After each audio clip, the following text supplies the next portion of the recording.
Up Adam with a $50 gift card to Sweet Lucy's Smokehouse for authentic hickory smoked barbecue. Go to Sweet Lucy's Smokehouse.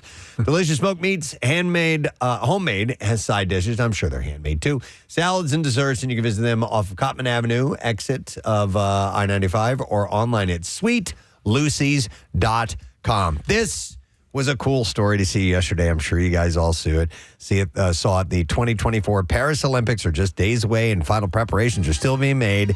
And that now includes Snoop Dogg, who's been selected to be the final torchbearer. Oh my God, are you serious? Before the opening ceremonies on Friday, July 26th. So he's not going to be at the opening ceremonies, but he's going to be the last torchbearer to carry it. Look at that man's life, his career, where it started, where it is. It's unbelievable. It's the American dream. Absolutely. Came from the streets, kind of a criminal. Yeah. I mean, if he doesn't use that torch to light up a...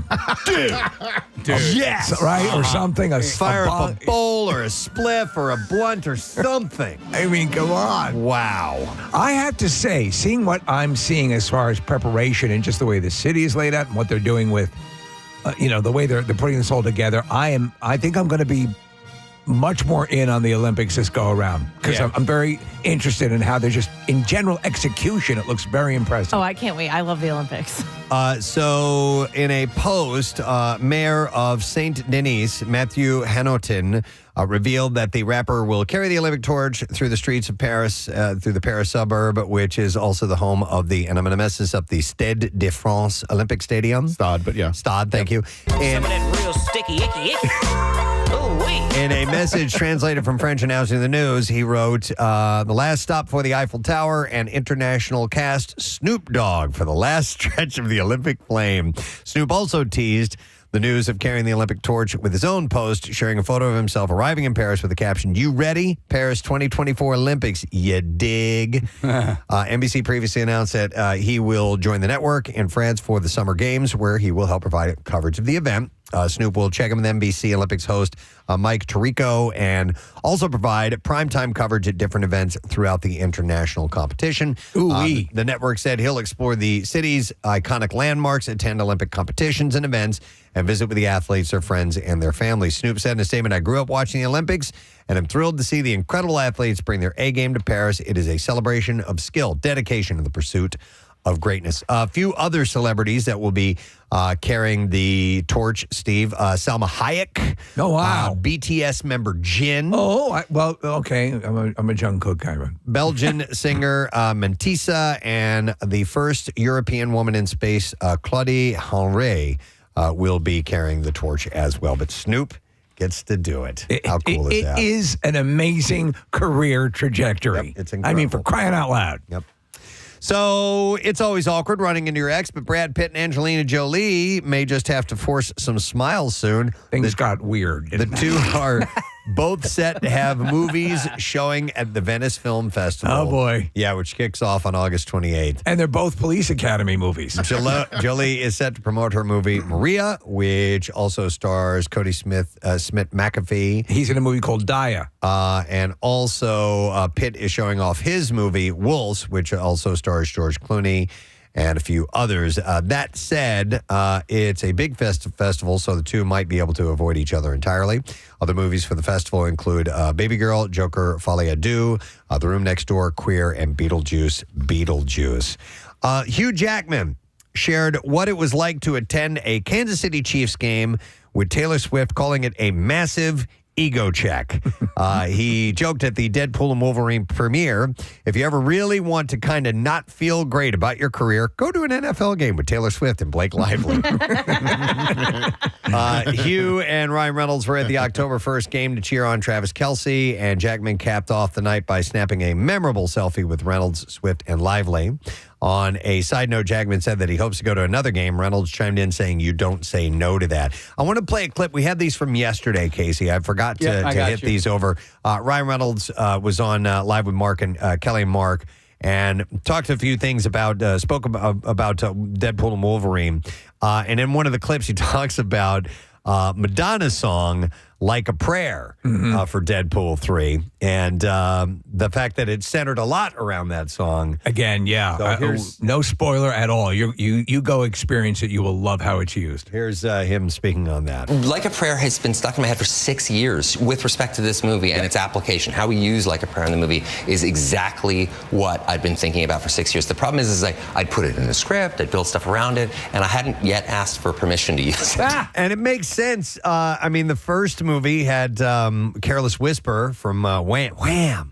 In the movie, and they used it perfectly. Load of that in this, Preston. The soundtrack album could be a hit if they release one with all the music that's on it.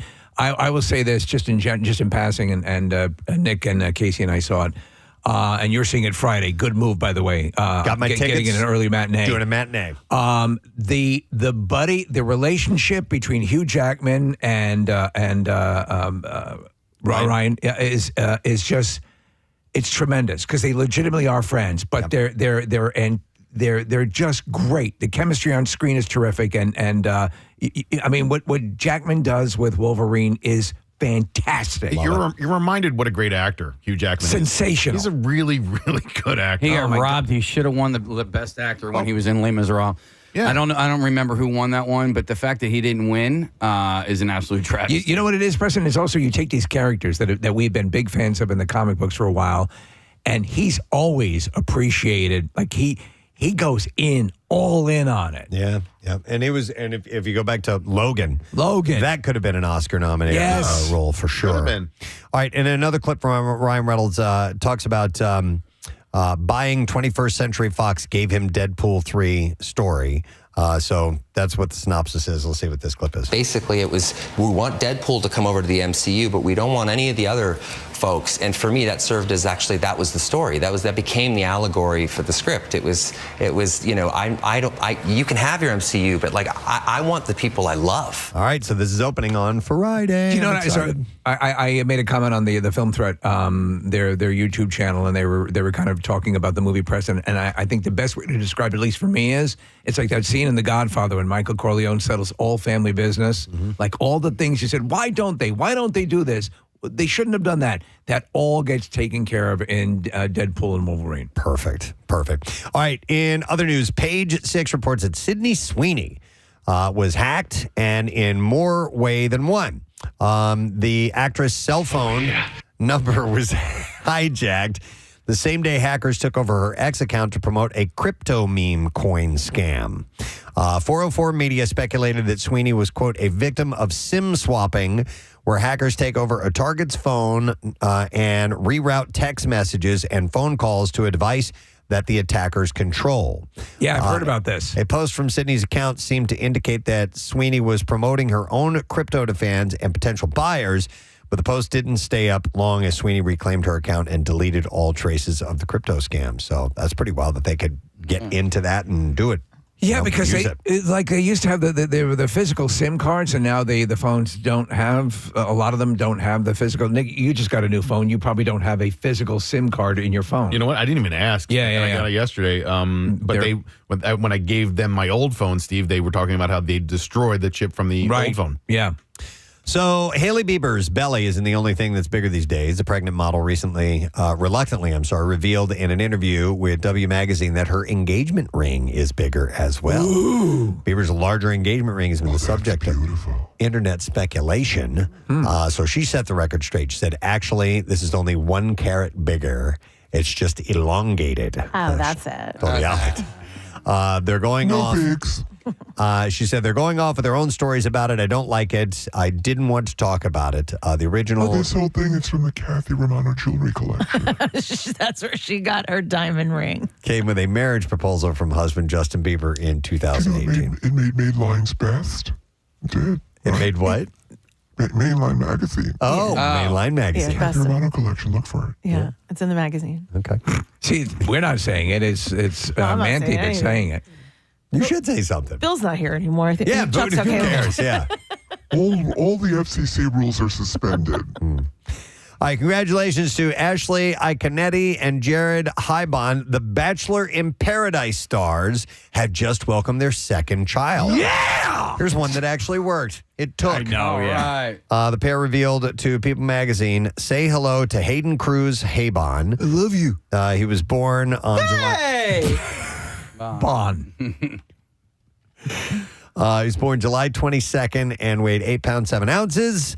The couple says that both mama and baby are doing fine. It's the second son for the pair. They welcomed son Dawson in January of 2022.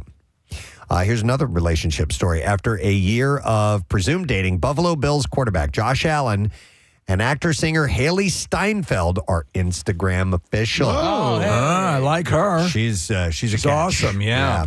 So Allen had celebrated the first day of Bill's training camp by posting a photo dump on Instagram. I love you. Of his off-season activities, including several snaps with Seinfeld. When you're Insta official, you're well on your way. Yep, the couple were first shipped last May. Shipped? Yeah, because they're robots. And when they were seen out on... When they were seen out and about together, they never stated publicly that they were in a relationship. Is that another way of saying in a relationship you're shipped? I think, yeah, why I not? don't even know. I don't know. Oh, okay. So, yeah, I guess that might work, right? We're all like, huh? I'm still trying to figure out brat. That's the new thing. What is? Brat. Brat? Right, Brat Summer. You familiar with this, Marissa? Brat Summer? Marissa's asking the doesn't answer. know She's like, either. I'm She's 40. in- She's like, I don't know. Look, I tried to get ahead of this one. Brat. Nick, if you could look that up. It's the new. Is it bratwurst? Brad Summer. Yes, let's get a bunch of Brads. Yeah. I don't feel as bad because none of our interns know that. Okay, one either. good, See, so good. you are so ahead of the I'm curve. so ahead of it. I mean, would you call me an influencer and a trendsetter? I've been saying I'm having a brat summer because I've been Brat, eating some yeah. bratwurst Lots out of of brats. the yeah. Okay. All right. Is no longer Hot Girl Summer anymore? No, it's I thought every it's summer Brat was Summer. Hot Girl Summer. Okay. But Brat has Brat a Summer encourages enjoying life as much as you can in spite of the struggles you're facing. Let's have some brats. Wait, and the first headline I see is Kamala Harris is having a Brat Summer. They need a picture of her on some guy's shoulders, Yeah. screaming, swinging something around. Eating a bratwurst. Eating a bratwurst.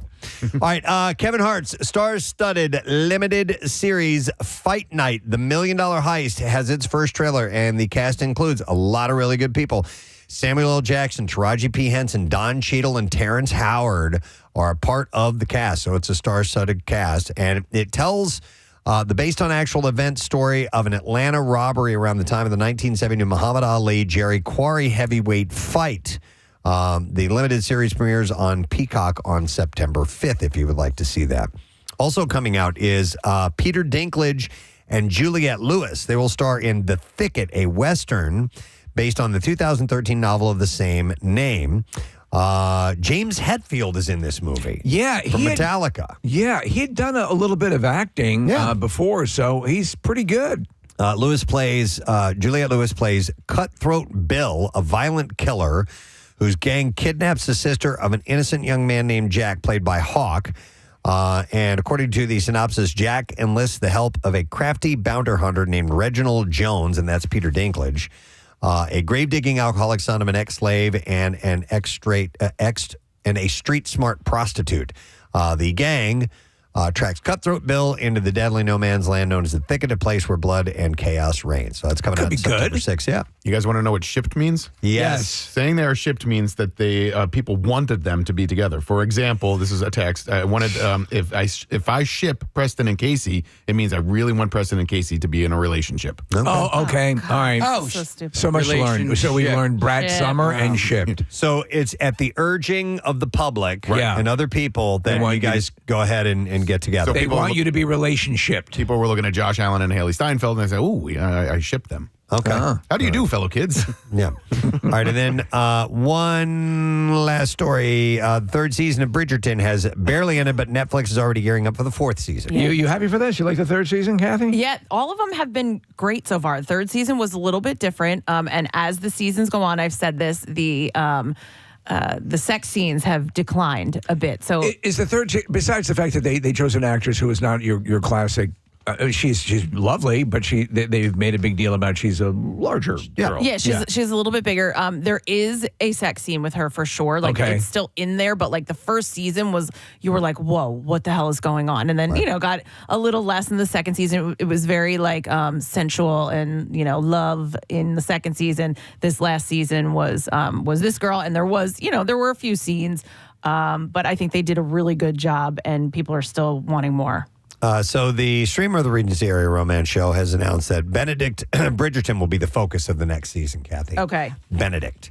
The news was announced in a fun teaser that promises that Benedict will soon be joining the marriage market. Despite his elder and younger brothers both being happily married, Benedict is loath to settle down. I'm loath. Until he meets a captivating lady in silver at his mother's masquerade ball. The streamer promises in the official synopsis. I'm completely enchanted. I'm pretty sure Benedict is the one that had a threesome in this last season. Two in the pink remain with one in the stick. Season 1. I shall be placing 2 digits into the ping. Oh, dude, The seriously. remaining digit shall find its way into the stick. One might refer to that as the anus. Wait, but this character, it is like a little bit like that. They're in their dress from that time, and there's still this threesome sex scene. You're like, Sure. Do they? Preston, you know the story about how Hollywood is tamping back on sex scenes. Yeah. And that they're less, the audiences seem to be less interested in them. Do you think you're seeing that across the spectrum now with streaming? a lot of the shows, I've seen. Except for House of Dragons, Nick? Oh, yeah. But no, I've seen a lot of the shows that I watch, because you guys know I watch all the shows with the sex scenes in them. You do, yeah. Horn dog. No, I have seen it declined, and it's not as, not that they were graphic, but you see much less. Okay. Kathy, your description of this reminds me of a very influential Penthouse magazine that I found when I was a kid. You know how you would just find porn? Absolutely. The pivotal ones. And it was a threesome, and they were all in Revolutionary wear dress. So they were wearing all these heavy clothing, and as the pictorial went on, the clothing came off, obviously. But there was a dude in it, too, and that was very rare to find actual, It's so funny you mentioned that as a pivotal, the pivotal issues. I won't say... I remember a pivotal issue that I found completely dry and not screwed up at the bottom of a garbage can, my neighbor's garbage can. And I Preston, I won't say what I saw, but I remember thinking, but you pee out of that. And I remember the garbage can, the whole thing. That can't taste good. No! Wow. By the way, season 1 focused on Daphne Bridgerton and Simon Bassett, while season 2 focused on Anthony Bridgerton and Kate Sharma, and season 3 focused on Colin Bridgerton and Penelope Featherington. It's not confirmed when the season 4 When does will. Sloth make his debut? I don't know. He's not until the 6th season. They're holding on to him. Yes. Season 4 will be in 2 years. This is Lord Sloth. Here's a chalk out to the chocolate portion. It's delightful how his one ear pivots around on his skull. All right. We need to play the clips. Yeah, I know. It's almost 10 after 7. Time Bandits, inspired by the 1981 film, follows a ragtag group of thieves who ask when instead of where for their heists. And here, producer Jermaine Clement shares what that premise means for the show's production. Here we go. And talking to the crew is really difficult because, 2 weeks we're going to be in medieval Africa, but then we're going to be in medieval England, or, we're going to make all these different sets and costumes, hundreds of costumes. I don't give a I love the original movie, so I'm kind of interested in seeing what they do with this. And he's great. Jermaine Clement is excellent. Yeah. So it starts, it's open today. You can get it on Apple TV Plus, Steve. All right, next clip. Here we go. Charlie Hustle and The Matter of Pete Rose is a 4-part documentary that chronicles the life and career of one of sport's most polarizing figures. Here, the former Philly talks about playing in the city of brotherly love. If I want to be honest with you, I think when I was in Philadelphia, I never got the credit, but I think I was a hell of a first baseman. I played my ass off at first base in Philadelphia. But I had Schmidt and Bo and those guys throwing to me in trio, so I had really good infielders. And I really enjoyed first base. I enjoyed them all, but first base was so much more fun than the other positions because every time the ball was hit, you got a chance to touch the ball. Oh, Jesus. I think that might be interesting. Where did he play? What position did he play in Cincinnati? He was an outfielder? That's a great question. I thought he played first most of his career, but maybe he played outfield as well. Because talking about playing first seems like it was a novelty that he got to do it in Philadelphia. I don't really know. Oh. Charlie Hustle and The Matter of Pete Rose premieres today on HBO. If you would like to see that, Steve. Yeah. Did you ever see the catch that he made? It's in the World Series. It's Game 6 of the World Series. Phillies are about to win the World Series, and there's this pop fly. There's a guy on base, and Bob Boone, the catcher at the time, runs over, and it should have been a routine catch, right? And the ball bounces out of Bob Boone's catcher's mitt. But Pete Rose was standing right next to Bob Boone, and he catches it out of the air. And then I think there was either 1 or 2 outs in the 9th inning, and then the Phils went on to win their first World Series, 1980. Well, all right, that's the entertainment report for you this morning, gang. Thank you. Yeah. Please. All right, so we have several things happening today. We have an announcement, which we will get to right after the Bizarre File, so we hope you'll stick around for that. Right before the Bizarre File, we'll go live on Fox Good Day today.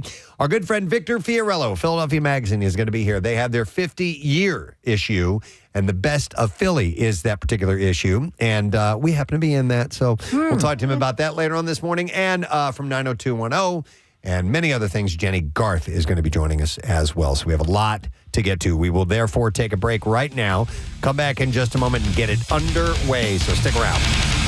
It's so much fun to do. We're trying to get Road One figured out where we're going to do that, because we're preparing that. But yeah, we're always looking to do that kind of stuff. We want to do Up, and we want to do. There's so many. And that's what's so nice about the films I get to work on. They're the kind of things where you can take them to an audience like that, and people will come and see them because the Pixar films are amazing, and they're all just fun movies that you want to go and hang out and have fun watching. So. Yeah, cool, man. Well, thanks for having us here. Absolutely, appreciate it. We're excited. Glad you came. Taking a lunch break, then going back to work. So, Michael Giacchino. Nice job. Yes. What caused a herd of cows to jump to its death from a cliff in Switzerland last week? That is the question pondered by farming experts in the area. You know what they're labeling this, Preston? No. Oh. An utter catastrophe. Oh, my God. It's been a while. But the return of the utter catastrophe joke. I never see that setup coming. I get these stories ready to go in the morning and sometimes think, I wonder what Steve will say about this. But they don't know what moved them to do that? Man, we're milking this one.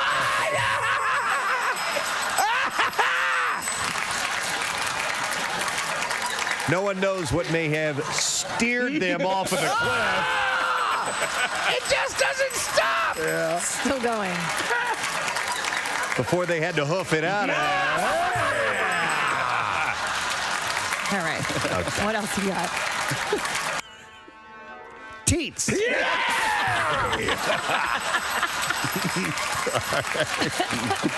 All right, anyhow, the 13 Heron cows broke. The crowd loved it. They did. You can hear the applause. Broke out of their pen, ran towards a cliff, and either fell or threw themselves off the 50-meter drop last Wednesday night. Wow.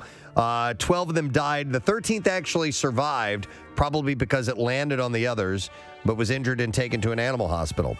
The cows broke through several lines around the pasture before finding themselves on the ridge. They fell into the void as though they were forced into it. The president of farming insurance company in the region told the paper, in total, the cows were thought to be worth about 20,000 francs. They're saying the remaining cow's odds are half and half. Oh, God. Got one more. Oh, my God. That one I actually liked. Okay. That was good. They belong, even though it was cheesy. It's a dairy product. That's right. So they belonged to several owners, but were all grazing on land belonging to a local couple who said that they thought some kind of predator must have chased the beasts off the cliff. That must have been one hell of a predator. It's not. Yeah. They're not even considering a suicide cult. Nevertheless, the behavior was a bovine suicide cult. Yeah. I think they need to consider all. We're just cows. In a new study, the finding of which was published in the Journal of Molecular Psychiatry. Yeah, I get it all the time. Has said that women are more likely to have a mind-reading gene mutation that gives them the ability to read a person's thoughts and emotions by looking at their eyes. The scientists found that the genetic variants on chromosome 3 in women are associated with their ability to read the mind in the eyes, known as cognitive empathy. Yes. Which is an interesting term. I could see that, though. Yeah. Do you find that you're intuitive, Kathy? Like when, for example, Dennis sees your Target bill. Can you see into his eyes? No, but I think I could look, and more so though with men than women. Like if do you know what I'm saying? Like if it was a girlfriend of mine, I'm not sure that I would necessarily be able to tell. Maybe that's because we're I don't know, better at hiding. Cancel each other out. Or something like that. But yeah, and not, and like maybe you guys too, or other men that I'm close with. Do you want to see my defensive face so that I can show? Yeah, let's see if I can. Right, Preston? Yeah, you look stupid. Yeah. I know that face. I go gump. I'm going gump. I'm going dumb. I'm going gump. She'll never break through. I gotta go gump on this one, or she'll be on to me. I don't know. You know what? I don't find myself trying to think too much about trying to read people. Casey reads people a lot, I think. Do you notice that about yourself, Casey? Yeah, well, I was a communications major, so. That's where they teach you to read people. Yeah, no, but exactly. I find that Casey reads people a lot and can say that, he's lying. Or he's thinking about something else. Hey, Preston. Yep. I drew a picture. Okay. Hold it up. Look into my eyes. What's the picture of? It's a penis. I knew it. Steve, I didn't even see you. All right. That's just because you guys are in love. That's just because I know. Let me do it. All right. You going to draw a picture? Yes. Dude, I totally nailed that. Yes, you did. What else would you draw? I almost said butthole. All right. Yeah. All right. So. Steve drew a picture of, what is it? A penis. A hairy penis. I knew it was hairy balls. I drew it with hairy balls. Okay. All right. Kathy, you going to draw something? Yeah. Well, Kathy should be able to divine. You know what? Yeah. All of you are going to draw a penis. No. Any guy here in this entire place is going to draw a penis. So I won't draw a penis. You're lying. I promise. All right. Kathy. All right. I drew a picture. Okay. Kathy, really look into Casey's eyes. Okay. Okay. It's a dog's penis. No. Am I close? Preston. All right. What did I draw? This time you drew a butthole. No, I draw boobs. Okay. Nick drew boobs too. All right, Kathy. Can you see it? No. I can't. I'm guessing what you drew. Yes. Yeah. Now look, you got to look into Preston's eyes. Preston, you have to let her see your eyes. Yeah. Don't cover your eyes up. And don't go gump. A butthole. She's terrible at Close. It's a vagina. No, wait. That's a penis. I'm sorry. That's a penis. Veiny, too. Yeah. All right, anyway. Okay. You want? Have we proved anything here? Do you want to see what I drew? Yeah. Oh, wait, no, look at No, Kathy's see it. eyes. Steve, do it to Steve. He's better. All right. I can't see through the paper. Right. Something you drew. Look at her eyes. The eyes should give it away. Yeah, the eyes are the window of the soul. Yeah. Soul is in Korea. Also a fish. It's also a shoe part. Yeah. And it's also a type of music. Listen, when you guys doodle, that you draw penises. I know. What do you think? For real though, what do you think? Big sweaty vagina. No, that's not what I would do. All right, hang on, not what Kathy. I would. All right, so I think you're going to draw. Vaginas are hard to draw. Penises They are easy to draw. Draw a taco and add extra lettuce. Yeah. Is it a penis? It's not. Okay. Preston, you guess. It's a car. We were just talking about cars. Oh my God! What is it? I did that just for you guys. What is that? That's somebody taking a dump. Is it something dripping? Is it It's a butt. You have I'm brothers. a terrible artist. A butt into a target, I thought it was dripping gonna be- into No, a that's the target. toilet. That's the toilet. Okay. I thought that was a puddle. Yeah. All right. Anyway. I thought that was sweaty balls in a puddle underneath of it. So a study in this regard. We need to share this data. So we're getting ready to play a game, and so here's the deal. Let me set this up. I said it just a moment ago. Yes. U2 is doing the Joshua Tree 30th anniversary tour. They made an announcement they were going to be in Philadelphia, which is this Sunday. So a few months back when the announcement happened, I called up two friends of mine because the three of us together went to see that show. It was at the Arena in St. Louis, and it was a big deal because the Cardinals were at the seventh game of the World Series that night. You had to make a call. Are we going to watch the game or are we going to go to the concert? We had already bought the tickets. How old are you at this time? We were fresh out of high school, first year. So, 19 years old, Okay. something like that, because it was 1987.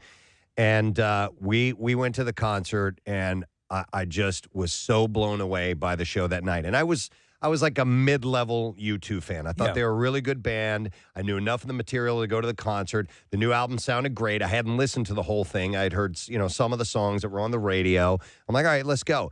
And left that night just amazed. The lights came up. The crowd was still singing. They ended with 40. Which is awesome. And the crowd is still singing and singing. The band was long gone, and we were still singing, and the lights stayed on. And I was just like, this was amazing. This is the best concert I've ever seen. And I was just dumbfounded for a while after this. So it was a significant show. Yes, yeah. And when they made the announcement that the 30th anniversary was coming around, I'm like, I got to get these guys. We got to get together. We got to go see it together. Everyone again. had the same experience with your friends here? I think so. Okay. Yeah, definitely. So they're back in town. They got in yesterday and the day before, and we're going to the show on Sunday, and we're going to play some golf and stuff while we're here and just having a buddies thing, which is pretty cool. So I told you guys this, and you decided, well, why don't we have them come in and we'll play a game with them? Sure. About my teenage and formative years. Right. We've heard a lot of stories. Yeah. And so there's some stuff that we know. There's some stuff that I'm going to be asking. I have no idea what it means, but it should resonate with you guys. Yeah, because Casey, I gave him some phone numbers from some old friends who couldn't be here, and he tracked them down and got some info, right? Yeah, I talked to Hawk. Yep. Right. And then I talked to either Patty or Sandy. I think you spoke to both of them, didn't you? No, I gave you Sandy's number. You gave me Sandy's number, and then Patty somehow got involved as well. Yeah, I saw those names pop up, and then the parole officer, of course. Obviously. You needed all Yeah, the all of info. the information, yeah. It's funny because I was, I consider myself a child of the 80s.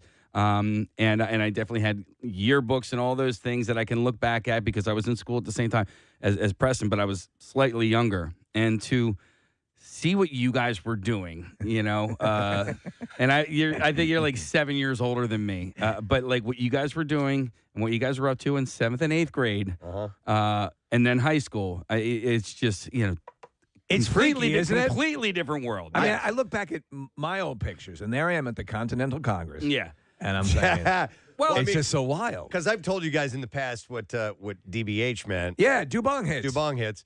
And so Casey's looking through my 7th and 8th grade yearbook and all the signatures and people signing, and it's like, dude, DBH till you can't stand it anymore. And this is in 7th and 8th grade. And that's from teachers. Right, Yeah, exactly. yeah. So But he then- was just looking at it and being But blown it's away. also funny because I think a lot of times we have this attitude of like, oh, these kids today, they're crazier and they're doing things that I never did. With and their then, malt shops and their leather jackets. But the reality is I think the kids of the 80s were probably way worse than anybody right now. I guarantee you, every generation has that perception. And Yeah. but there's something that is the same across the charts. Yep. And I think as I'm looking through this, and we were looking at some of the things, and we were all laughing at the back, saying, "What the f does that mean?" Thank you, Kathy. So Steve had an interesting question. We were talking earlier this morning about the toll roads, Pennsylvania Turnpike, Northeast Extension, and so on, and how we had a report not that long ago that they are building across the state on the Pennsylvania Turnpike these gantries. They have one off the Northeast Extension where I am. Yeah, I finally saw those when I went up to we went up to Dorney. Yes. Yeah. And so there's one that's almost halfway between the mid-county tolls and the Lansdale exit. And it's not, I guess it's not active yet because you still have the mid-county tolls, but apparently those are going to just, calculate your use of the toll road and send you a bill. Sorry, what is it? It's just new overhead? Yeah. You see them. They have sensors. It's all the way them across all lanes. And we assume they're. So here's the. Go ahead. Yeah, here's the question. Steven said, since they're going to be doing this pay-by-plate stuff, and they have been already, what is the point of having an Easy Pass? So I have Easy Pass. The Easy Pass is there's an old. Long story short, when I got my new car, they discontinued the plate sequence that I would normally have just transported to the new car. I could no longer use it, so they gave me a new plate. Okay, so I was going to reset my Easy Pass to correspond to this new tag, this new plate. And so, I've picked out a day where I'm going to go and do, settle, as I said earlier, settle all family business with switching registration to, under my name. It's currently my car's under my wife's name registration. And so I'm looking at this and I'm like, well, does it even matter if I get a new transponder or a new Easy Pass? You do still get a little bit of a discount if you use Easy Pass. So I don't know if that's... Do you? Yeah. Is okay, because I'm curious because I find it to be a huge pain in the ass, to go... Casey, we know what you had to go through dealing with the Easy Pass system. So if it's like $100, I don't use the tolls all that much. I'm not... like you guys are going back and forth, to every day. Right. So you're twice a day. Constantly. All right. I'm not. Let me add to your question, Steve, Yes, because please. everything that you're saying is also confusing to me. Right. And let me add this. A couple of weeks ago, Ben and I drove from Philadelphia to Colorado, and I have Easy Pass in the car. My parents have Easy Pass in the car, which was the car that we drove across the country. Most turnpike systems accept Easy Pass. However, I was driving through Indiana and Illinois, and there were Easy Pass lanes. We have the system, we have the tax, the whole nine.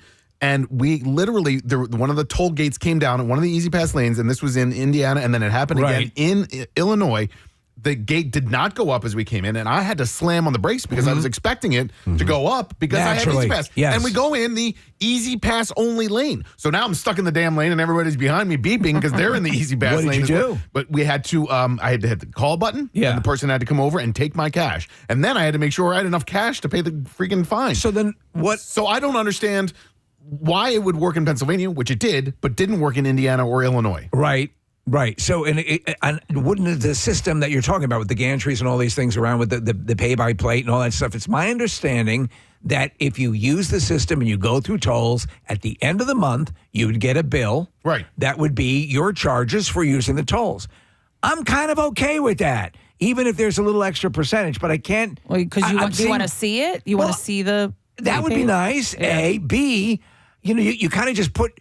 The money goes off, it refills up into this Easy Pass slush fund that, and I'm never see. You never quite see it. Not quite, never. In all of the years I've had Easy Pass, I've never seen I might be cool anything. with an itemized, I don't disagree with that. Questions is what I have, Preston. So on the Pennsylvania Turnpike website, it says Easy Pass, they give their spiel for it. So it says Easy Pass customers pay the lowest toll rate up to 60% less.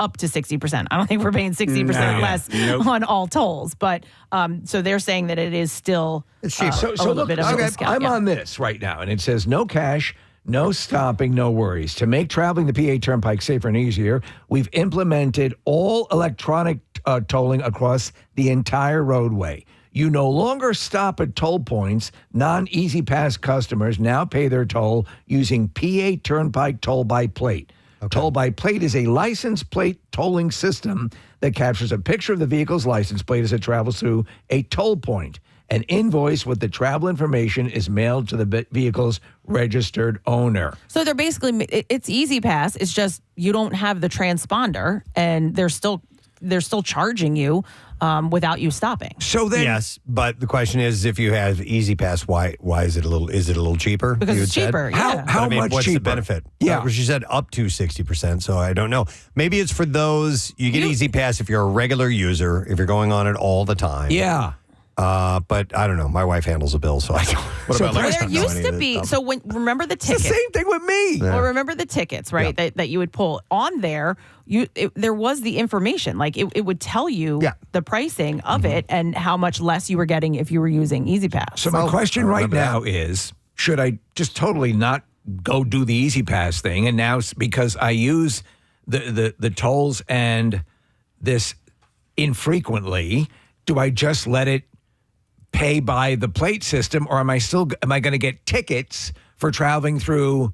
Oh, that I don't know. Toll? I don't know. I knew Gladys Ormsby earlier. Well, Ruth and Buzzy. there's different Easy Pass systems for different states. So the Some bitch. it's the same umbrella company called Easy Pass, but the one that Illinois and Indiana use is different than the one that You Pennsylvania almost uses. became a felon trying to go through it. Like honestly, like, it was a little jarring slamming on the brakes in the middle of the turnpike. Yeah. Well, Nick, so I think that Florida is now a part of it, but they used to not be, and they had their Sun Pass or That's whatever. right. So you'd have to Sun Pass. you'd have to Son of a bitch. have Right. Sun Pass or just stop to pay. So I guess some states are still the same. Yeah. By the way, a question about the little arm that comes up and down, especially on the bridges. That's where you Yes. find them. Same arm. Yeah. It says 5 miles an hour, but obviously you can go faster than that.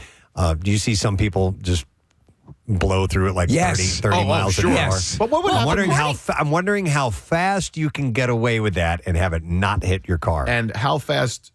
What damage would it do? Right, if you did it. It's just a PVC pipe for crying out loud. We had this conversation, I believe it was with Chuck. Chuck comes over from New Jersey, and he says that I think it was him, that it will never hit your car. That if you are going towards it, it bounces and it will just pop back up. Right. Well, it'll hit your car then. Yeah, it will hit your car, not He cause said- damage. I think it was Chuck. He said it will not ever hit your car. I would imagine at some point there's a speed that it will hit your car. I want huge cement pylons to come up. Up out of the ground. Yeah.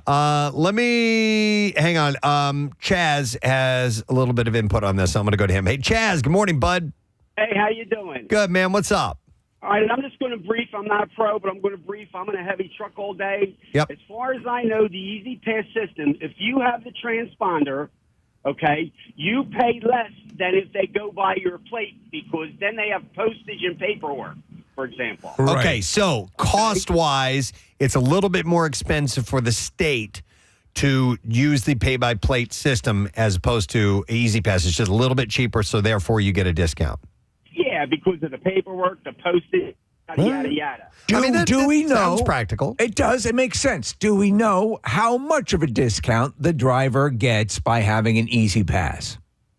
Well, I don't know about how much of a discount, but I know it's cheaper. And if you're on an auto replenishment, when it gets down to a certain amount on your account, they'll automatically withdraw, like if you have a credit card against it or whatever. And that's what I have. If you don't, and you go through the Easy Pass without the correct amount, well, now you're going to get whacked in the mail. Okay. You know All right, what? thanks, You Chaz. know also spurred this on, Preston, this whole thing about do I just get rid of it? Because there was this recent hacking or this scam where they were sending out Easy Pass notifications about people owe. in the rears for a certain amount. Oh, right. Yeah. And so that just recently happened. All right, here I have a calculator. Easy Pass with Easy Pass, without Easy Pass. Where do you want to tell me where you want to enter and where you want to exit? Okay, so Let's go. Let's take my route. All right. Okay. North County or the Mid County tolls. Right. And it's just the first stop, so it's not going to be much of a discount. It's the Lansdale or Harleysville exit. Enter here, At Lansdale. Summingtown Pike. Okay, and then where are we going? Mid County. Mid County, yeah.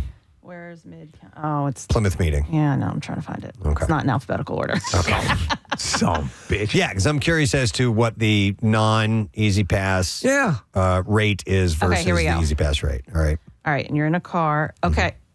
So that route, what it's saying here, if you have Easy Pass, you're paying $1.90. If you don't have Easy Pass, you're paying $4.70. Oh my God! Pow! Pow! Pow! Every day? Whoa! Look, it's on paturnpike.com, and it's their Easy Pass calculator. So I'm saving like $6 a day. Well, Something like that, then it in looks that like ballpark. so. You know, it's kind of speaking out of turn too because I'm fine with the toll roads and jumping on the turnpike when I need to get somewhere. So I tend to think of bridges. I tend to think of things that are kind of out of my normal realm of driving. All right. So you've made a case for the Easy Pass. If just in that realm, it's almost, 4 times the cost. Well, imagine if you're running a business and you have a fleet of vehicles. Yeah. And you got to pay that bill. And so there's, Easy Pass transponders in every one of those vehicles. That's going to save you hundreds, if not thousands of dollars a year. Yeah. All right, let me get another Easy Pass call, and then we're going to go to somebody with the arm coming down on the All right. Scott, you're on the air. Good morning. Good morning, guys. How you doing? Good, Scott. What's up, bud? So I drive across Delaware River every time I come to work. I actually work in Ballackinwood, but I come down from Scudder's Fall Bridge up in Bucks County, and pay by plate is $3, and Easy Pass is $1.50. There you go. All right, you're making the case. Yeah. And on top of that, just because you talked about itemized bill, if you choose, you can go into your Easy Pass account and look at every place you've been in the last month and stuff. I never do it. You can do it, though. You know what the bitch is, Scott? And so you've made a good case, obviously, so that the Easy Pass is more economical, but it is such a pain in the ass, as Casey can testify to change anything once you get it set, to get your billing information changed, or you have it on a new card or whatever. It is just a prehistoric method. I think it was. I think the app actually, Steve, has improved that communication, and you can dispute things. You can itemize transactions. Can you? If you use the Easy Pass app, it's actually a lot easier now to track all of those those transactions. So let me ask you this scenario. I'm going to discontinue the transponder I have and put it in my name. Can I just simply just get a new transponder without canceling the old one because it won't be used anyway? It'll be rendered inert. Why don't you want to cancel it? Well, because anything I've ever done with Easy Pass makes me want to slit my own throat. It takes 9 hours. I know. Yeah. I haven't weighed in at all. This is a frustrating conversation. Because I've been driving a loaner car from Rafferty for the past month and a half, and it just dawned on me yesterday or the other day that I don't have an Easy Pass in there. And I've been driving willy-nilly all over the freaking Delaware Valley, like up to Dorney Park, down the shore. I have no idea how much... You'll get so my dealership case because that happens and they don't give you Easy Pass anymore. Like you just get a separate bill with all of your tolls. So I'm gonna pose this question to you because I just did a little simple math. And by the way, I barely passed math in college, right? But it looked like the PA Turnpike Commission made $1.6 billion in revenues for tolls. Would you guys be opposed to them just charging you an extra $200 in your Pennsylvania state tax, and then you don't have to pay tolls at all ever? Right. I know what you're I'll saying. Just pay $200, dude. I'll just pay $200. A flat tax. Basically, for you, but I know people who go out of their way. They will drive out of their way to not pay a toll. My father-in-law would drive like 5 miles out of the way to not pay 25 cents to go through if you did pay it in your taxes, and you could drive on any road and not have to worry about tolls. That's the point he's making. There's some people, to your point, there are people who go, I'm not giving that one extra cent. Right. And not that. The person that I'm talking about, I mean, they struggle with money all the time. She works 2 jobs. She works hard for her money. If we pay an extra $200 in state taxes, and again, this is just simple math, yes, some people are going to be paying way less than what they normally would pay for tolls, and some people would be paying way more, but that's just that's taxes. That's taxes for you. I wonder if some of the stuff. And then this person that is avoiding toll roads all the time, Kathy, won't have to avoid toll roads anymore. So, Casey, I'm wondering at the end of the month if Rafferty Subaru is going to get a bill, just billed to the license plate that you've been driving around. Yeah, I don't know. So we should. I'm going there today. It will, but it is connected to him. Like that's how my dealership works. They know that I've had the car from this date to this date, and then I'll get a bill if there's any tolls on it. I don't think Casey has to worry about it because remember, it's all about you. Yeah, that's right. Rafferty Subaru. By the way, Subaru. That's for you, Andre. Here's a text that says this is from Chris the Flagger, by the way. He called us last week. You remember that? He said a $3 toll costs $9.75 with pay by plate. Wow. Let me ask you something then. Why are they putting up all of, why are they putting up all of this alternative plate reading technology? It's so dumb. I hate it. In other words, because not everybody's getting Easy Pass. What is the percentage of driving population that drives without Easy Pass? Well, Casey didn't have it for years. Yeah, that's why a lot of people, even with when Easy Pass was up, you'd still go through the tolls. Yeah. You know, I mean, so that's why they still have the toll booth. So this is just eliminating that. It's a massively flawed system with, I think, a terrible infrastructure. I'm telling you, when you're on hold for an hour and a half, right? Yeah. Like it's completely ridiculous. And when Aisha hangs up on you because she doesn't like your tone, but you've already been on hold for an hour and a half, it's like, oh, do you know? Like, yeah. Come on, man, fire it up. He's about ready to go. He's not. But I'm not wrong. You're not wrong. I know. You're not. Just charge me you know what? Charge me $500 and charge somebody else less money, just so I don't have to. You know what I mean? Like this is.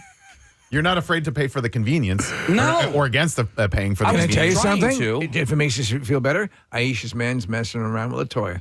No. What? Yeah. Hang on. I want to go back to the arm that comes down at the toll booth. I'm going to go to Dr. V because he's got a quick story. Hey, Dr. V, good morning. Hey, good morning, guys. Hey, what's up, bud? This happened to me about 6 or 8 months ago. I was coming back from Jersey over the Walt Whitman Bridge, and somehow I went to the one lane over from the Easy Pass, which I always take. And I went, I guess, to the cash-only lane. And I thought it would pull up as it always does, and it didn't. And I actually smacked into it. Thankfully, it's actually made of foam, so it actually just pushed forward, and I either went up or I just went through it. And somebody I saw in my rearview mirror yelling at me, and I felt so guilty I wanted to pull over just to have somebody arrest me. But, arrest me now. Yeah. I felt so guilty. I was my life, and I was distracted, I guess, or whatever. So when you do that, does there's not a cop that comes after you? You basically have just dined and dashed basically on the road. No, correct? they still take a plate pictures. Oh, okay, all right. They didn't send me a separate bill. They did charge my Easy Pass appropriately. Okay, all right. Gotcha. All right, thanks, Dr. V. Appreciate it, bud. Sure. Yep, we'll see you. But when you go through the Easy Pass toll with the automatic arm, you can go through pretty quick and it goes up. Okay, so you always see a flash when you go through, right? I've gone through it at 15 miles an hour and I've seen a flash. The speed ones, I know I see a flash, but I haven't been through I haven't paid attention going over the bridges. Okay, so there's so many questions now. When you go through, there are no longer any cash toll booths. Well, I'm not paying attention. If you get stopped in Indiana or Illinois, for example, you might have to pay cash. So, there are places that still take cash, but I don't think in Pennsylvania, right? Yeah, I don't think so. Or at least that is, or we're very close to it as far as the Pennsylvania Turnpike being completely no toll takers whatsoever. Yeah, God, I remember us having this conversation about Easy Pass and how they're doing away with the toll booth operators, and we had them calling in saying they're taking away their jobs. Yeah. And not only are they taking away the toll booth jobs, but they're literally eliminating the toll booths themselves so that you can drive through faster. And and Steve, I think that's part of the reason why they're adding the gantries. And I'm not mad at that. Right. I'm fine with that. I always hate to see an industry where people are employed go away. Are they? Yeah. I mean, is it really more of a system to track us than anything else? Now those toll booth people now become bounty hunters. That paranoia exists, Casey. I mean, people are afraid that they'll be able to track your exact speed, where you're going. If somebody were to try to figure out where you are at any given time. Nick, Easy Pass information has been used in divorces. That's right. Yeah. And so, Right. yeah. But listen, you've never gotten a ticket because of what you paid at the toll. You know what I mean? Yeah. Well, now they won't. But I just did. Okay, so I just did from the mid-county tolls. Like if you're going to go to the Poconos, it's $20 without 2020 without Easy Pass, $9.90 with Easy Pass. I mean, that's a ridiculous increase. A big savings. So I think my original, not my 400th question in the sequence, Kathy. I think I'm simply going to activate a new transponder for my current tag. Yeah, you should. And just not worry about canceling the other. Right? Actually, several texts came in, Steve, to that particular question saying the app actually makes it easier. So download the app. You can kill the old one and get a new one, or even add a new one for a new license plate, new car. So I got to go the way of the app. Yeah, so what I really have to then have happen is have my wife because I'm like you, Preston, anything that involves paperwork or numbers or any sort of ability to think, I hand over to my wife. Yeah. We can do this at home, and she will transfer everything. And then will they send me, Nick? I'm sorry to throw this out to you. Will they send me a new transponder?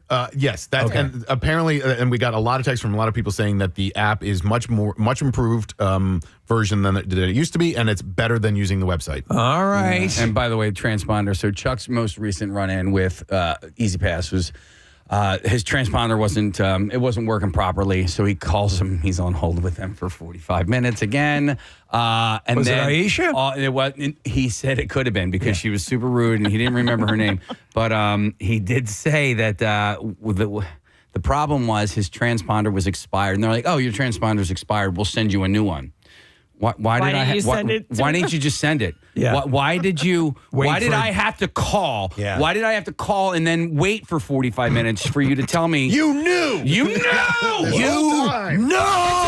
It's a flawed, terrible system. If they reset your account, Kathy, because they have your credit card information and they redo that, why wouldn't they just send out a new one? No, I completely agree. But I think also when stuff like that happens, or if you don't have in your car, if your license plate is associated with an EasyPass transponder, they will just charge that when you go through. So that's another reason for the plate reading. Okay. All right. Well, did we get anything solved here? Yes. Well, I think I'm going to go through the app. Yeah. I got a text from Andre over there at Rafferty Subaru, and he says Casey's going to get charged double. See, it is all about you. Yeah. You own. No, dumbass. All right. Well, anyhow, good to know information that all of us need to be aware of, actually, especially with these changes coming on the turnpike and all. We do need to take a break, though, because we have some TV time. We're going to go live on Fox Good Day in just a moment. After that, we do the Bizarre File, and then right after that, we have an announcement about an event that's coming up, so you don't want to miss that info. So hang out. We'll be back in just a moment, friend. Everyone's got their things, and that's why, it always amazes me when anybody runs for political office, because any of these things taken and put on, there are a number of things here that we're going to ask that if we're put on a front page of a paper, you'd say, what the hell? Yeah. But we partied hard, man. Yes. We partied very, very hard. And these guys are a little nervous. So why don't you introduce your friends? And before I do that, do we need to get callers on the line to play along? All right, 215-263-WMMR. Somehow or another, we're going to work this in a way to have you win prizes as well. I don't really know what's going to happen. Let me explain. It's going to be a straight-up trivia contest. And so we're going to have people playing. You're going to play for callers online. We're not going to go to them. Okay. They're just going to win prizes as we cycle through so we can move some product, and that'll be happening in the background. So everyone will get assigned. If someone gets a question right, that person wins, and then we put another person on that spot, and that's how we'll proceed. Before we introduce our contestant, Steve, what's the name of the game? The name of the game is Preston, Cheston, and Steve Blast from the Ass Trivia Challenge. Thank you, studio audience. Let's meet our contestants this morning. Contestant number 1 hails from St. Louis, Missouri, and he is currently a teacher who's got the summer off. It's a wonderful thing. We go way back, and yes, his name sounds like mine. We are welcoming Cheston Chet Plaguey. Yeah! Chet, good morning. Thank you. Good to have you here, sir. Good to see you. Great to be here. Excellent. All right, next, the guy I consider to be my best friend. Yeah. We go way, way back, and we've been through some times together. We are aware of some of them. I won't mention any of them now because it may be ones that are coming up in the particular contest. I just think it's great that I have a story with Steve. You know, I with that time that we spent down in St. Martin, and we enjoyed ourselves, and you lost your wedding ring. Oh, yeah. Yeah. That was fun. He's He got has a that nice now. new one on now. All right, please welcome Steve Leasick. By the way, those of you who've heard the story about my friend Steve who threw his phone into the ocean, That's him. this is him. That would be that, Steve. That was a fun one. That was a great throw. Yeah, You have to admit. it was awesome. It was a small window. You could have shattered that door. From distance, maybe inebriated, maybe not. Maybe not. So, friends, by the way, and just to contextualize this, these are friends at this point in time we're going to reference. But how long, does it go back to junior high and even... Steve and I go back to junior high. Okay. So we probably started hanging out more in high school, but we were friends in junior high. Oh, sure. And then Chet didn't didn't end up at art school until junior year, right? Right. Were you going? You were going to military school before that, right? I was in military school. Yeah. Was that by choice or did your parents By demand? state decree. It was forced. It was forced. Forced. Yeah. Okay. Okay. All right. Well, pleasure to meet you guys. I know Steve we met before, but good to meet you. And Cheston is Chet. That's your regular name. Okay. And by the way, we have little placards with our names and our high school I love it. pictures. Nick photos. Murphy did some Great. wonderful little collections, Preston. Everyone looks fairly similar. No glasses on Steve. No, thank God. And a little less hair, but No I can hair on me, commiserate. right. Yeah, on Chet, but that's okay. That's all good to go. So we're good to go. We have our callers up. Everybody set? Yeah, I believe so. All right. Yeah. So you want to start this? Everyone has our El Cheapo buzzers. Yeah, let's do that. So each one of us has a buzzer. This is going to be a trivia thing. So I guess we're going to buzz in when we know the answer. Yes. And we're going to hold these up to the microphone. I will signal mine so you know what it sounds like. All right, so Okay. that's me. And Chet, what does yours sound like? And then Steve? Whatever. All right. So understand that there's only so much we can know about the accuracy of the answer to this question. So we're going to play a little light and loose with the particulars here. So let's get started. Are you ready, gentlemen? Yeah. All right. set. Question number one. What aquatic school-based contest, what aquatic alcohol-based contest took place at Ben Aronson's house? That was Preston. That was me? Yes. Pool in the pig. Or pig in the pool. All right, please explain. Okay, so Ben had a cutting board that was in the shape of a pig. Yeah. And we would actually, it floated. So we would put it in the pool and we'd play quarters on that. It's similar, but not.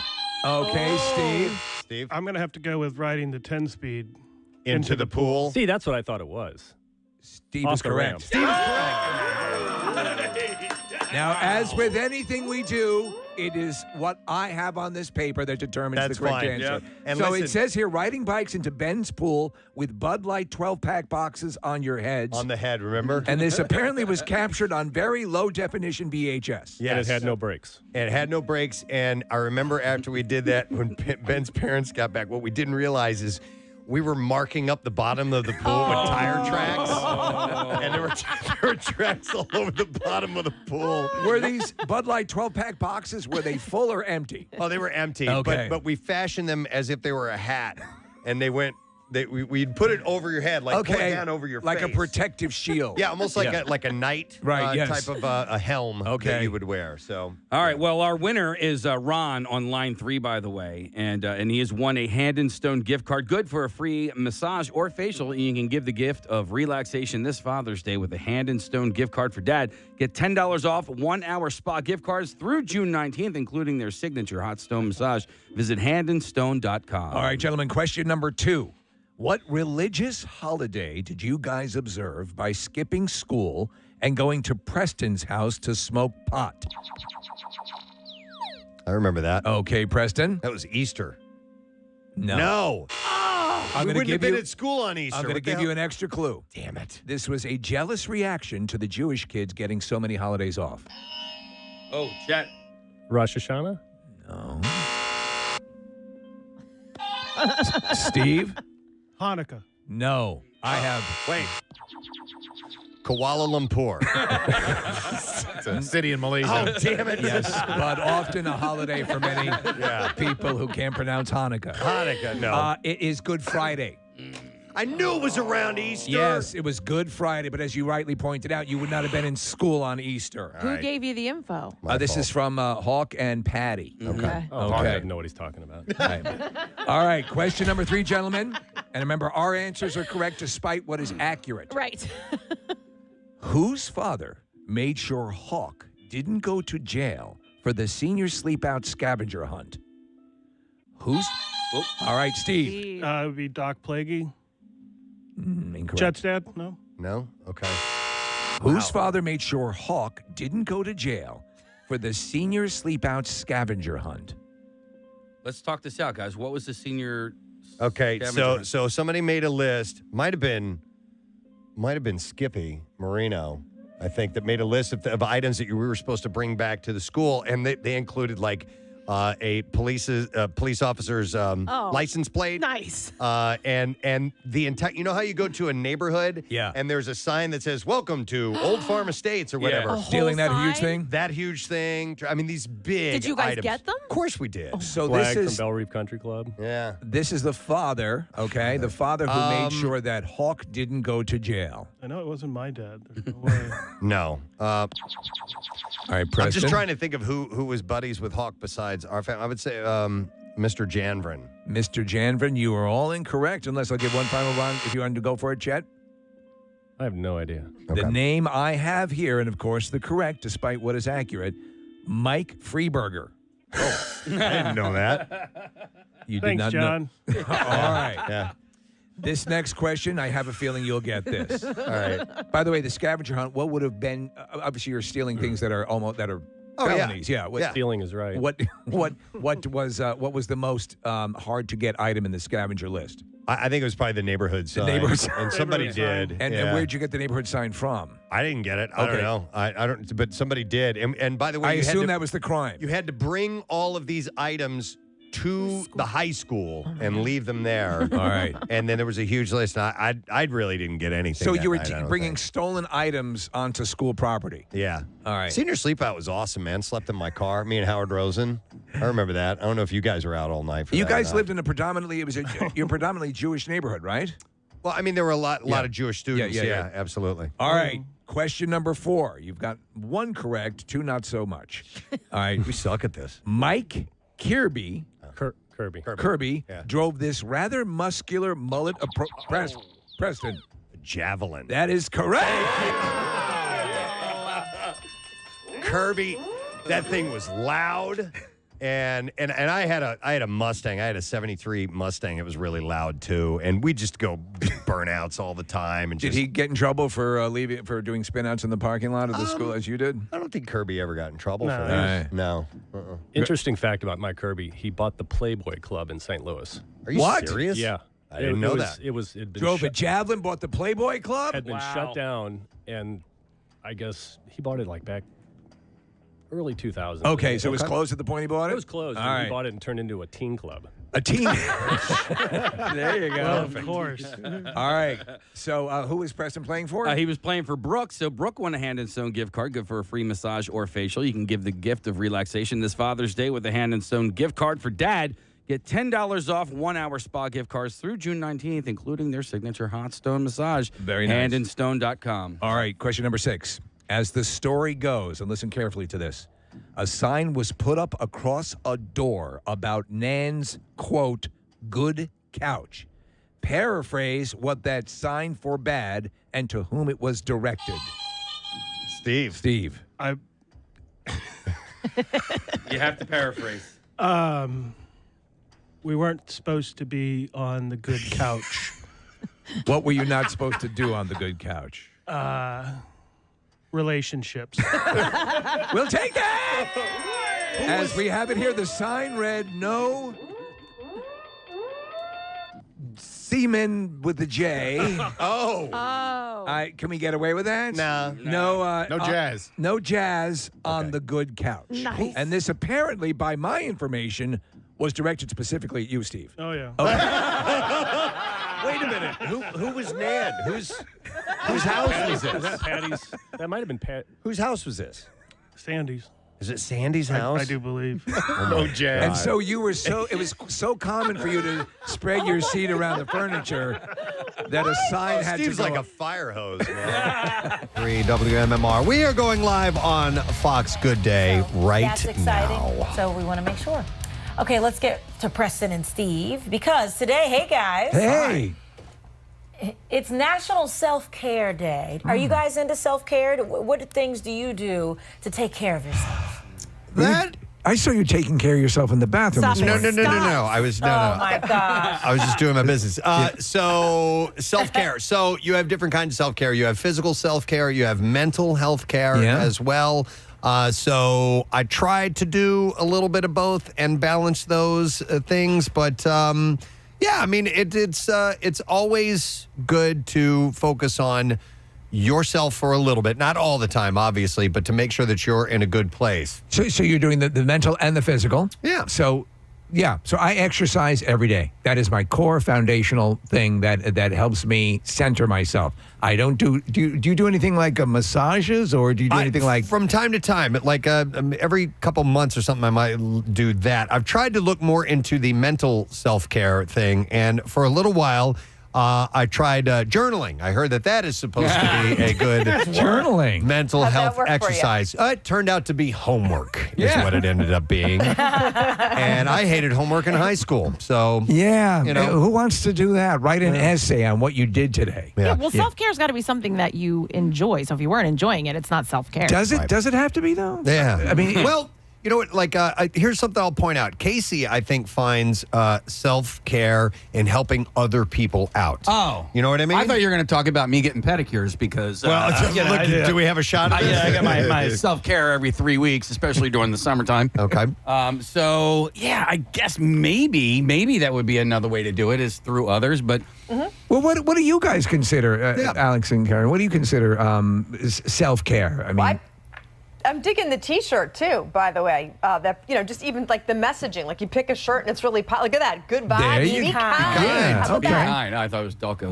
I thought it was my Delco shirt. I got a Wawa shirt on. I'm like, I go to Wawa every day. You know, that's pretty cool. Be the vessel. I would say to the point about, Casey's point, like it's really a luxury, I think, to have people like massage, like to do my, to get my nails done, like to do your feet, I think is like heaven on earth. Like I just can't believe there's people who are so kind as to like spend time and like massage your feet. That to me is amazing. I hear you 100% because Lord knows I don't want to touch myself. Why anyone else would do it is a miracle. But to that point, so you both would tend to think it's something that's more relaxing and sort of pampering as opposed to maybe like exercise or whatever. I would say, now listen, if I'm upset or going through stuff, I like that when I exercise, I'm just too tired to care after I'm done. And so I do like that. And, it's added benefit, it's good for you. So that works too. You like that exercise leaves you a broken woman. And yes. I have nothing left to give after that, yeah. But Preston, I have also, there's like a happiness journal, and I was thinking of trying that, but it's like, when I wake up, we wake up so early, I'm like, do I want to wake up earlier to write then?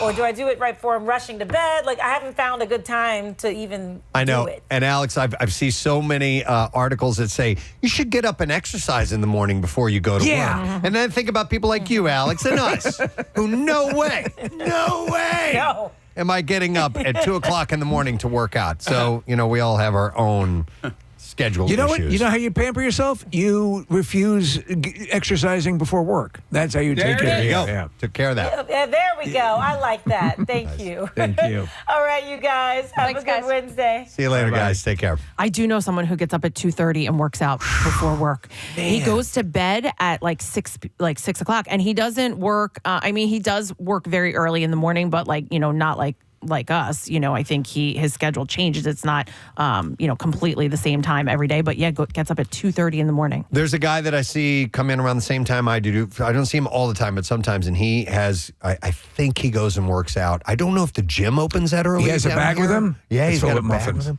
Oh, he's full of muffins. Oh, I thought it was filled with duct tape and ropes. No, but he comes in dressed to work out. Yeah, but he's got a bag that I think has his work clothes in it. So the gym in this building is it? Would it be open that early? That's what I'm wondering. That's really early to be. Yeah. So Bill, I don't know. Bill Burns, it's not 5 a.m., but Bill Burns, who works in our sales department, he goes to the gym every day before he comes to work. You might be confused. What he's doing, he's actually coming from the all-night raves he loves to attend. That's right. I forgot about this. Yeah. I just love these parties. Into the Molly. This is great, and the Molly's really kicking in.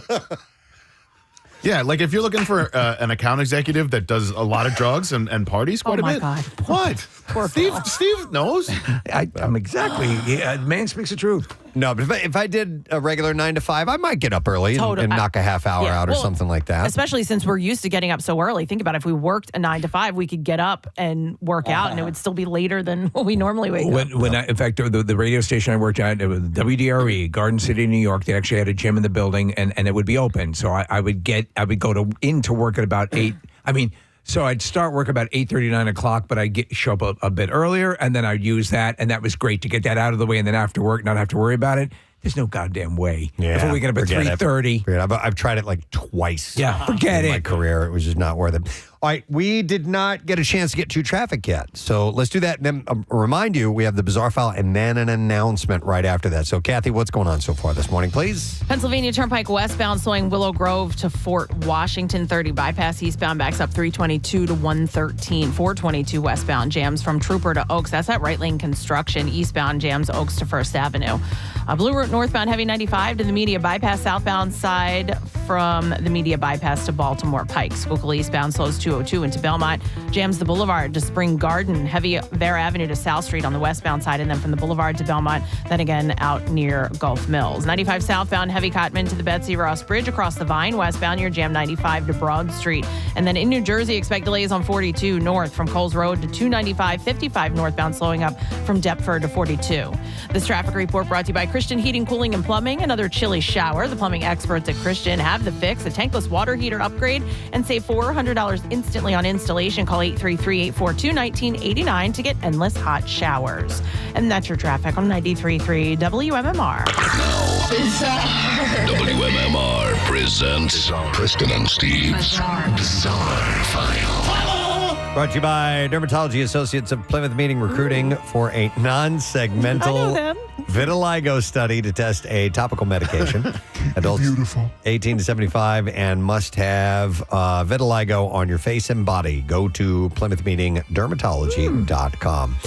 So I know Kathy had this in the news, but I'm going to leave the bizarre file with it. An underground hydrothermal explosion at Yellowstone National Park sent visitors running for their lives Tuesday morning as a massive black mushroom cloud of steam and debris rose hundreds of feet into the air. The eruption was in the national park's Biscuit Basin area, originating near Black Diamond Pool, located about 2.1 miles northwest of Old Faithful. Frightening footage shows about a dozen tourists fleeing along the boardwalk leading up to the thermal pools, as some screaming as large chunks of rock spewed in all directions. Biscuits! Miraculously, no one was injured in the explosion, but Biscuit Basin, as well as its parking lot and boardwalks, have been temporarily closed for visitor safety. According to the United States Geological Survey, such explosions occur when water suddenly flashes to steam underground, saying such events are relatively common in Yellowstone. The federal agency says the explosion is not an indication of volcanic activity and that it wasn't caused by magma rising towards the surface. Video taken after the plume subsided showed the boardwalk littered with debris and tourists carefully making their way to check out the steaming underground cauldron. Similar explosions are not heard of. Pork Chop Geyser in Norris Geyser Basin experienced a blow-up of its own in 1989, and experts recorded a similar, though smaller, event at the same basin in April of this year. But Pork chop sandwiches! Yes! But it is a wild video. If you haven't seen it yet, go track that down today. A bride-to-be claims an impulse decision to get breast surgery in Turkey left her looking like her boob had been bitten by a shark when her nipple fell off. Oh, my God. So you said in Turkey, not with Turkey, correct? No, in Turkey. Okay. Madison Goodwin went under the knife in Istanbul after seeing a delighted friend's results at the same clinic on impulse, booked to get it done. Model and social media influencer spent about $7,000 to have breast implants and breast lift, which involved nipple reconstruction in order to make her, quote, big saggy boobs perkier in April. The 19-year-old was concerned when she discovered her right nipple was bright purple the day after surgery and claims to have overheard a doctor say that it wasn't done wrong, but I corrected it. Or that it was done wrong, but I corrected it. Days later, she was horrified when she took the bandage off and spotted some of the skin had turned black, and her nipple was hanging on by a thread before eventually dropping off. Can you friggin' imagine? She's 19 and she's getting a boob job? Having been referred to a hospital wound specialist, Madison is now waiting for the rest of the necrotic tissue to heal or drop off before she can get a skin graft at a UK hospital. Let me amend that, because I know a lot of 19, 20, that they'll get boob jobs, but the fact that she said she had big, I thought she would be older, big saggy she boobs. Big saggy boobs. I mean, according to her. According to her, okay. She may not have, she may be overcritical of her own appearance. Conceding that it could simply be her body rejecting the reconstruction, Madison is now urging women opting for nipple surgery to get it done in the UK so that they are guaranteed help if British nips are best. Things go wrong. So she is, she's got a Can you her imagine? nipple fell off. No. To see a body part hanging off by a piece of like that? Yeah. 2 people were thrown in the ocean after a humpback whale landed on their fishing boat off the New Hampshire coast on Tuesday morning. The entire incident was caught on video, by the way. Did you guys see this footage? Oh, no. It's crazy. Greg Paquette, who was on board the fishing boat with Ryland Kenny, said, "We didn't see him for a couple of minutes. And then the next thing we knew, he popped up and landed right on the transom of the boat." He said, "I just looked up and kind of saw the boat tipping, and I said, the only way to avoid this is to jump horizontally away." Wyatt Yeager, who is 19, said that he and his brother Colin, who were 16, were fishing about 1 mile off New Hampshire coast because they were looking for pogies. Colin spotted the whale and began recording with his video showing Wyatt in the foreground. He said, "I saw it go up so it can quickly. I was just lucky enough to be facing the right direction." It just shows you how huge those things are. Yeah. The boat is of a decent size, but it just flips it right over.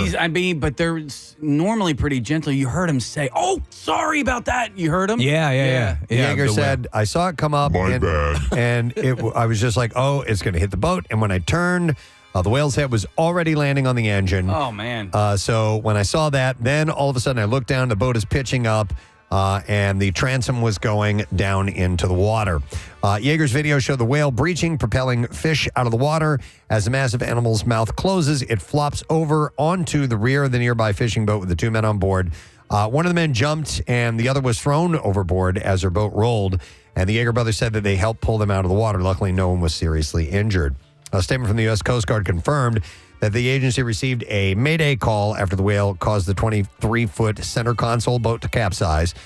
They also confirmed that the men who were on the boat were recovered by other boaters and taken to the Great Bay Marina. You've done a whale watch, right? You guys? I've never done it. Oh my God, it's amazing! I've done it many times. I'm usually in a larger ship.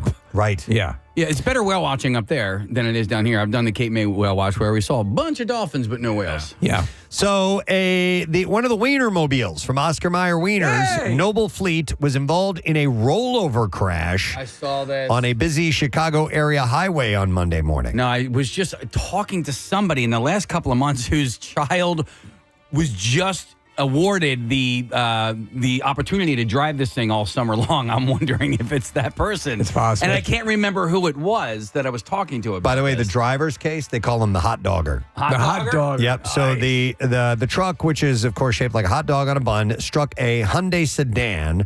The hot dogger, the driver, lost control and overcorrected, causing the vehicle to flip onto its side. So it went into a wiener roll. Yep. No injuries were reported in the crash. The Wienermobile was later pictured being towed off of the expressway. Oscar Mayer said, "We're grateful that everybody involved is safe and that there were no injuries. We're offering ongoing support for our hot doggers, and we appreciate the support we've received from local authorities. Safety on the road is our top priority." There are half a dozen official Wienermobiles that crisscross the country, by the way. I was going to ask, yeah. Meeting people on behalf of the company, and this one rolled. God, years ago, if I was a teenager and I had a license or whatever, for a summer? Oh, yes. Absolutely. Are you kidding me? That'd be awesome. I have seen it in the wild one time, and it was pretty damn cool. Because it was like seeing a Goodyear blimp back in the day. It was just that anomaly that every now and then we'd come across. And that's what we have in the Bizarre File. Oh, yeah. What was the video footage? It was a Wienermobile passing by another. Oh, yeah. Which one was it? It was it? It wasn't 2 Wienermobiles passing each other. Was it the Peanut? Or was that, it might have been that. Oh, okay. It might have been Wiener. I thought it was something that Peanut-mobiles. was tangential to. Yeah, I thought it was like a Golden's mustard truck or something along those lines. All right. And that's what we have in the B-File. We have an announcement. So we're going to pass along this information and how you can get on board. But we at the Preston and Steve Show have decided that it's time to have a party. Yeah. Okay. That it's time to have a summertime party. We have not had a full-on summer gathering in a little while, so we've decided to do something, and it's something we've never really done before. So we're excited to announce. Damn it. And bear with me on the name, and I will explain in a moment. It is the Preston and Steve first ever Who's Luau? Yes, ladies and gentlemen, you heard that right. The first ever Who's Luau And it's actually a Hawaiian luau, which if you've never been to one, is just a great time. It's a great summertime event. And the reason we came up with that particular theme is because we're headed to Valley Beach at Valley Forge Casino Resort. And it's like being on the beach. We love that place. We've done our belly flop challenges there, and we figured this is, listen, it's the thing is, just to get to hang out and have something like this, a fun, sort of Hawaiian luau vibe. We all love it. It's going to be a perfect place for it. So they've got the sand and the pool, and we are going to make sure that we have all the proper accoutrements as well. We are working on the entertainment, hopefully bringing you some very traditional Hawaiian entertainment, along with some traditional Hawaiian fare. And we will ask you to wear a Hawaiian shirt, dress the part, and of course, you'll be able to swim and hang out, and we'll be there. Hopefully, we'll have some prizes to give out and stuff like that. Grass skirts would be nice. We're working this out. Oh, and by the way, over the weekend, I was playing golf with Who's Lou. Yeah. You know Lou, who calls him from time to time. Who's Lou? And Lou is very excited to come. He's going to be there, right? He's going to be there for the Who's Luau. It's not, he wants to be involved because of the name, of course. We have to get him some sort of a throne, like in Grease 2, when where they carry them on a litter. Yeah. I like that. And by the way, Lou lived in Hawaii at one point. Yes, I think he was, let's just say, eluding some people. Now, here's what I haven't given you, the date. It's going to be Thursday, August 22nd. Okay. From 6 to 8 p.m. at Valley Beach at Valley Forge That's Casino the day Resort. that Hawaii became a state. A lot of people don't know that. They don't know that because day. it's not true, but It's not true at all. But we always do an early event because we get up super early in the morning, but it's perfect like happy hour. Yeah. Come and hang outside at the pool. We'll have special luau-inspired food and drink specials. We gotta have some Mai Tai. What? Look at that. We missed it by a day. August 21st, 1959. I just guessed.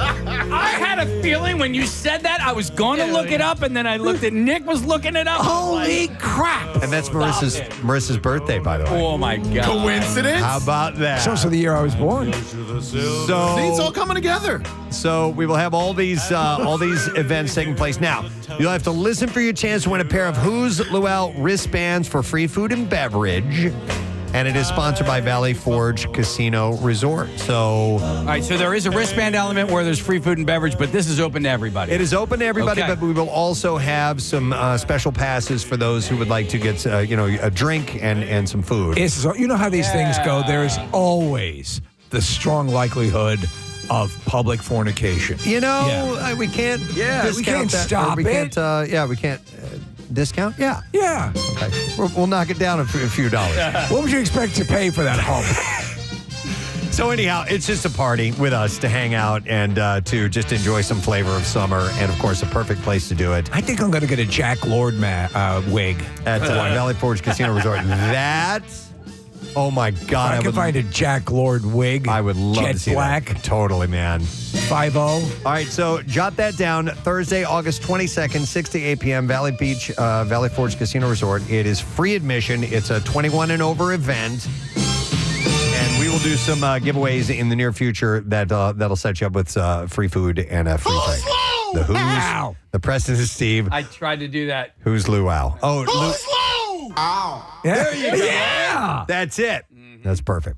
All right, so put that in your calendar and come and join us, and we would love to see you there. All right, we're going to take a break. We'll come back in a moment. Our good friend Victor Fiorillo from Philadelphia Magazine will be joining us because their best of issue and also their 50th anniversary issue is out now, and you might find some people in there you recognize. Yes. We'll be right back. Stay with us. To the group, it only hurts when I juke. There's another story. Yeah, we'll tell that another time. All right, so that's an interesting piece. I'm not going to ask another question for fear of giving away another upcoming question. All right, so that was Erica was our winner, and she's won a pair of tickets to the Bucks County Playhouse presents The Nerd, June 23rd through July 15th. Get ready to laugh out loud at the most ridiculous comedy of the summer. For tickets, call Playhouse box office or visit buckscountyplayhouse.org. By the way, so Sandy, the girl who this happened at, now that was an offshoot of, we went to a high school called Parkway Central, But we also had a friendship with some Catholic schoolgirls who went to St. Joe's Academy. Yeah. And that was Sandy and Patty and Cindy and a whole slew of them, actually, that were over there. So it was the Catholic schoolgirls that were afraid of the semen on the couch. So you could no man batter on the couch. Yep. All right. On Nan's All right. couch. There we go. So, question number 7. Where was Preston's band The Image playing the night of Hawk's 21st birthday? Steve. I'm going to go Litchfield. Litchfield, Illinois at Ken's Lounge? Nope. Preston? Party Town in Bonne Terre, Missouri. No. Wow. Chet? I'm going to say it's the place in Soulard, Press. What's the name of that?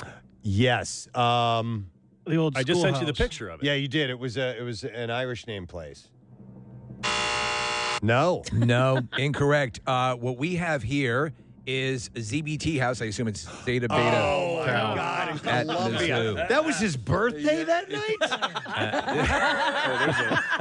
This is from Hawk himself, so I'm assuming that's God. correct. You all had the same reaction to that. That was Okay, an explain. insane night. There is a much deeper story.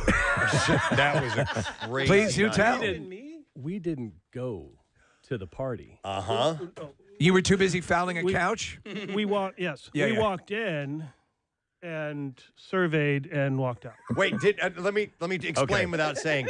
When you guys went in, didn't you think it was like raining inside or something like that? There was Or it was funny snowing things. or The walls something? were kind of doing things. We may have been delving into Yeah. some hallucinogenics at the time. So you thought it was raining inside and the walls were bending? Mushrooms are Yeah. healthy. Yeah. Okay. So we were hired to play at this fraternity ZBT, which they said stood for Zibong Team. They were the Jewish house. Yeah. The guys Jewish at house? The Jewish house said all our answers were wrong. Zits, butts, and teas is what I heard. Okay, that's Six better. butts and teas. And so it was just, I mean, you're playing at a frat house. It's Yeah. as party as you can possibly get. And these guys were staying at a hotel room because they wanted to be there for the party because they were living in St. Louis. Columbia's a couple hours away. All right. And so we were waiting for them to show up, and they never showed up. Well, it turns out they tripped, and they couldn't. They showed up. That was it. All right. They're like, couldn't leave. We got to get out of here. We have to leave right Can't now. see my hand, man. All right. So we had no winners on that. Next question. And this was just referenced, actually. What was the nickname given to the, quote, crappy Litchfield Motel? Okay, now this is Preston. going to sound terrible. All right, All right. but it was the Haji Inn. Am I right? That is correct. Yeah. And this is It was called the Motel 66 Court, okay. and there should have been a sign for Steve there about the jazz on the beds because a lot happened there. Really? Not Yeah. mine. So if you were to still Not bring you. one of those infrared lights or those blue lights, Yeah, you could ring it out. it looked like a Jackson Pollock. Yeah. All right, so the Haji Inn. Yeah, so I got that one right. All right, All yes. right. Well, congratulations to Rick. Rick, you've won tickets to see JB Smoove Friday, November 17th at 9 p.m. at the venue at Valley Forge Casino Resort. Tickets on sale. That would be today at 10 a.m. at Ticketmaster.com. Pre-sale began yesterday. You don't even worry about that because it's over. All right, gentlemen. Yes. This one, when we actually reviewed this question, we laughed out loud at this. How did Steve earn the nickname Sterno? Preston. You're not going to answer that? I know it. You didn't buzz in. No, you got it. All right. Steve used to light his farts all the time. And it was a little blue flame that would come out, and it reminded us of the sterno that you see, which is the liquid, the canned heat that you put underneath of little banquets, chafing dishes and whatnot to heat them up. So that's how he got the nickname Sterno. We have here by lighting farts in nylon pants, which caused them to burn away. Did that actually happen? I don't remember that.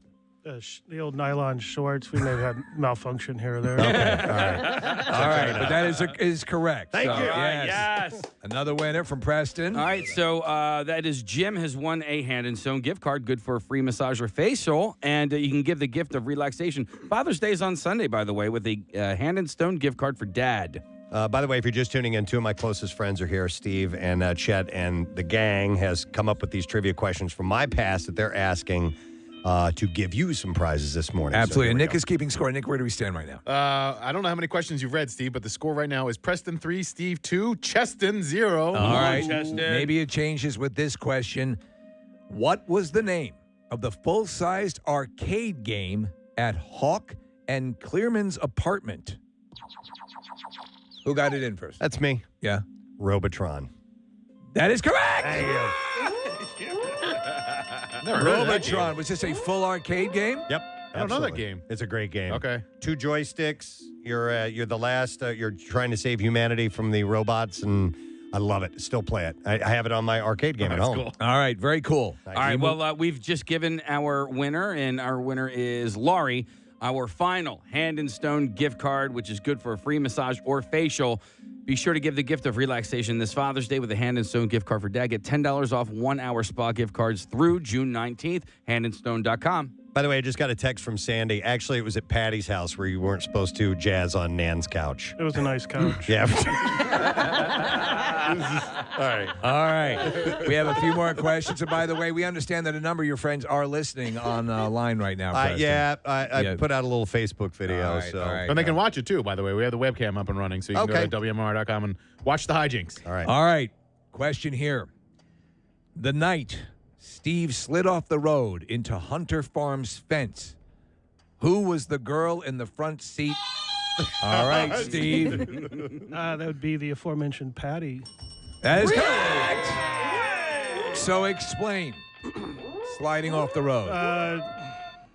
Sliding off the road. By the way, how often did we see sections of that fence missing? Every weekend. All the time. I mean, this thing, it was white picket fence. Yeah. And it was down an embankment.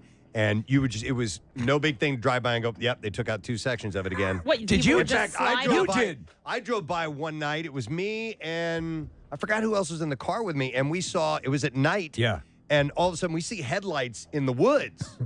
And we're like, there shouldn't be a car down there. And we stopped, and sure enough, there was a section of the fence taken off. This guy had blown through it, and his car went all the way down in the woods. He was driving around the woods. We picked him up and took him over to St. Luke's. Is that the one that was close I think by? I was with you. Got it. Was that you? I think I was with you. Yeah. All right. Wow.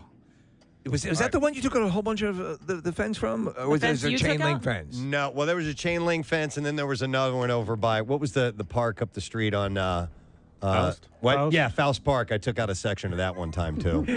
All right. Yeah. It was Steve's brother's car too. It Yeah, it wasn't even my car, and we were just lightly snowing and just came around the corner and Yeah. high fence. Okay. But when I did the one at Faust Park, when I took that out, it was Danny was in the backyard, Craig Schrader or in the back seat. Craig Schrader was in the front, and we're getting ready to turn into it. And Danny goes, "Press, put it low and floor it." And I did, and I spun a 180, and I took out that fence. And my dad was none too happy about that. We've heard the story of the reaction. Yeah, Yep. it was pretty wild. All right, well, our winner on line 6 is Jay. You've won tickets to see JB Smoove Friday, November 17th at 9 p.m. at the venue at Valley Forge Casino Resort. Tickets on sale today at 10 a.m. at Ticketmaster.com. All right, question number 12. What was your mutual friend Sandy's nickname, and why did she get that nickname? It's me. Oh, again, Preston. Balsa. Balsa. And Yeah. how did she get that name? Because she's so skinny and light that you could just pick her up and throw her across the room with one hand. Or That is right. I have here because she was too skinny to go down the water slide. Too skinny to go down the water slide. Balsa. Balsa. Balsa okay. wood. Yeah, she was very. love it. We have a winner. All right, so William on line 8, you have won tickets to see JB Smoove Friday, November 17th at 9 p.m. at the venue at Valley Forge Casino. Tickets on sale, Ticketmaster.com at 10 a.m. All right. Wait, I have a quick question. So were Patty and Sandy girlfriends, or they were just in your group of friends? They were close friends. Okay. Pandy and Pandy. This is delightful panda bear. Patty, Sandy, and Cindy were really, really, really close friends. So you had these were the girls that would do your homework. No. These were the girls at the Catholic school. Oh, okay. All right. Now, that Catholic was school some girls. other chick I dated when I was a junior. All right. We have occasionally heard stories of the naked river float. What was the name of the float trip company that inadvertently ran it? The float Oh, come on. trip company. That's hard. That was on the Who's On, wasn't it? Oh, chat. Was it the Preston and Cheston Rock and Roll Float down the river? No. The actual legitimate name. That did happen. Yeah. I like that answer, though. Wow, the company that did it. Who came I up with think, that Preston, question? you were actually kind of in the realm. It was on the Huzzah, if I remember. No, it wasn't. It was. Yeah, it was. No, it wasn't. That one was. Or was it the current river? It was the current because we went down to Salem. They have so many rivers. Our answer here, Yeah. Steve, you want to take a crack at it? No. It is, we have Huzzah Valley. It was the Huzzah River Yeah. for that one. All right, no winners on that one, Preston. You were sorted there, but didn't, I didn't wrap get it it. up. All right. That was the one where it eventually became a nude fest, right? Oh, yeah. We Yeah. were all of us. And there was probably 25 of us. Yes. Yeah, we all ended up completely naked. Listen, we took whiskey with us. Yeah. And we're talking about a float that would take 6 hours, 7 hours, something like that, maybe longer. And you're just getting bombed the whole time, just drinking the It's whole a time. wonder no one died. So we decided that the last mile of the float that we would get completely naked. And we're going by like families and stuff out there with the kids. Hey, how you guys doing? And we were just lit. It was awesome. And I have pictures. Do you? Oh, I have all right. lots of pictures of us completely and about. Oh, and we were jumping off of cliffs naked. too. Naked as well. With Yeah. women, with girls as well. Yeah, Oh, okay. totally. All right. Gentlemen, what was the very unradio-friendly nickname of Steve's car? Please paraphrase. Steve. See you next Tuesday. Yeah, yes. Steve is correct. Nice.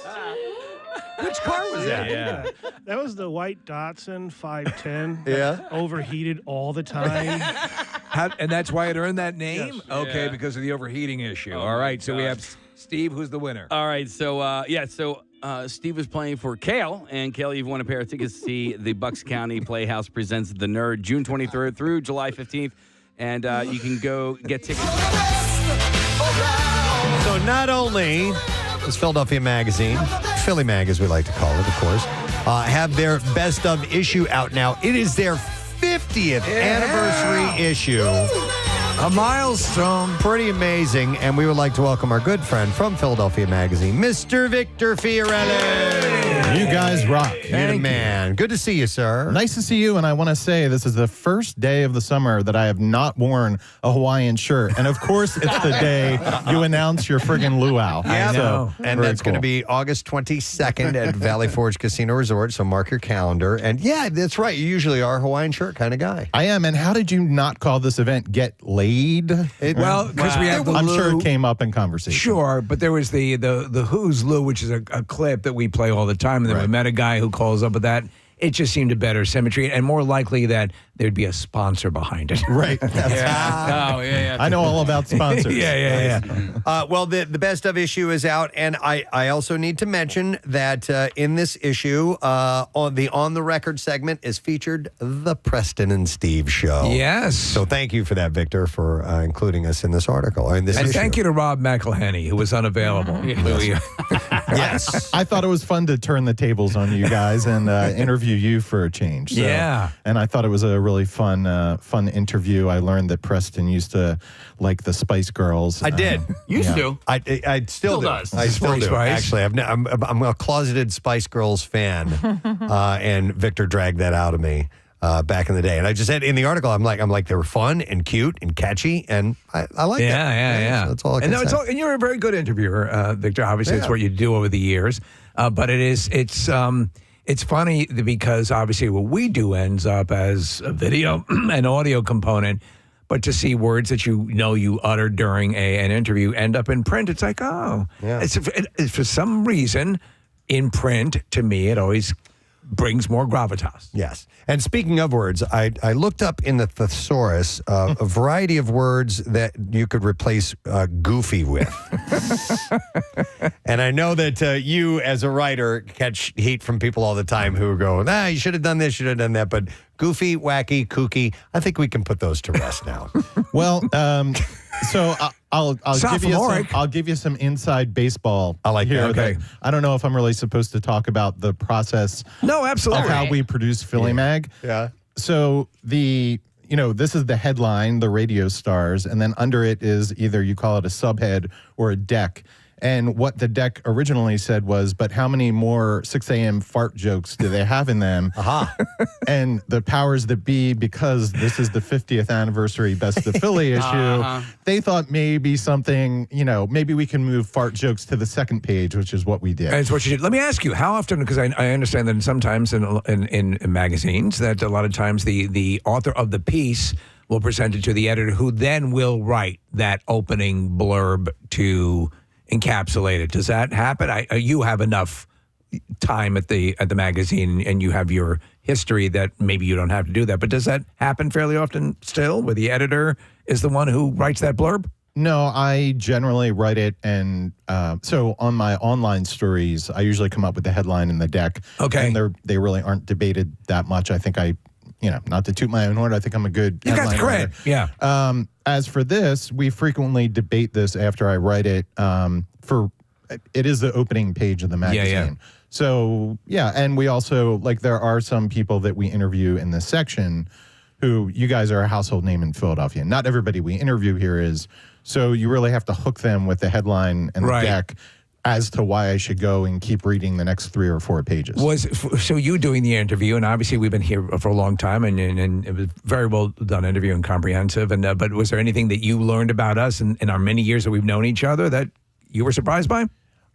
I really enjoyed when you guys were just talking to each other and the sort of back and forth, about the Spice Girls. And then also I was really curious why, and we got into this in a lot more detail in our phone call. And obviously it's a print magazine. There's not that much space, but I was really curious just why the sort of stunts had decreased a lot in their scope and number. And I kind of knew the answer, but to sort of get into it and you just can't light things on fire anymore and blow things up. Also, it takes a little bit longer for people to recover and heal after things. Listen, I fell and hurt my wrist in December, and it's still it's July now, and I can still feel it. So 49-year-old bodies don't recover the same way 22, 23, 25, 30-year-old bodies do. Was that at the Camp Out for Hunger? No, that one was just simply roller skating in Cape May. The Camp Out for Hunger one, that was another one. That was my neck, shoulder, and arm. And that wasn't my first injury to my neck, shoulder, arm. Remember, I separated my shoulder live on the air. Yeah, driving through a wall of fire. Yeah, was it really on fire? It was actually a smoldering piece of plywood. We called it a wall of fire, but it was a smoldering piece of plywood. But he's right, though. As we, get a little bit older, it's harder to recover. We used to do drunk day, and there was the hangover lasted all weekend. All week. When it got to the point where it lasted all weekend, I was like, I can't do this anymore. So a lot of this is contained in the article, which is really well done. But people don't realize I never imbibed. I never did it because I've never been drunk. I could have killed somebody. I might have been the exact thing you didn't want, that reaction. But Victor, these guys would go all in, and it would be days before you were able to come out of it. Yeah. And that was a holiday weekend. We always did around 4th of July. I ruined my 4th of July weekend. So, well, in the print piece on you guys, we have the sidebar shock value. Yeah. And there was a debate whether we should include drunk day in that. There was some concern. Listen, I write this, but then there are 6 other people that see this, and we have feedback. That's one of the good things about working for an establishment like this. There are a lot of hands and eyes on it. And there was some concern about the granny and a wood chipper idea. It just seemed too awful to talk about a grandma's ashes. I almost put drunk day in, and then at the last minute, we were like, okay, just so you don't say fart jokes on the opening page, you can keep granny and a wood chipper. Yeah, we do present a series of issues. Actually, in fact, we had the wood chipper a couple times. Nick, you and I both ingested the ashes of somebody. That because the wind went the wrong way at the right time. In fairness, it was for really good tickets. It was for really good tickets. Didn't we one time, I think it was Joe, as a punishment, because we would punish him from time to time, didn't we sit him in front of a wood chipper and we threw fish in it? That, I think, was a month of stunts after I had retired. Oh, that was it. And which all those guts went flying all over him or something. Yeah, we punished him just simply for being himself. Yeah. You guys are awful. Oh, Well, dude, okay, so My son and his friends were in the car a couple of weeks ago, and I was talking about some contests that we had done. And I'm not going to say it on the air because I don't want you to know what we did. But like I told him about this one contest that we did so that somebody could win front row Genesis tickets. Yeah. Oh, yes. And I told him what we did, and he laughed, and he's like, dude, why didn't you just give him the tickets? Why you got to put him through that? I'm like, well, we didn't surprise him with it. When they came in, they knew what they were going to do. Right. They knew that they were going to eat our pubic hair. Right. You know? That's what they did. They did. Yeah. Well, he's listen, 17. Yeah, he's probably eating his load of pubic hair. God. So anyway, best of Philly. Sorry to sully your edition here. In Philadelphia. This is really, honestly, this is the one that I look forward to all year long. We go to the beach. This is an amazing beach read. It's incredibly useful. Yes, it really is. And people hold on to, I know I do, I hold on to past issues that are the best of just because you can consult them. They're the reference. Yeah, and the fact, listen, we put on a show every single day, right? But we have the Camp Out for Hunger, and we have these other big ones that, we plan all year for. And I know that you guys do this, and this is why I appreciate what you guys do over at Philly Mag, because this isn't like, well, okay, let's just give the best pizza or cheesesteaks to Angelo's. And no, you guys actually go out and do your research. Oh, we do a lot of research. There are a lot of, listen, we talk about this all the time, but there are a lot of lists out there. We actually originated the best of city idea back in 1974. We were the first magazine to do it. Now you've got Indianapolis Magazine doing it, Honolulu Magazine, whatever. But so there are a lot of lists out there in Philly too. The Inquirer actually started one this year that was kind of ridiculous because there were like categories like personal injury lawyer, and there were 35 nominations for them. You could vote twice a day. Right. And, it's all sort of gamed, and it's all sort of based on trying to sell these people ads. Right. It tends to in rob this it. case, Yeah. We have literally probably 20 people working on this package. We work on it throughout the year. We kind of keep notes on, hey, I heard this great new empanada place open, like who's going to go check that out? And we check them out, and we go and we spend our money and we report back, and some places we go to don't make the cut and some places do. And I was reading through this the other day. I finally got a chance to read it once it showed up at my house, and I honestly learned so much just going through it of all these There's the sign. cool places. Especially because you're a man about town, and so you're aware of a lot, and for that to do that for you says a lot.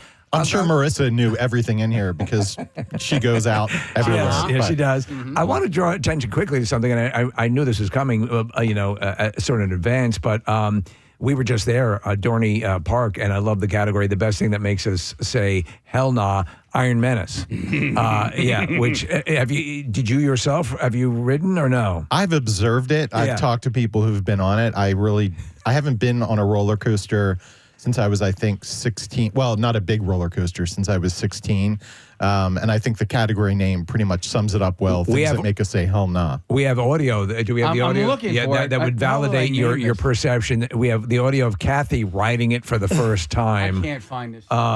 Because, what it does is it gets you up about 16 stories. Gotcha. Okay. We're right here. This is what it is. Yeah. At the beginning of the ride.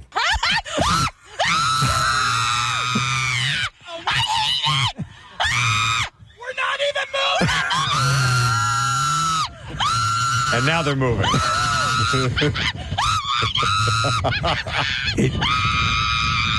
I like the laughs in between the screams. There's more.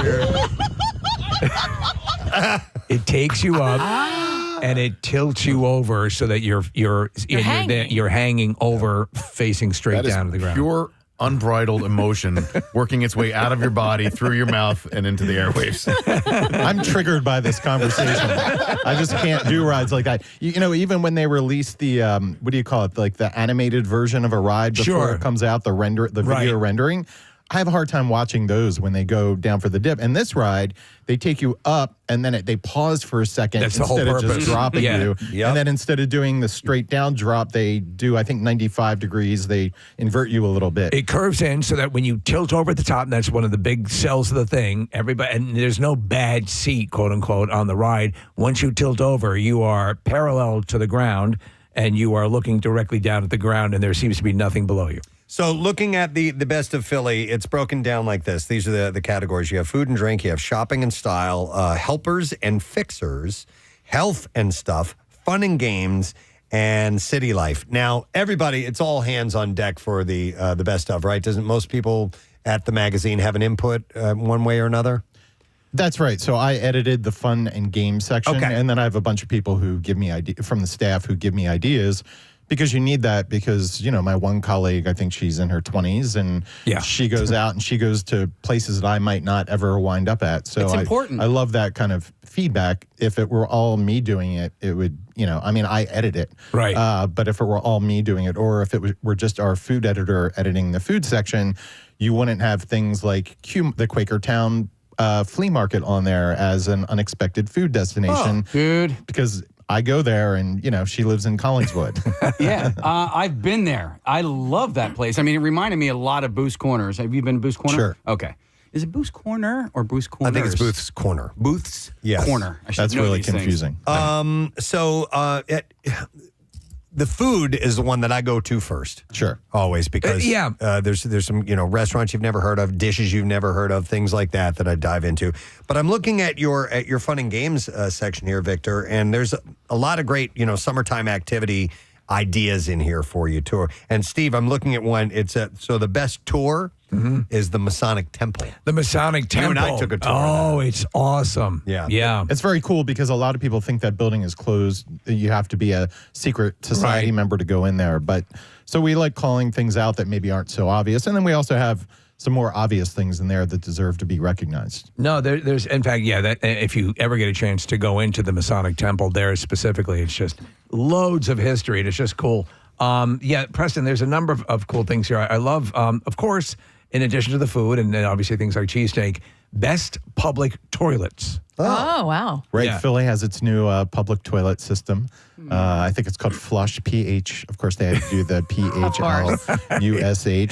Also, I think this is the first time this has happened, and I know you have a lot of loyal followers in Delco. Yeah. I think this is the first time that a Delco restaurant has ever won our Best New Suburban Restaurant Award. And that restaurant is? Rosemary in Ridley Park. Wow. So I think that's important to call out. I mean, it's just a different type of Delco restaurant, really elevated food. The chef who's there now worked at a bunch of fantastic Center City restaurants before going out there. And we still love our places in Delco like the Clam Tavern. And it's also, of course, Wilson's Secret Sauce. Amazing. I could go on. But it's nice to have a place like this in Delco that's just a little bit different. And there are, other things in here that I just didn't know existed, like to find out that in Ardmore, there's a non-alcoholic bottle shop. I was like, wait, what? But sure enough, Wallace Dry Goods. My wife has some coworkers who are in their 20s, and so many of them and their friends do not drink at all. Like this is a thing, and it's not because they used to drink and they are not drinkers. They're They straight edge. They might smoke a ton of pot, but, Right. but alcohol, no. Okay. And so here you have Wallace Dry Goods in Ardmore for non-alcoholic bottle shop. Who knew? But hey, if I am going to somebody's house or I need to get a gift for somebody who I know is sober, it's a nice idea. It is it's a great idea. Yeah, I love the and this is interesting. Best new hiking trail. Trolley Trail. I'm not familiar. Yeah, so Trolley Trail, there used to be actually like a scenic trolley that went through part of Fairmount Park at the beginning of the 20th century, I believe. It long ago, fell apart and was forgotten and got grown over, and they basically went through and retraced all of that. Some of the track is still visible, and they made a hiking trail out of it. So that's cool. There's a whole statewide program called Rails to Trails, and they'll take old railways and convert them into trails. And I don't know if this is part of that program, but it's a great program to make areas that have grown over or whatever into hiking trails. Victor, scanning some of these locales, how far is the range? I'm seeing stuff from Cape May to Poconos, maybe, or it would go out that far? Poconos is a bit of an outlier. Like the Poconos, you're referring to a sidebar that I did, which is specifically about sort of road trips to take. Okay. So that kind of opens up the range a little bit. Generally speaking, we go from the Jersey Shore, but few and far between at the Jersey Shore, and then out to Westchester. We try to stick to the general Philly area. I know it drives Kathy a little crazy with our top 50 restaurants. That we'll have a restaurant in Collingswood, but hey, there are great places in Collingswood. Well, the reason I brought that up is because I see on here, and somebody was telling me, I think it was Chuck recently, Casey, the Naval Air Station Wildwood Aviation Museum. Yes. Did he go to see that band there recently? He performed. Oh, he I don't know if played it was there or if is that in the same place as the Cape May Airport? The Cape Yes. May. Okay, yeah, then that's where he performed. He was telling me how awesome it is. I've never been there. So there you go. I got to add another thing to the list. And this is part of why this best of issue is so great. It reminds you a lot of times of, first off, you're going to find out about a lot of new places, but it reminds you of places you have not been to in a while. And also, if you have kids, where can I take them somewhere to go this summer? They're bored out of their For a good minds. cocktail. And a good cocktail, where are we going to get them? So there's so much good stuff in here. I can't help but point out best radio show, the Preston and Steve Show. Yes, that was pretty awesome. Sometimes we sit around and we say, wait, has such and such never won an award? I think we actually had this conversation last week about the Reading Terminal Market. I don't know that we ever came to the conclusion because we've been doing this for 50 years. Right. But certainly places in the Reading Terminal have won for like best take on a cheesesteak. There's that Cajun place, Beck's. Yeah. And other places have won. But we weren't sure. Did we never give the Reading Terminal Market an award? And, we had the same conversation about you guys. Well, certainly we gave them a best of Philly in the past. And then we were like, no, maybe we didn't. We are the Reading Terminal Market of radio shows. There you go. It's a great article, Victor, and so thanks for writing it. But I also want to give a shout out to Kyle Kalinsky. He was the photographer for it, and I've known Kyle since 8th grade. Super nice guy. Super nice guy, great photographer, and the shot of you two, Preston and Steve, really looks good. I know, like it's a cool setting, and he shot it here, but it looks like it's a studio setting, and so nice job by Kyle. I took one look at the photo and I went out and went to my barber to get a Steve. There you go. You won the war. You went all the way down. I went all the way down. It looks good. Nice.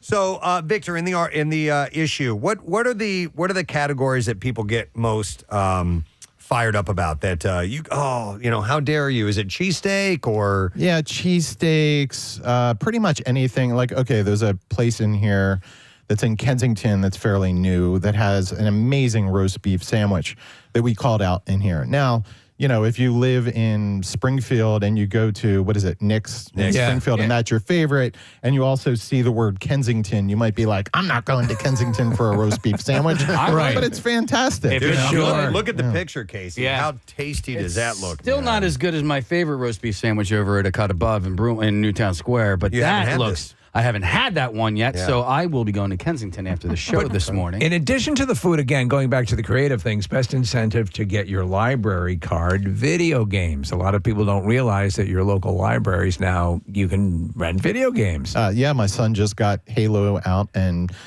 killed 5 million aliens or whatever they are and then, returned it. Actually, I was supposed to return it for him, and I returned it a day late, and I never heard the end of it. Another thing I think it's fun to point out about this edition of Best of Philly is that because it's our 50th anniversary, we went back and looked at some of the original winners from the 1974 issue that are still around today. So, for instance, in the food section, you have Bassett's Ice Cream, which won in 1974. They're actually in the Reading Terminal Market. We had we actually had Bassett's flavors that we designed that sold very well for them, and we made nothing on that. There are also odes to original winners like the McGlinchey's Jukebox, which it's interesting to read about that because back in 1974, we praised the McGlinchey's Jukebox for the fact that you could hear the Rolling Stones and then you could hear Sinatra, which to us today is kind of, well, of course, because you can play anything on the jukebox. But back then, the jukeboxes were very, very limited in what they would present. And there might be a place in South Philly that does not allow, any quote-unquote long hair or hippie music on the jukebox and would only be Dean Martin and Frank Sinatra. Wow. Sure. So it's kind of funny to go back to 1974 and look at the old issue and pull out some of those and reflect on how we've changed. Wow. Yeah, I'm glancing at a few of these. That's great That's a stuff. really Yeah. cool idea, man. Kathy, well, actually you, Casey, you're a carrot cake fan. Oh my! Wait! You have the best carrot cake? Best carrot cupcake. There's a guy called the carrot cupcake man, right? Is that his name? The Or carrot cake man. Carrot cake. Yeah, he's been a fixture in West Philly for maybe, I don't know, 30 or 40 years. That's right there. The carrot cake's my favorite. That Me is too. what I Yeah. get for my birthday every single year. I didn't know that just 10 minutes in this direction, I can get the greatest carrot cake of my life. That's right. It's beautiful carrot cake. Okay. Other than the carrot cake that I make in my kitchen. There you but- go. Kensington first, West Philly second. There you go. All right. Ridley Park. Ridley Park. I cannot believe I have not been to Rosemary yet. I've been hearing about Rosemary, and word of mouth I think is such a strong form of advertising. And literally, as we're talking about, I just got like 3 different texts saying, like, dude, you got to go. Well, you read this, and then you're the guy who's recommending. You become the word of mouth at that point. That's right. And I think if they're still doing it Tuesday to Thursday, they do like a $42 3-course fixed price menu. I like that. And the portions are the same as what you get at a regular dinner service. So I don't know how much longer they'll be running that special once Best of Philly, gets into all the hands, because they might get a little more crowded those days. But So, by your estimation, what is the unsung here? What is the experience or place, or what is the real breakout star of this list? Ooh. Well, I know we were just talking about it, but I think for me, having Rosemary in there, because it is a Delco restaurant. Right. It's a big shift. And it's, you do have people from the main line and from Center City driving to go check it out. So that's kind of a big deal. And then, we have some really interesting places in here, like what's the new ice cream place? Sorry, it's actually in Oakland, New Jersey, but I tried it, and I know some people. It's called. Sorry, I saw the picture. Yeah, here. It the looked picture looks amazing. Hang on, I'll pull that up for you. And some people do give us crap for, you're called Philly Mag. Why do you have places in Delco or Chester County or South Jersey? I don't know. Like I heard a few years ago about tacos at a gas station somewhere in like Lindenwold. Right, yeah. And I drove out there because I think that people who love these things, they will drive and Places reach, I would consider the if you're describing what constitutes Best of Philly, things within the Philadelphia experience. And certainly you can go experience things in Jersey and Delaware, and it's not ridiculous, right? No. La Morlens Plus, is that the That's the one. place? Okay. Yes, that's the ice cream place. This looks incredible, whatever this is on this. And by the way, if you're from Lindenwold or, I don't know, Broomall or Rutledge, Pennsylvania, and you're in Phoenix and somebody asks you where you're from, you say Philly. That's true. You don't say Rutledge. You don't say Rutledge. You don't say Lindenwold, because nobody knows. So I think collectively listen, I know I don't live in Philadelphia. I don't pay the city wage tax, but I consider myself a Philadelphian. Sure. Yeah. I love this. Best chef, Tabachoy, was at Food Trucks and Fireworks, Marissa. Oh, yeah. That's right. Chance, how's that pronounced? Anise? I've stopped trying to pronounce names. I just figure it'll get me into trouble. Yeah. Also, for your listeners, maybe who are in the industry, they might like to know about this late night happy hour at Grayson Proper in South Philly. It's a great neighborhood kind of bar with a sort of Portuguese focused menu. It's by the couple that owns Hawthorne's in South Philly, which is a super popular brunch place. Oh, okay. And they yeah. do this Monday night happy hour from 8 to midnight with all snacks and drinks under $8. So it's a fun industry night kind of thing. I'm not going to South Philly at 8 o'clock on a Monday, especially if you're taking video games out for your son at the library. I don't think you're heading. That's right. Yeah, it's a different lifestyle. I see, like, I don't drink, but I see that a couple of the features will pop up on the news or whatever in the out and about shows. And the thing they do, and I don't know if this is something new with the cocktail, where there'll be like a bubble of steam or smoke or something on. Have you seen these? Sure, they do use smoke and some and they blow a little bubble. Is that a new thing, or have I just missed out on it? It's newer. Okay. But yeah, they do some pretty fun stuff with smoke and and bubbles and, right. and edible things. Yeah. And drinks are it's an art for As real. far as like the history of the country goes, it's new. Yeah. Like our history of humanity. On that end of It's the timeline, way new. Way new. Right. Yeah. Gotta figure there's the dinosaurs and then bubble drinks. All of that. I also want to give a shout out to Kylie, who gets a Best of Philly award. Kylie Kelsey, of course, for low key style icon. We praise her. Normally we would give fashion awards to people who are a little more, how do we say it? Hoity-toity with it. Yeah. But we like her low key approach, and we love getting her in here. By the way, what's the latest with the chocolatier gal that freaked out on her down the shore? My lawyers would like me to remain silent about that. No, I'm just kidding. I've let that go. Yeah. I tracked her down. I thought it was important to do. I got a lot of hate for tracking her down, but everyone else has. I haven't mentioned her name. Right. I since then I've let it go, and I wish her and her family well. Yeah, okay. And it's Swiss chocolate. Why did you I'm get trying hate to be for nice. Why did you get hate for tracking her down? People thought that I was trying to. He was being too aggressive. Ruin her and her business. I just went No, to. she ruined her and her business. I agree. I just went to talk to her and get an explanation. Get that side of the store. Her husband whipped out his phone and chased me out of the store, and of course that became a big thing. She didn't ruin her business. Everything's fine.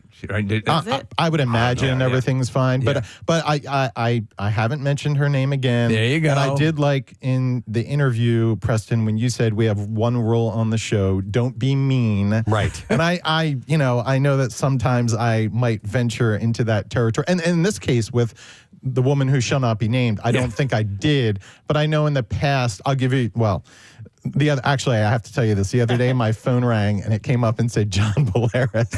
And I was like, okay. And I picked up the phone and I said, John effing Bolaris, just like that. Yeah. And he was like, Victor. And I said, yeah, Victor Fiorillo. He's like, oh, I called the wrong Victor.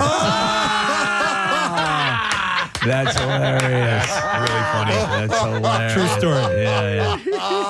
It's like, okay, I guess the time of reckoning. That's good. Oh my God. Excellent. Well, listen, we got to wrap, man, but I want to remind people that the Best of Philly issue is out now online and in on newsstands.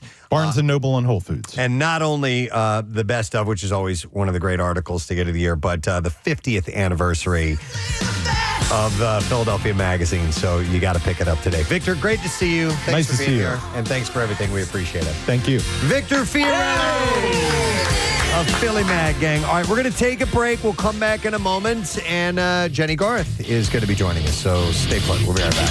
Box office or buckscountyplayhouse.org. What a great name for a car, by the way. Yeah, absolutely. I'm going to pick you up in the sea. That's great. 3 more questions here. I don't want this to be over. Well, it's we went with the ones that we thought would have stories attached. That's to them. cool. Which of Chet's nicknames is also an aromatic North American plant of the daisy family? Which of Chet's nicknames is also an aromatic North American plant of the daisy family? Now, we got to get this. Hang on a second here. I don't even know. Daisy. It's a pretty elaborate nickname. It is. It is, but it isn't. Oh! Preston. Tumbleweed. No. No? No. No. I remember. Preston. Sagebrush. Yes!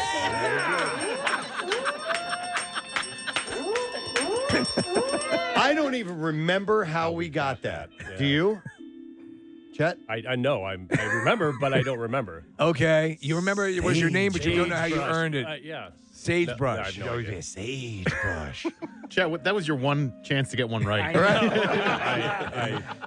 I pretty much suck at this. All right.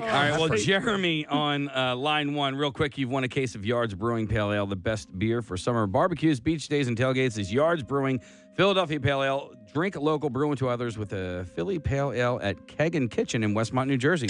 All right, 2 more questions. You got to leave. Casey's got to go. Santa's got to go. Yeah, Santa's got to go. All right.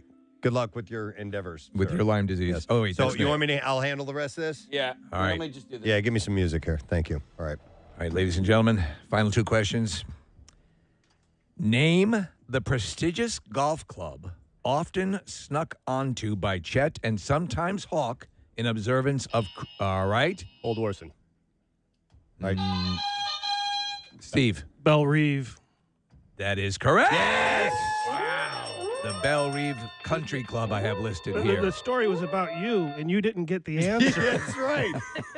That's par for the course. He clearly doesn't remember too much. Yeah. All right. So, Steve, we have a winner for Steve. And what do we have? Marissa, who's now taken over the chores. So the winner is who was Jared on Max. Was that Jared who won?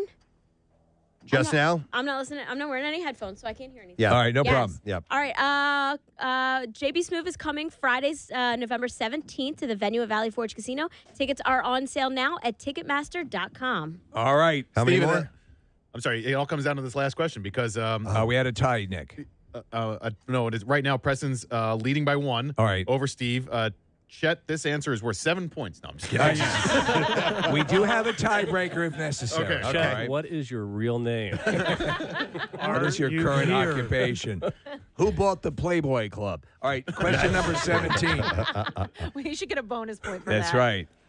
All right. What was the name of the bouncer at the party town in Bonne Terre? Oh my! The name of the God. bouncer at the party town in Bonne Terre. That's a Patty question. Yeah. I can give And you a that's hint. our band used to play there. Okay, you can give a hint. Name of a movie that involved a man with a rat fascination. Preston. Is it Ben? No. Oh, Willard. Yes, David, got it. I never would have known that. Willard. Man, Party Town was the biggest crap hole in the world in Bonne Terre, which is just in the middle of nowhere, Missouri. The big thing they have there is a mine that's flooded, and you can go dive in it. Oh, cool. So it's the crap hole of the crap hole. Oh my God! But for some reason they loved us there, and we used to like going to play there. And these guys would come and go along with us. They we'd end up getting a hotel room or something that night, or just be dumbasses and drive home from this all night party fest. And it was just, I mean, redneck galore, or as they call them in Missouri. Hoosiers. Hoosiers, yes. And it was just, but we'd have a ball. We'd just drink our faces off and just get stupid. And they had one of those cave pool situations. It's a mine. A mine that they flooded. In fact, Jacques Cousteau dove it at one point. Oh, that's so cool. It was kind of a big deal. All right, so where does that leave us now? Nick? Tiebreaker. Yeah, we are all tied up. Preston right. has 6 and Steve has 6. Oh, hold on a second here. And our last winner right there was Brian, who was playing for Steve, and he has won a case of Yards Brewing Philly Pale Ale. The best beer for easy summer drinking is Yards Brewing Philly Pale Ale, brewed right here in our backyard. Bring on the warm weather with Philly Pale Ale at Wild Wing Cafe in Barrington, New Jersey. All right, tiebreaker. This is just me and Steve. Tiebreaker, then. yep. Sorry, Chet, you can't get another one right. Sorry, Chet. Maybe 30 years from now you'll figure it out. And this is going to involve being the quickest on the buzzer. This one is sort of obvious, so get your fingers ready. Name the hotel where Preston and Rochelle got married. Steve. Married? Or the reception. Stratford Inn. Yes. Preston. How did you Sorry, not dude. get that? Your wife is here. I didn't book it. She booked it. I don't know. I know where it is. Yes, it is the Stratford Inn is what we have here. Yes. So Sorry. Steve is the That winner. means Steve is the winner. God. And who won? With Steve. That was Tom. Drink local, brew unto others with Yards Philly Pale Ale at Bobby Ray's Pennsauken Tavern in Pennsauken Township. All Wow. right, yeah. Lisick wins. That's huge, man. Nice job, dude. Thank you very much. It got very competitive in chat. I hope you enjoyed watching. The Stratford Inn. Yeah. I'm going to pay for that later on. My wife is staring No, at me now right you just She's can't be here. mad at her for not making dinner reservations. Did she tell you that? Yes, and listen, there's a beautiful restaurant in Skippack called Park Bistro. If they happen to have a table open for 7 tonight, Yeah. you guys would take it. That's right. We sure would, wouldn't we? Yes. All right. Anyhow. Well, that was a lot of fun. Yes, That there was you go. cool, Did you like man. that? Was That that was a cool? great time. You Yeah. guys were very That was competitive fun. except Thank for you. Chet, but it was all very good. Most definitely. They're And all to be on the tip of honest, my tongue. I was so close on so many. to be honest, and these guys, we were talking about it last night. They were not looking forward to this for fear of what might be revealed this morning. But you guys could have done a lot worse. I'll tell you that. No, right? we knew what to stay away from. That's Yeah, what I yeah. figured. But that was a nice little walk down memory lane. Very cool. But now we're looking forward to the concert on Sunday. And Do you have any particularly iconic photos that you're going to try to replicate from that evening? Did you take any pictures? no that evening? pictures, no pictures taken. All right. That I mean, it was pre-digital. You know, you didn't unless you took a camera And with you saved and, it. and Steve, saved it and waited. But Do you have a couch picked out to foul that night, or I do. Oh, yeah. I do have an iron one up over at my Preston. house. Yeah. All right. But I remember we used to. I remember one night we were at. God, we might have been at not Lisa Linson's. Who lived over that way near. In Northville? Yeah. Maureen McAdams. Maureen McAdams, McAdams. yeah. We were at her house one night, and we were listening to Joshua Tree and Trip Through Your Wires came on, and we're just singing at the top of our lungs, and we just love that whole album. There's so many great songs. I can't wait to hear. Did you? By the way, we were talking about earlier, but both you, Chet, and Steve, did you feel the same way after seeing that concert? It was a good show. Yeah. Yeah, Definitely. It changed Preston's life, and you thought it was good. We saw a lot of shows together. We saw quite a few, but that was. It's Chet. Oh, damn it. It's Preston on the phone. He's going to want me to come to this concert. I am not really a U2 fan, but what the hell? No, I've been telling these guys that it was a turning point. It was for live music. For lack me. of better words, it was magical. If that's not too stupid of a word. Had you done the foot modeling thing yet, or would that? They don't even know that story. Okay, all right. That was a whole we'll other say about thing. that later. Yeah. Yeah, Steve's looking at me like, what? What? Flipping period. Yeah, You're a foot model? you may not know that your one of your dear friend is a former foot model. It's a weird story. Yeah. Yeah. Sure is.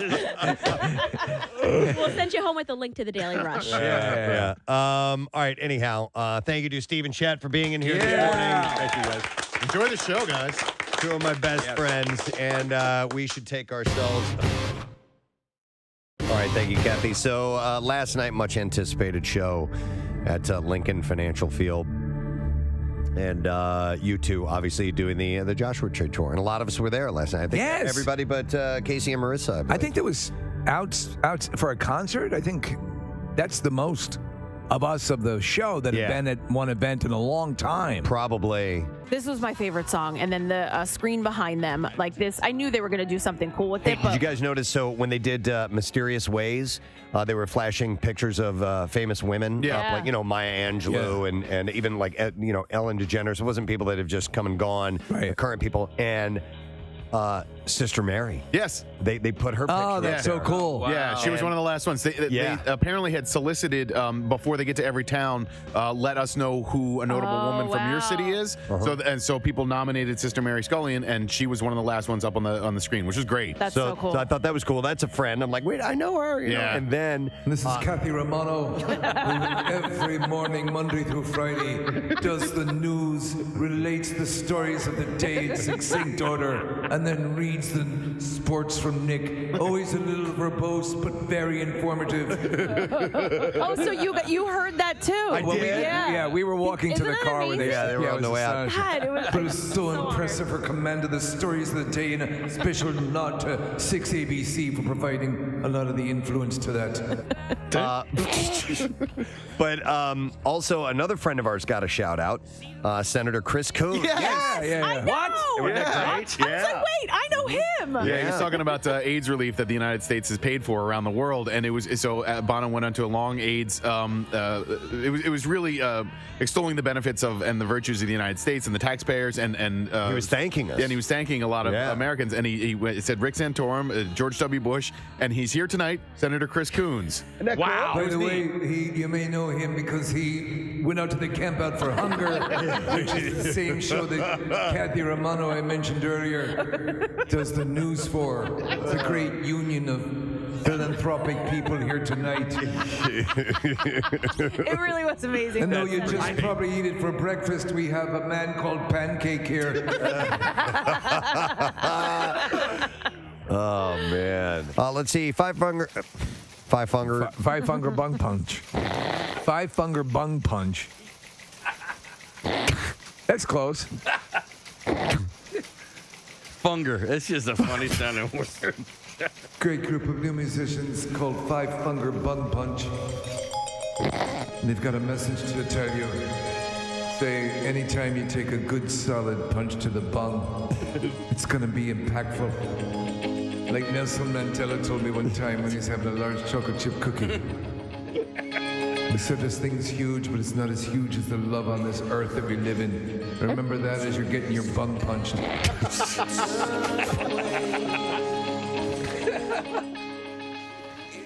Maybe this winter we could do the camp out for Funger. Have you ever been cheated on? Cheated on? Yeah.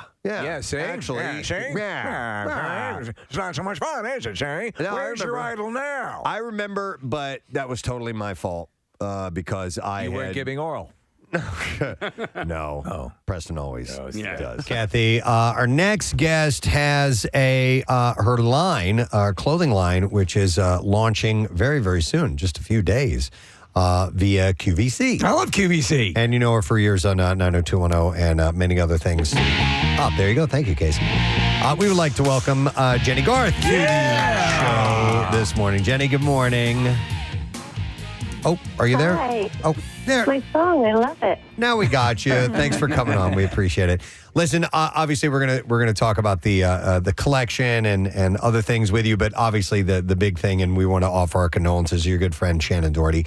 Passed away recently. I told some people that you were coming on the show, and they were like, "Is she coming on to talk about this?" I'm like, "Well, no, her friend just passed away." Yeah. And that's not something we're gonna just sit and talk about. But we're just so sorry that you guys that group, that cast. Seemed, I know it was, make believe of sorts and a job, but it did seem like you guys had such a great rapport with each other. Yeah, it's still fresh. I'm still sort of processing everything, but Shannon was an extraordinary woman, and I will miss her so much. Yeah, we had our cast was very, very close, and we always will be. So obviously with that and processing that, and you know life goes on, and I, as I said going into this, I am a big QVC fan. Sometimes I just take comfort in watching it. The fact I think what leads into that is the fact that we've gone over to the facility a couple of times. It's just such an amazing, sprawling complex. Were you a QVC fan prior to creating this line that you're rolling out? I was. I've watched QV since I was a little girl. And yeah, going down to Westchester and seeing the whole facility and meeting all the really nice people there, I'm so excited to be partnering with them on my brand. Well, I'm excited that you just said Westchester, like you just know Westchester. Just go over to Westchester, because we are very, very familiar with QVC and where it is. But you do have a love for Philadelphia. Are you not an Eagles fan now? You guys, I'm a big Eagles fan. I married into it, though. My husband, his family's from Philadelphia, so I am now, like it or not, an Eagles fan, but I actually am very devoted. Nice. Well, we love to hear that. So we are going to command everyone to buy whatever you want to sell on QVC. I got the support of you guys. I love it. Thank you. Thank you so much. Yeah, I hope people like the line. Tell us a little bit about it. And what are some things that are signature Jennie Garth pieces that we can look for?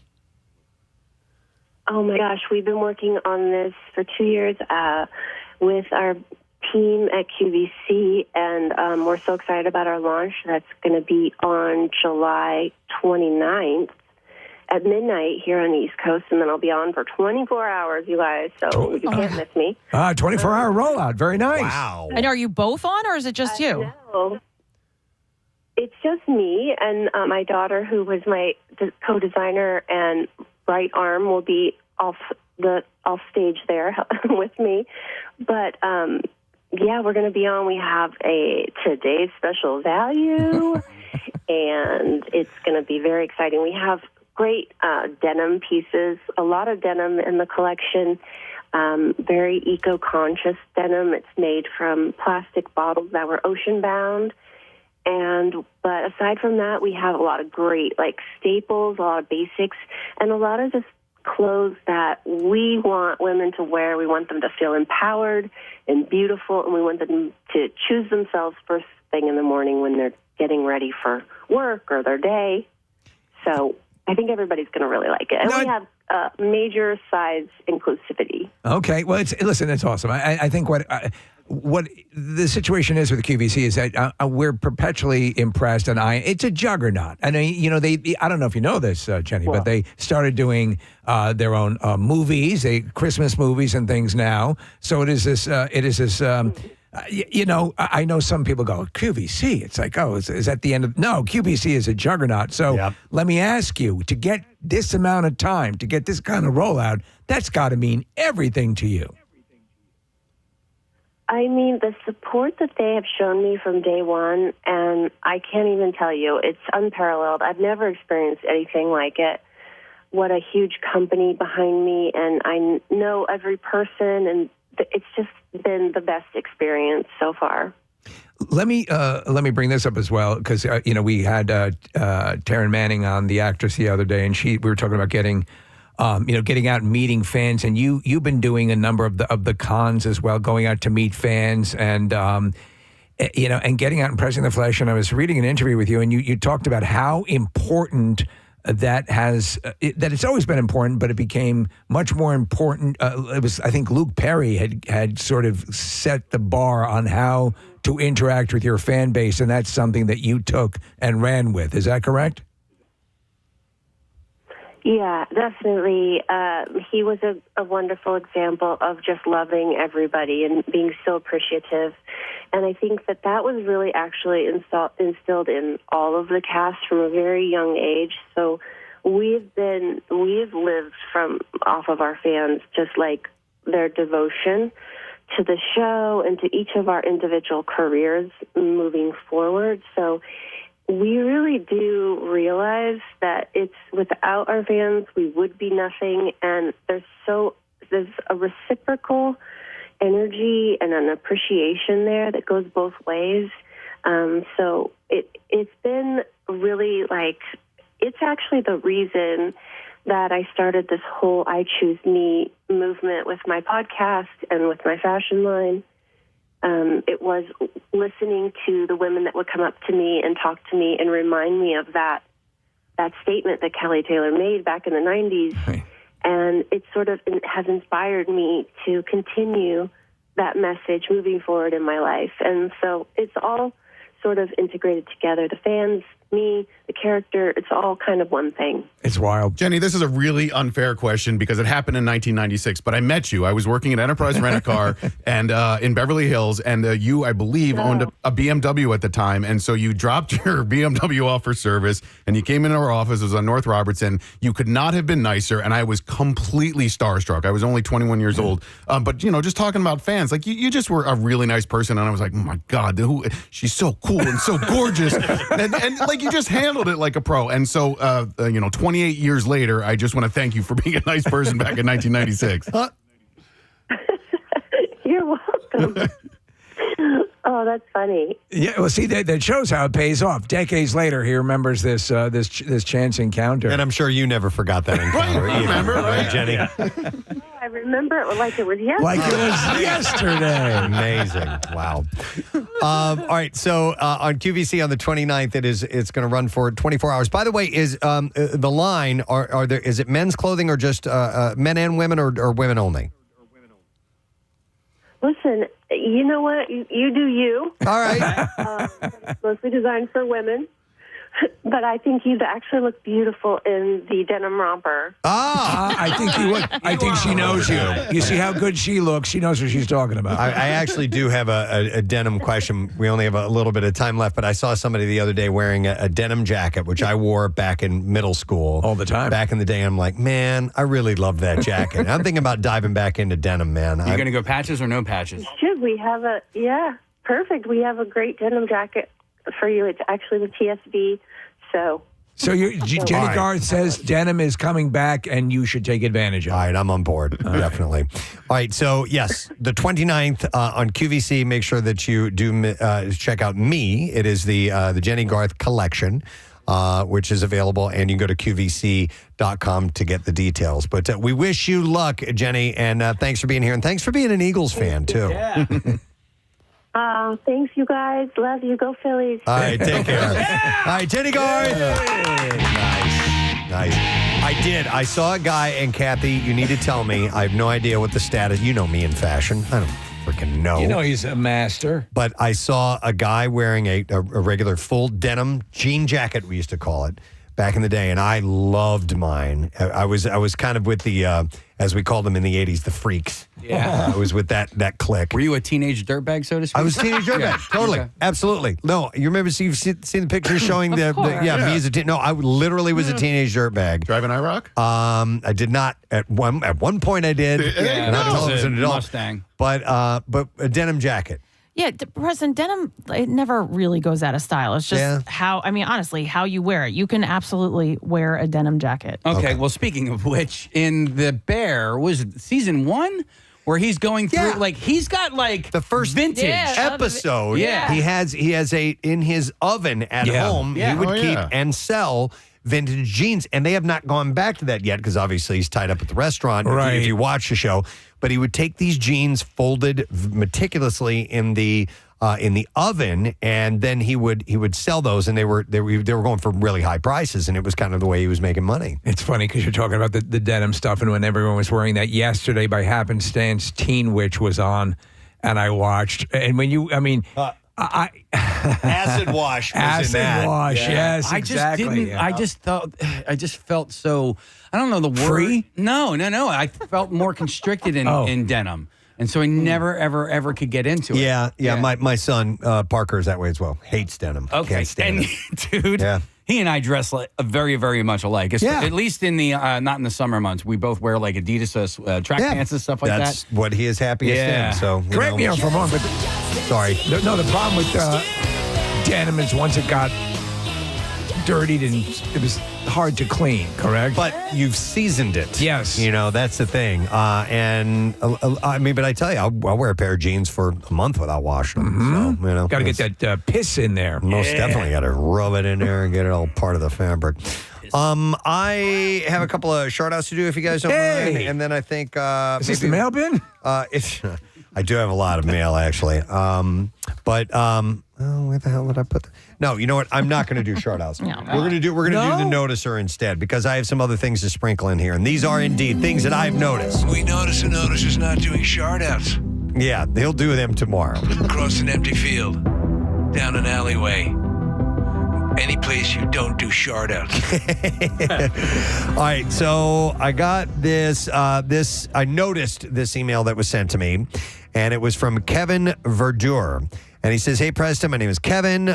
With the Olympics starting, I would like to let the noticer know about a Philadelphia native who won a gold medal in 1948 in the London Olympic Games. He is my father, Joe Verdure. Wow. He attended North Catholic LaSalle University in Philadelphia, school teacher. Unlike today's athletes, he had to maintain amateur status, attend school, work to support his mother as his father passed away at age 14.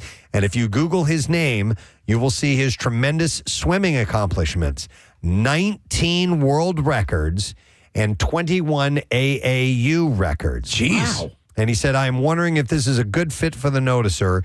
We need to remember our outstanding Philadelphia athletes. And this year marks his 75th anniversary of that. My goodness. Pretty awesome, right? That's impressive. Yeah. Wait, what high school did he go to?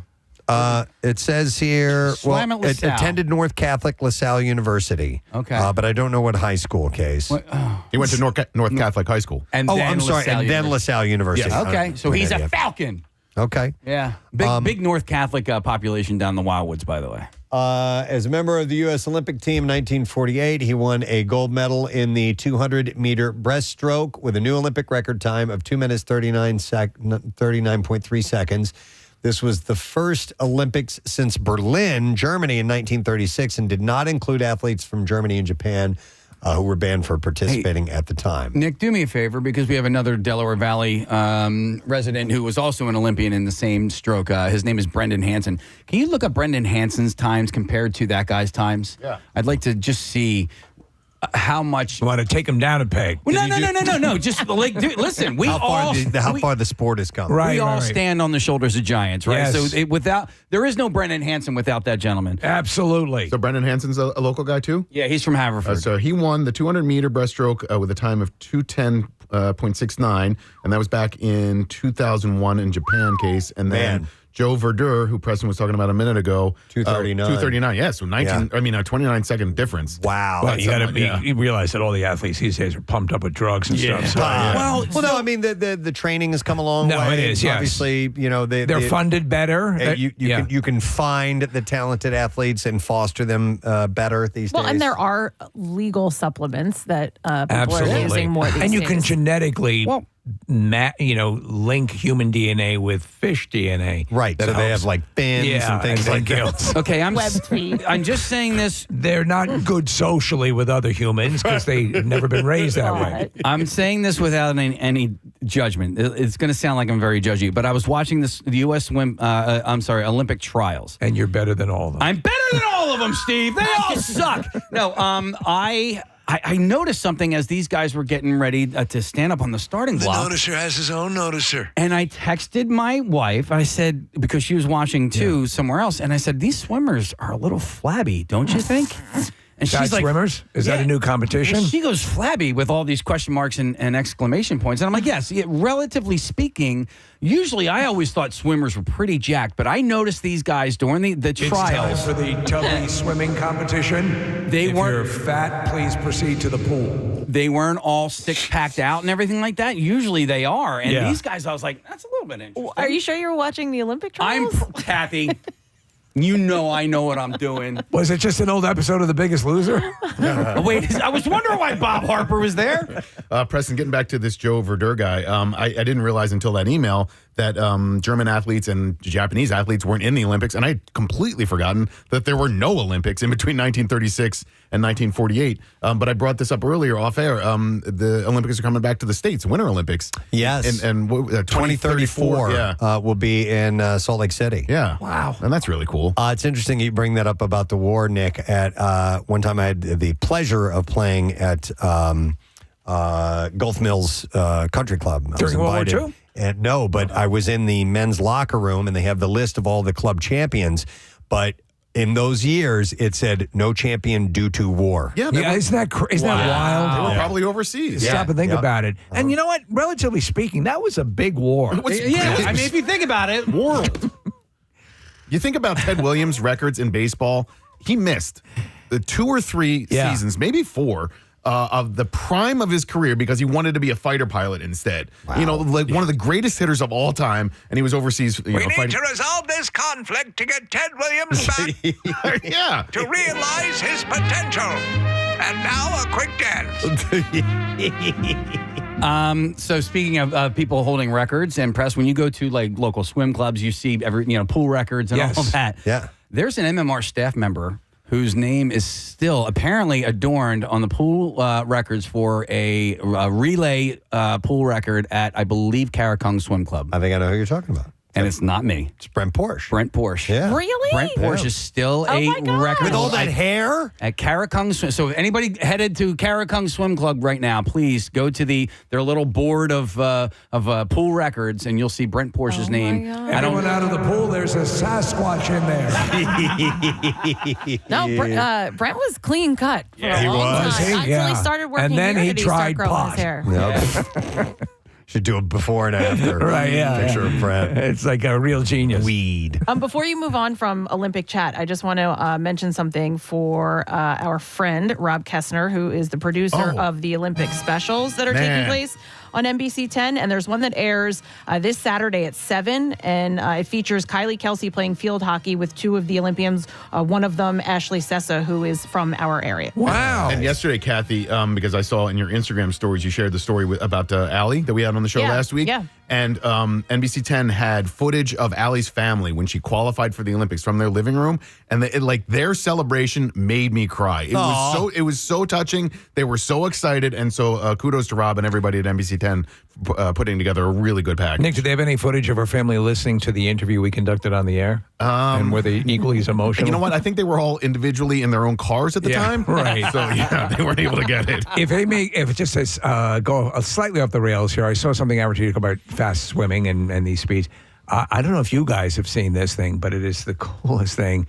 It is basically you put a strap around your waist. It extends down say you're swimming.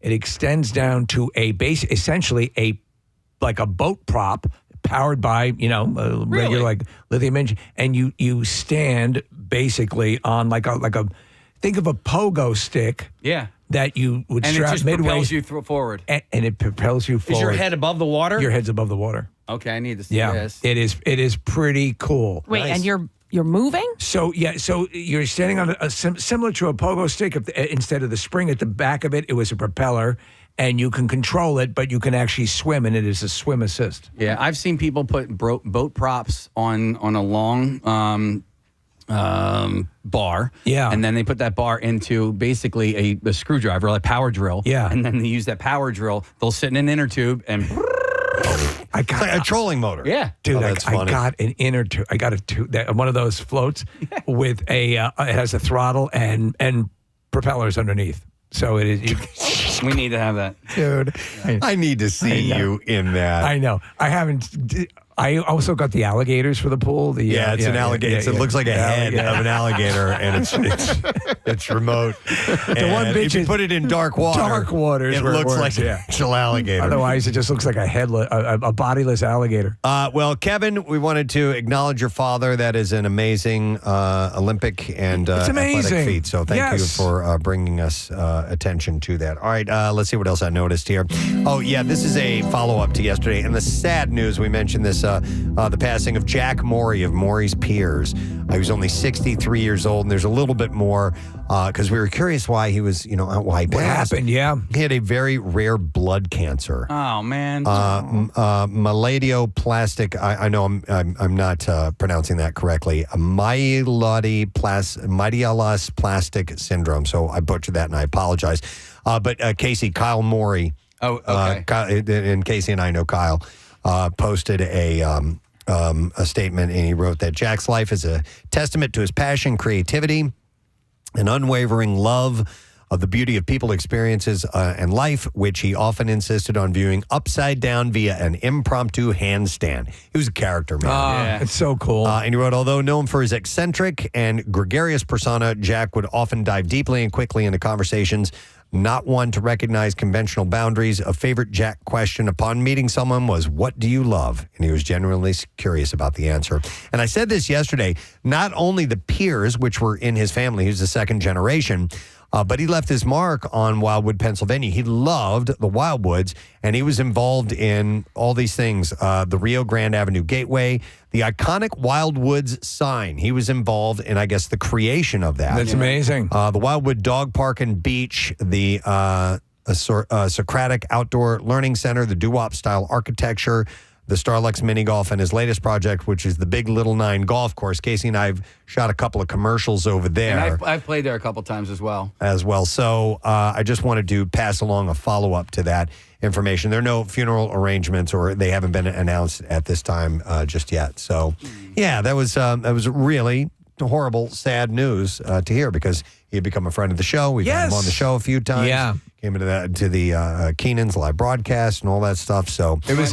I mean, we were very happy when he came down, and finally that relationship started, and he realized that we were, that the event was big and that it was well worth the union. And we wanted to be connected to the parks, it's iconic. to the piers. So I'm going to celebrate Jack Morey and anybody and everybody listening. I want to, celebrate Jack and everything that he brought, all that joy and fun and entertainment he brought. Head on down to Morey's Piers this summer. Real quick, a phone call doubling back to the conversation we had just a moment ago about the Olympic swimmer. I'm going to go to Wade, who wanted to comment. Hey, Wade, good morning. Hey, how you guys doing today? Good. What's up, my man? Well, first-time caller, long-time listener. Oh. Thank you. Yeah, so anyway, Mr. Vidor was our 6th grade swimming instructor when I was going to elementary school. Wow. 1970, 1971. Were you aware of his prowess, of his accomplishments? I'm sorry? Were you aware of his capability? I mean? Yeah. We all knew he was an Olympic swimmer when we were taking classes. That's awesome. So in sixth grade, was this beginning swimming, or are you guys starting to compete? Well, I think it was mandated by the school district. Sixth graders, Philadelphia public schools, and we would bust down there. So it was just to teach you to swim, essentially.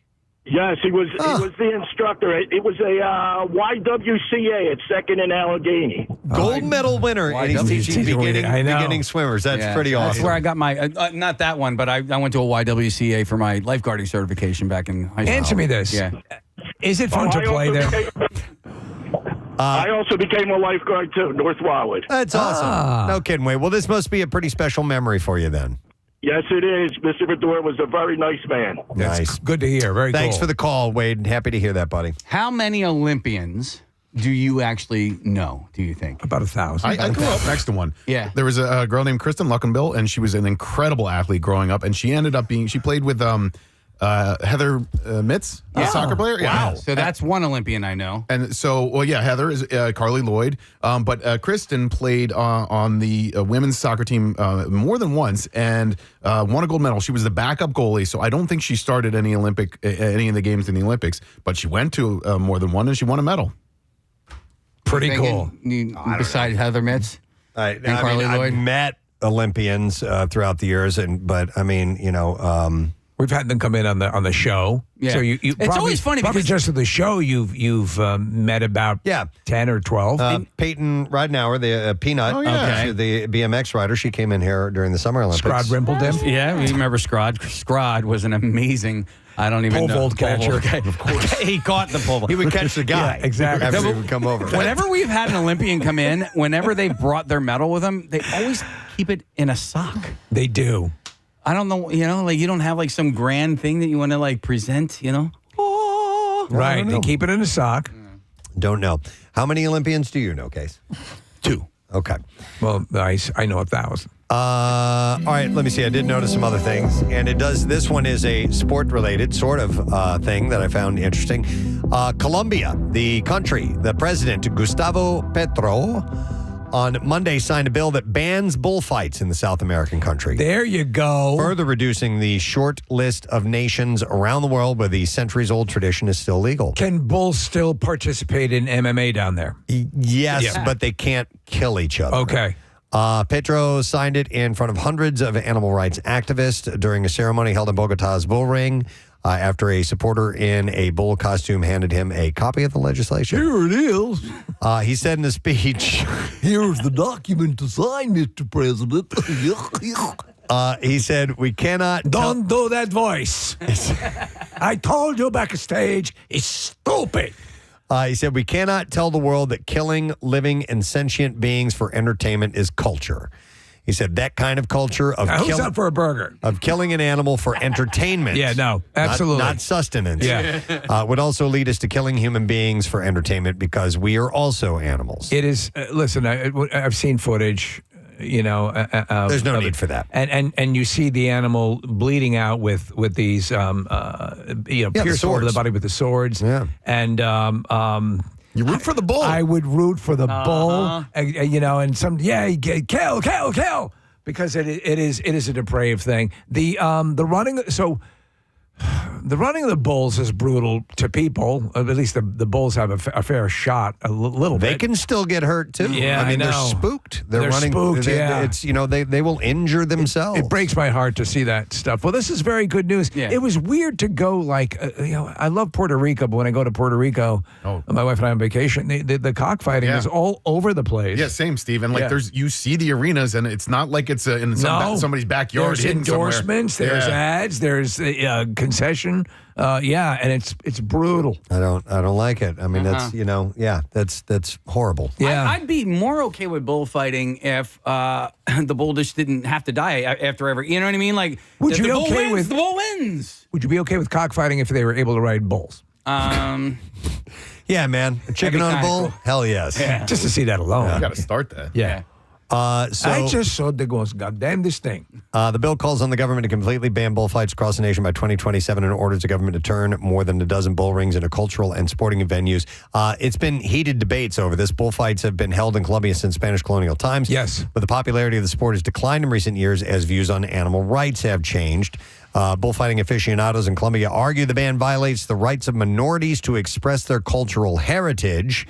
They add that it also jeopardizes the livelihoods of those who make a living from bullfighting, such as matadors, event promoters, merchants, and ranchers who specialize in breeding the aggressive and muscular animals used in bullfights. But listen, man, at some point, there are some things that have to change for one reason or another. And yes, the people that have a livelihood over that are going to have an issue. But in the long run, it's the right thing to do. And hopefully you can pivot and move on to another career. And it's terrible to a generation sometimes of people, but sometimes it's got to change. I get it, and I completely agree. And there's some things that are cultural, which we get, and but there are some things, I don't know, it's horrible to see it. If they could they port this community and have bull debate teams? Okay, all right, I'm listening. Right? I like it. No Yes. violence. Right. Yet you have a winner and a loser. Bulls facing... That's a good point. That's a very good point. Counter. Okay.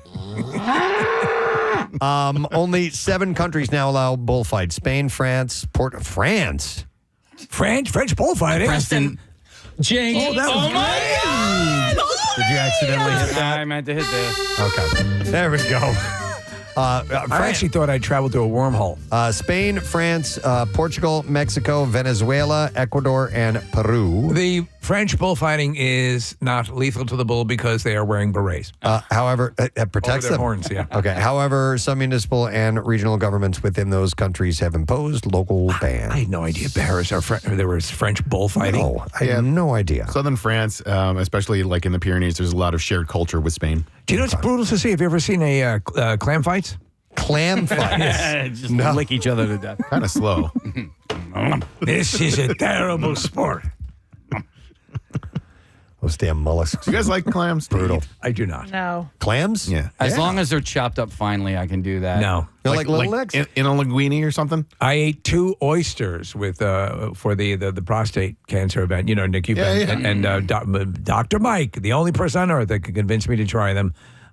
It was less eating them than inhaling it. Those are different. Yeah. The oysters are way different than clams, I think. How in volume? In texture. Right. So oysters have that kind of squishy, really squishy, snotty type of texture. Their oysters are a little more firm. Oh, So- oysters are more firm? I'm sorry. No, Clams no. are more Clams are more firm. Yes. And usually cooked.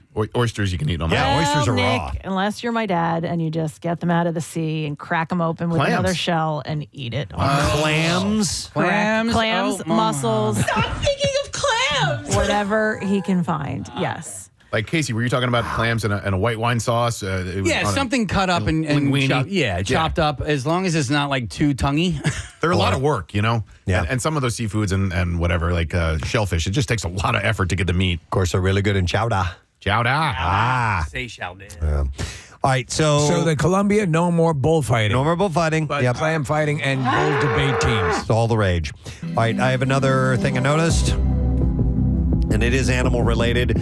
New U.S. rules set to take effect next week will tighten the leash on how dogs are transported into the United States as military families stationed across seas scramble to make other arrangements, and some airlines ban dogs on U.S.-bound flights. Yeah, I know about this issue. You have, servicemen and women who are traveling around and they want access to their pets, and the pets have to go into quarantine in a lot of cases. Yes. The U.S. Center for Disease Control and Prevention's new rules will take effect August 1st in an effort to keep dog rabies out of the United States.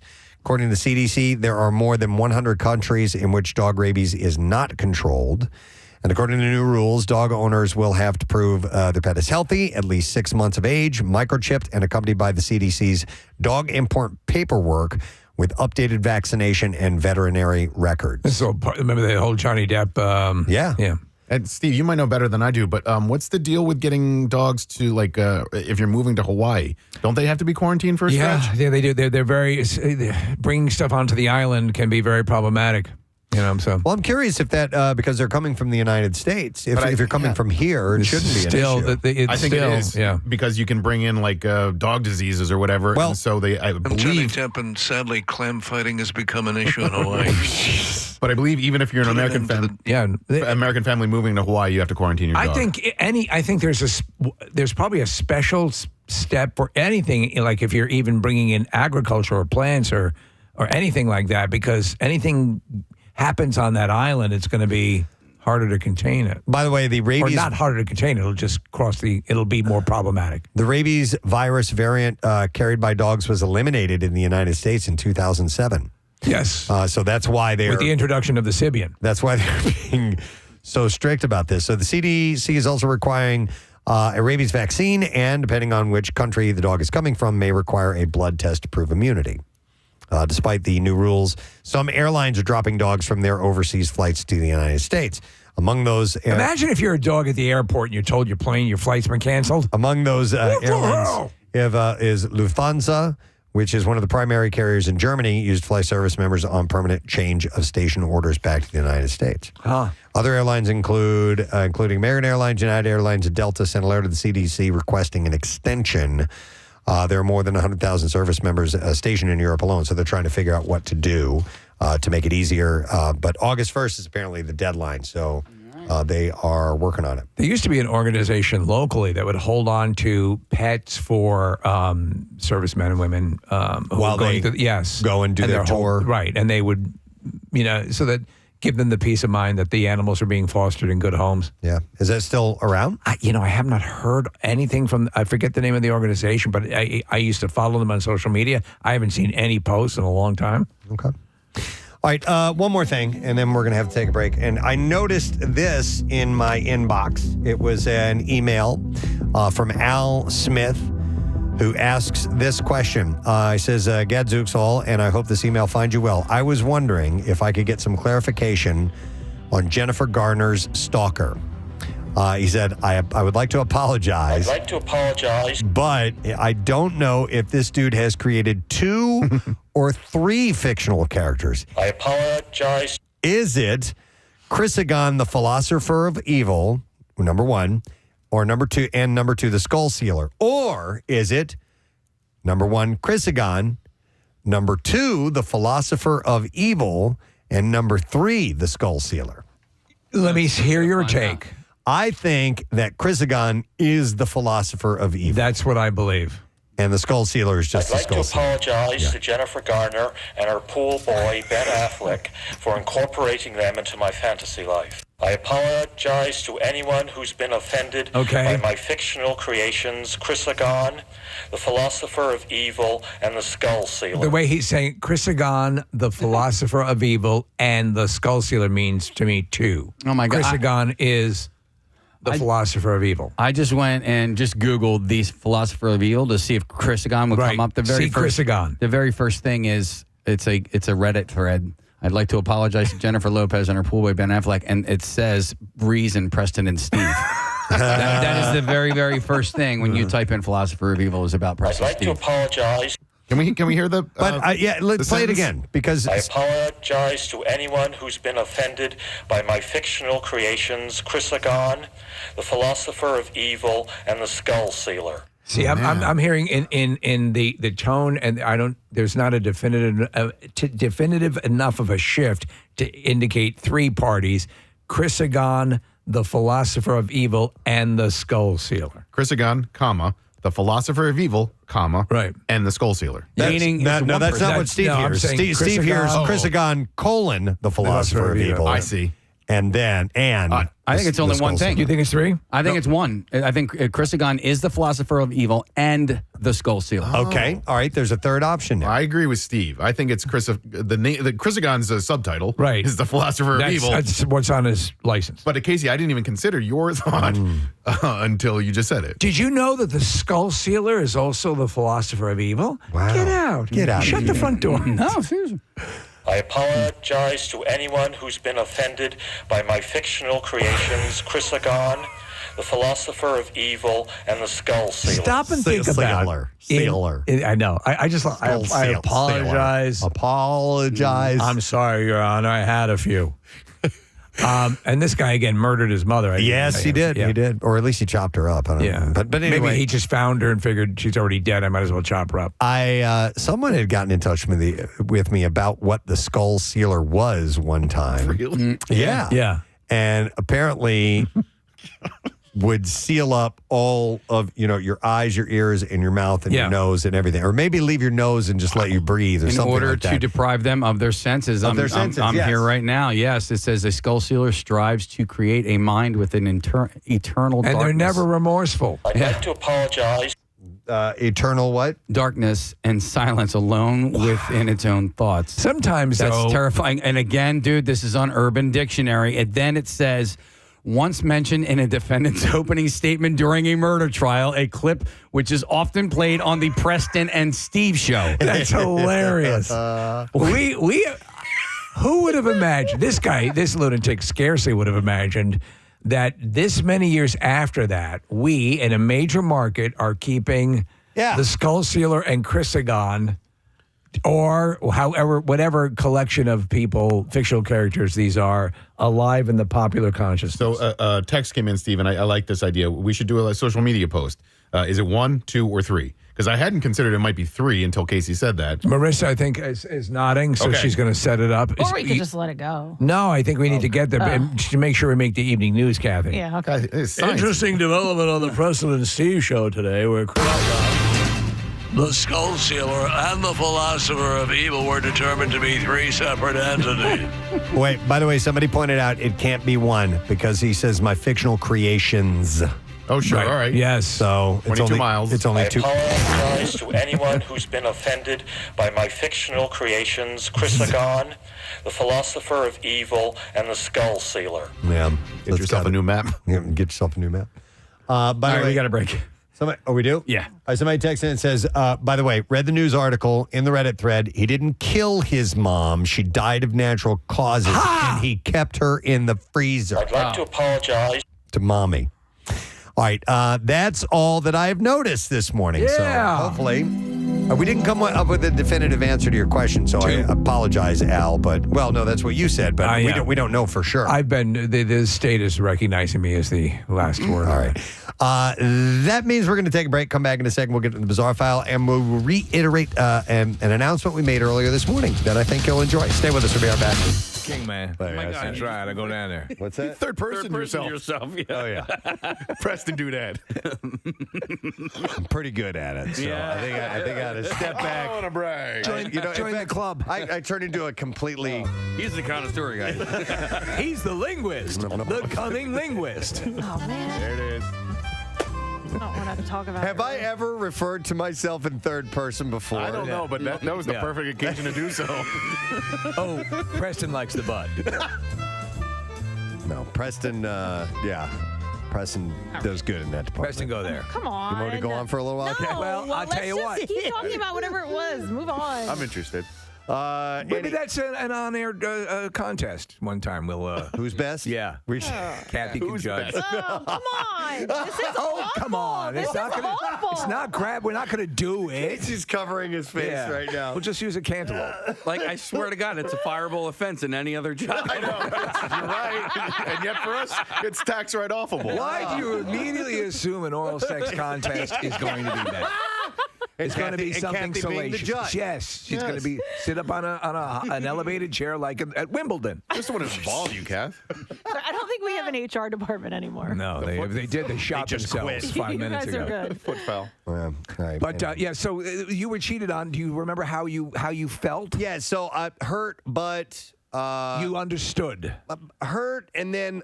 In retrospect, was why are you getting mad? You completely neglected this girl anyway. Yeah. You were kind of tired of her. She was kind of driving you crazy anyhow. And it was at first it was like, I don't know. I just kind of automatically got into the "how dare you" type of thing. Well, of course, but it was my fault. And you know what? Yeah, but you know what? It's like it's a reaction that anybody would have, no matter what the situation is. Because you're supposed to react that way, right? Do you know what those?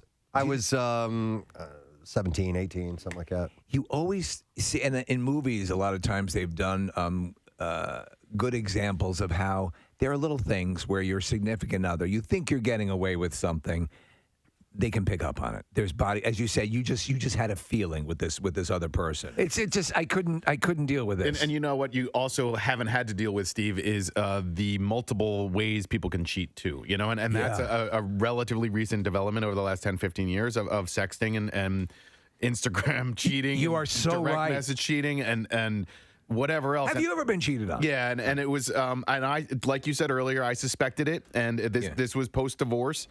I think there's that interesting delineation, though, between physical and emotional. Yeah. I could see people saying... But it's both. Right. Either way, it hurts. Yeah, I don't know if it was a texter or a caller, but yeah, it hurts, and it hurts in degrees. But it really doesn't matter that much. And I knew the guy. I knew the other guy too. Really? Yeah, It was Bill Weston. It was Bill Weston. Oh, I know. Yeah, he was on his way to the Turtle Show, and he was.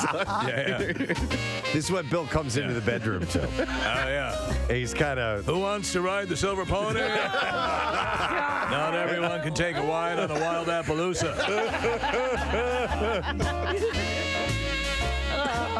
Oh, God. I'm going to list the things I'm going to do to you, but not in order. Number 4, tickle your butt. Number 2, French kiss. Number 1, meet missile to Tuna Town. Third leg of the stool, third leg of me. Look at that thing.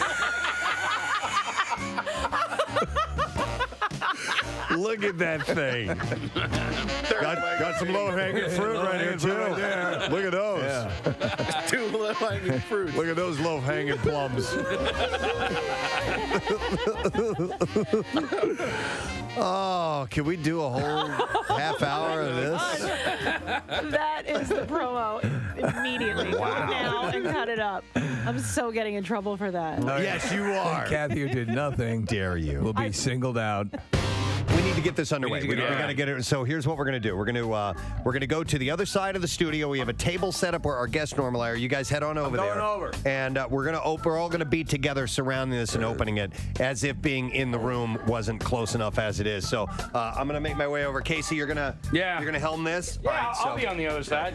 All right, so I'm going to cut into this. Okay. Oh, my God. Did you learn how to? No. Just being in proximity to it, this close, it's ramped up 50%. Yeah. It is awful. Okay. Oh, wait, where's your puke things? I don't think this one's not going to make you throw up. No, they're behind us. Well, wait a minute. Marissa got the directions on how to cut it. All right, come on in, Marissa. Quickly. Preston needs to do it.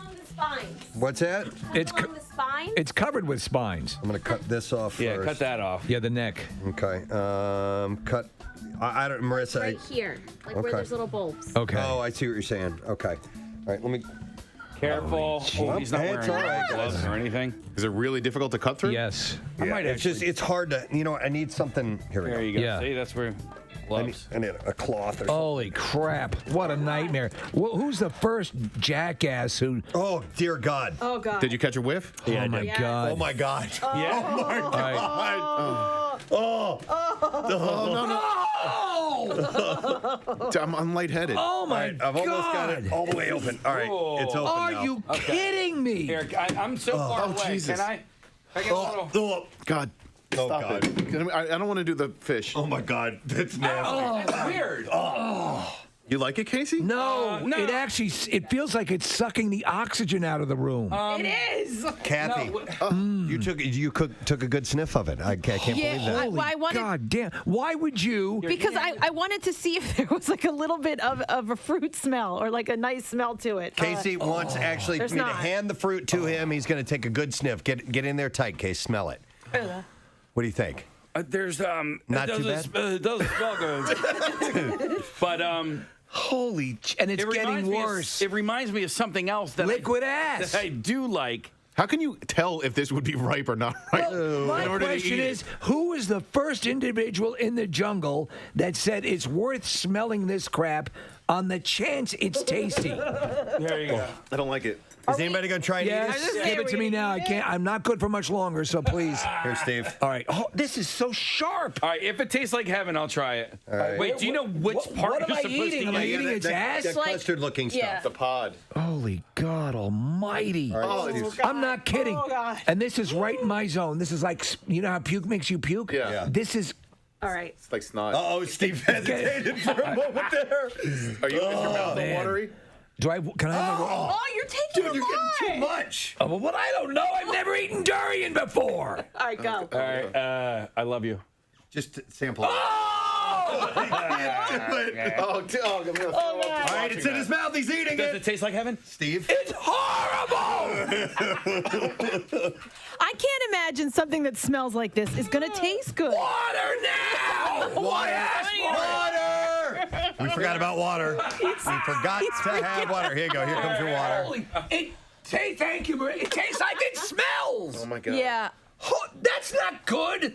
What culture embraces that as food? It's even worse now that he ate it? Yeah, let me stir some of that up. Oh, yeah. Oh, no, don't stir it up. That's what we need. Oh, no, it's not good. The way you would figure it tastes, take the smell and convert that to a taste. Oh, look at that piece, Preston. And that's it. Preston, you eat that piece right there. I ain't eating. Oh, you're not tasting Preston, No. I had a piece caught in my meat tooth. Oh no! Hey, do you want a? What I got is a that? flosser? So that's like the pit in it, or I think they might call it a stone, but I read that they actually roast them and people eat them. It looks like an embryo. Listen, wherever the people listen, God bless you if you enjoy it, but I never want to meet you. I never want to see you. Okay. Are you going to try it, Nick? You said you were. No, I lied. Do not. Get Away! No. Kathy's trying to force feed it to him. I'm gonna. Are you Mommy's gonna try? gonna feed you. Preston's pretty adventurous, but I'm going to tell you flat out. I'm not going to eat it. Take the smell and convert it to taste. I'll try it. All right, Try it? Casey's going to try it. Wow. Just put it on the thing there. Yeah. Really? Okay. Case, and I'm please. not saying you took a big bite. All right, back me up. Let's do it. 1, 2, 3, go. I'm just. Come on. Taste it. Choo-choo train. Peanut butter. Open wide. What do you think? What do you think, Case? It's horrible. Did you taste it? It's horrible. I'll tell you what. You're insane. The aftertaste is not that great. Now, listen, I just took a little baby bite. You're insane. All right, so I'll eat that. Okay. Yeah, I eat eat this Go part. for That's enough. Any amount of go. All right, he's got it in his mouth. He's tasting it, and All right. he's kind of has a confused look on his face. Now he's got a disgusting look on his face, and now he looks like he wants to ask a question. Okay, hang on. Okay. Hang on. Yeah. Nope. No. It's not good. No, but it's almost good. Okay. It's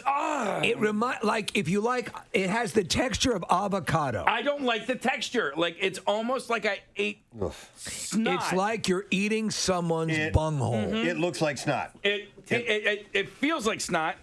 But okay. All right, seal this sucker up. It's got like simultaneous flavors. I will tell you this: they were not lying about the sharpness of the spikes on this thing. If you were to slam this against someone, you would hurt them. Hold on, I'm sorry. I'm gonna just take a little taste, but there's also like some sort of rice cake or something that has this cooked into it. If you want to try. Oh, that. really? Are you kidding me? Oh, okay. No! It's been All right, I'll try that. All right. All right, Nick will try No, that. you're not allowed to have the rice cake All unless right, you try fine. it. All right, I didn't have my meal. I just made up rules. Both Casey and I can have the rice cake. All right, I'm gonna try it. Nick's going to try it. The durian fruit. Go for it, Nick. Okay. Instant regret. Instant regret. All right, so It's disgusting. All right, so But, now all right, Steve. you can now try the rice cake. Does it taste better than it smells? A little bit. I think so. A little bit. A tiny bit. Okay. That's not, but it's not saying a lot. I'm gonna try it. I'm gonna try a little piece. All right, okay. All right. Oh God. Is there a little seafood in there? No, I don't want to do it. There's a little bunghole in there. Okay. That is awful. Yeah, it is. All right. We have to get to this stroming. You could actually taste the melon in that. Like there was like Honestly, I understand, Casey. Gross. I understand eating things that are not in our normal palate wheel. I got that. No. But this it says it makes you less of a human if you eat this. It's disgusting. A New Hampshire woman is recovering after a rabid bobcat attacked her. It was dusk when Elise Dabrowski made her nightly trip to lock up the chicken coop and decided that she would. I'm going to go out and lock up the chicken coop. I'm just doing what I do every.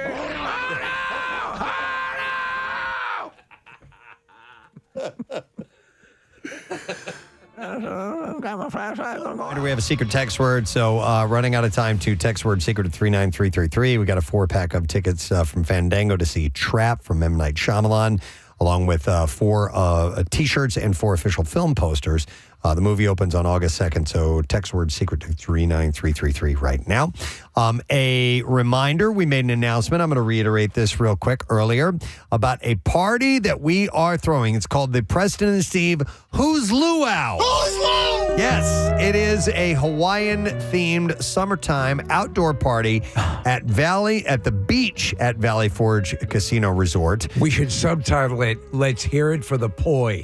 Yes! I like that, too. Dude. I like that a lot. So this event is going to be on August 22nd. It is open to the public. It's a 21 and over event. We will be giving away special wristbands that will get some people some food and the first drink for free. And we are going to have luau-inspired food and drink. And we figured they have the beach, they have the pool, we have the water, we have this kind of tropical atmosphere. So why not do a Hawaiian luau? We've called it a Who's Luau. And Who's Lou, will be joining us. He said he's going to be there. But we'll have thematic entertainment, prizes, and stuff like that. So we're hoping that you can make it. Just set that date aside. It's on a Thursday, and it's from 6 to 8 p.m. It's a little bit on the early side. You know, I love this. Love for you to join us. Because when we do the belly flop thing, we're committed to that. We can't really enjoy the beach setup they have there. So it's like, now we can kind of hang and just enjoy it ourselves. Listen, ever since I was a kid, seeing the Brady Bunch and the luau there, and then there's another luau, I believe, in Full House. Like, I just love the idea of a nice luau. Have you ever been to one? Never. Oh. No. They're a lot of fun. They're terrific. I've been to a few different ones in Hawaii, and they are, Have you ever seen? It's a real party. Remember we saw the legitimate, I think was it Don Ho's daughter or somebody in his troupe do a legitimate luau dance? Well, no, she did actually, Steve. I remember it clearly because she was incredibly gorgeous. But she did a modern hula dance. Hula dance. That was I was just like, whoa. It was amazing. Fantastic. But yes, and Kathy, the hips that these ladies, it's like belly dancing. Belly dancing, that they can move like that. It's impressive. So we're working on getting some performers like that. Yes. And maybe some other things. So we'll see what we can whip together for that event on August 22nd. So just a heads up on that. But mark your calendar and come and join us if you can. All right, let's do the Bizarre File. WMMR presents Preston and Steve's Bizarre File. Brought to you by Horizon Services. They can help keep you cool this summer with big summer savings, including free same-day estimates and next-day installation of your new AC system. Book at horizonservices.com. Well, a dispute over a missing chicken strip resulted in a St. Louis woman striking a Jack-in-the-Box employee with her vehicle. According to the police, I'm on her side. I love chicken strips. The incident happened on July 16th. Police say that Talanya Carter went to the eatery and complained to the manager about a previous order she had made on Saturday. Carter allegedly told the manager that her order was missing a single chicken strip. In response to Carter's complaint, the store manager replaced the missing chicken strip. Police said, despite this, Carter became irritated with the lack of ranch provided at the restaurant and spit in the store manager's face at that point. As Carter left the Jack-in-the-Box and went to her vehicle, the store manager utilized a different exit to capture Carter's license plate number. Carter noticed, ran up to the store manager, then proceeded to physically run into their shoulder. And according to the police, Carter then said to the manager, "You're trying to get charges put on me." And police said that Carter went back to her vehicle, put the car in reverse, and backed into the store manager. The vehicle hit the manager's left foot and ankle, knocked her to the ground. The store manager's ankle was visibly swollen and bruised. As a result, Carter left the scene and was arrested the following day. Before we judge aggressively, please remember this was over ranch dressing. Yes. And we've seen how passionate some people can be about ranch dressing. So, And chicken. A 1-pound bluefish fell from the sky and smashed a car's windshield in New Jersey, according to that Tesla's shocked owners. Cynthia and Jeff Levine told the Asbury Park Press that they had no idea what happened when they stepped outside to hear their car alarm screaming and saw the windshield on their 2023 Tesla Y that was destroyed. And Cynthia said, then we went to the dash cam and we saw the fish fall out of the sky, bounce off the windshield, and land in the garage. I mean, like, it smashed the windshield. It was raining fish? Yeah. Hallelujah. The Levines said they saw talon marks on the fish, leading them to believe a bird carrying it overhead must have lost its grip. Bluefish are often found along the Jersey Shore. Cynthia Levine said that there's an eagle's nest in the area as well. That makes perfect sense. You know, occasionally down in Florida, the pelicans will disgorge while flying over the streets, and you'll get like a shower of fish parts and More than 2,000 Garden State residents lost power in August, by the way, when a fish dropped from the sky onto a transformer. Police also believe the bird dropped that fish. A North Carolina woman blamed a falling catfish for breaking her car's windshield in 2019. The driver of that automobile, which was in motion when it struck, said she saw a bird carrying the fish that smashed her window. But the Levines had their car towed for repairs on Monday. Don't know if insurance is going to cover that or not. A man died after being struck by lightning near the summit of Germany's highest peak. Man. The 18-year-old German resident was one of a group of 3 young men who took the mountain railway up the Zugspitze late Sunday afternoon, and then continued up the summit, which is a climb of about 260 feet from a terrace used by many visitors. Lightning struck repeatedly as the men descended from the summit, and the 18-year-old suffered a fatal electric shock. Wow. It's horrifying. Recovery efforts were complicated by the ongoing storm. The Zugspitze sits at 9,718 feet above sea level, located in the Alps on Germany's border with Austria. Several parts of Germany were hit by storms on Sunday. In Delmenhorst, in the north of the country, a family of 8 had taken shelter under a tree in a park when lightning struck that. All 8 were hurt, and a 5-year-old boy and a 14-year-old girl were taken to the hospital with life-threatening injuries. Wow. Memphis police say a woman shot at someone after they had a disagreement on Facebook last month. Shelby Carney is charged with aggravated assault and reckless endangerment. Her bond was set at $25,000. A little after midnight, officers responded to a shooting. The victim told police she was outside when Carney and several other women confronted her. According to reports, an argument started and Carney allegedly punched the victim in the face. The two began to fight. Carney pulled out a gun and attempted to hit the victim with it. The victim's boyfriend broke up the fight. As the victim walked into the home, Carney reportedly fired 4 shots at her, striking the trunk of her 2008 Dodge Charger and shattering the glass of the front door of the house. On Facebook, is there a status that says it's complicated, I shot someone? Maybe. On July 10th, the victim told the police the incident stemmed from a disagreement on Facebook 2 weeks prior. Fish can't fly. So they had let that kind of fester for a while. All right, and then we'll do one more story. So you've heard of Cocaine Bear? Yes. Well, apparently now there is Cocaine Shark. In Brazil, researchers have discovered trace amounts of cocaine in 13 Brazilian sharp-nosed sharks.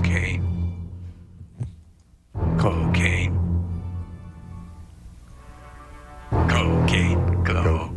Oh, I thought it was going to be. Cocaine shark. Cocaine shark.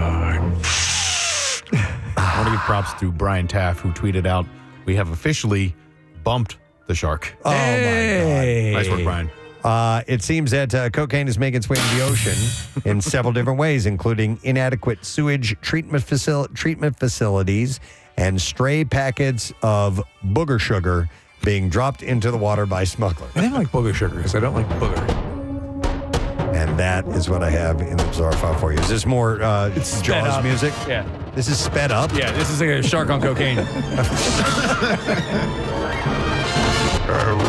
Where's the seahorse party? Play it from the beginning, Case. I want to hear what that sounds like. Hang on. Oh, those are all the dun dun dun dun dun dun dun dun dun dun. All right. That's it. That's it. Done. I have in the bizarre file for you. We have a secret text word prize to give away. So, Nick, what number caller are we going to get today? 22. Hey, that's an amazing number. That's not that great. Wow. I mean, Wow. Caller number 22 at 215. Seems like a weird number to pick up. 263 WMMR. Let's get you on the line and see if you know what the secret text word is. We'll take a break and we'll be right back. Stay with us. What could possibly go?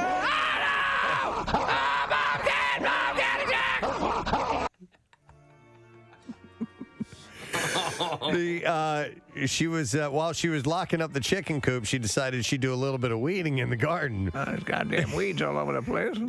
I want the chicken coop to look good. If not for the chickens, at least for me. And should I wear my sausage necklace? The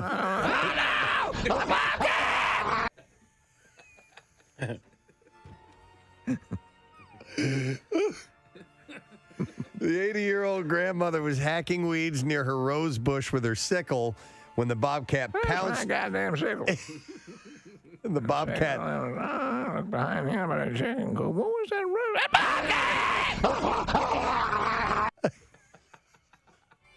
I just like how you have these different developments in this story. So anyway, she was hacking the weeds near the rose bush with her sickle when the bobcat pounced on her and sunk its teeth into her face. Yeah, they go for the head. They go for headshots. The neck and the head. She said, all I kept thinking is, why? Why is he doing this? Why is this? Why? We have so many more days to live. Why is this stupid cat attacking me? She said. Mother effing bug. He's back for more. You want more? You want a piece of me? Son of a bitch. Now she's just pissed. Yeah. She's fighting back. Yeah. We're going out together, you bitch. Yeah, come at me. I'll dice you up. Cut your head off.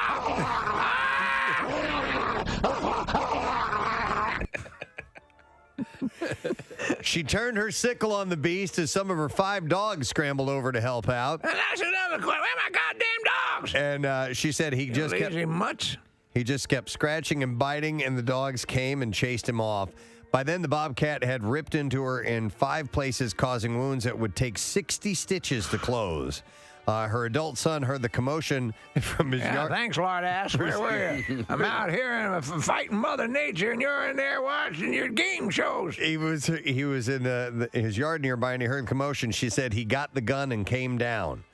Now, why don't you go back to the house and put some friggin' bullets in it, you moron? Came down and killed the bobcat with a shotgun blast. I know. Actually, you killed one of our dogs, dumbass.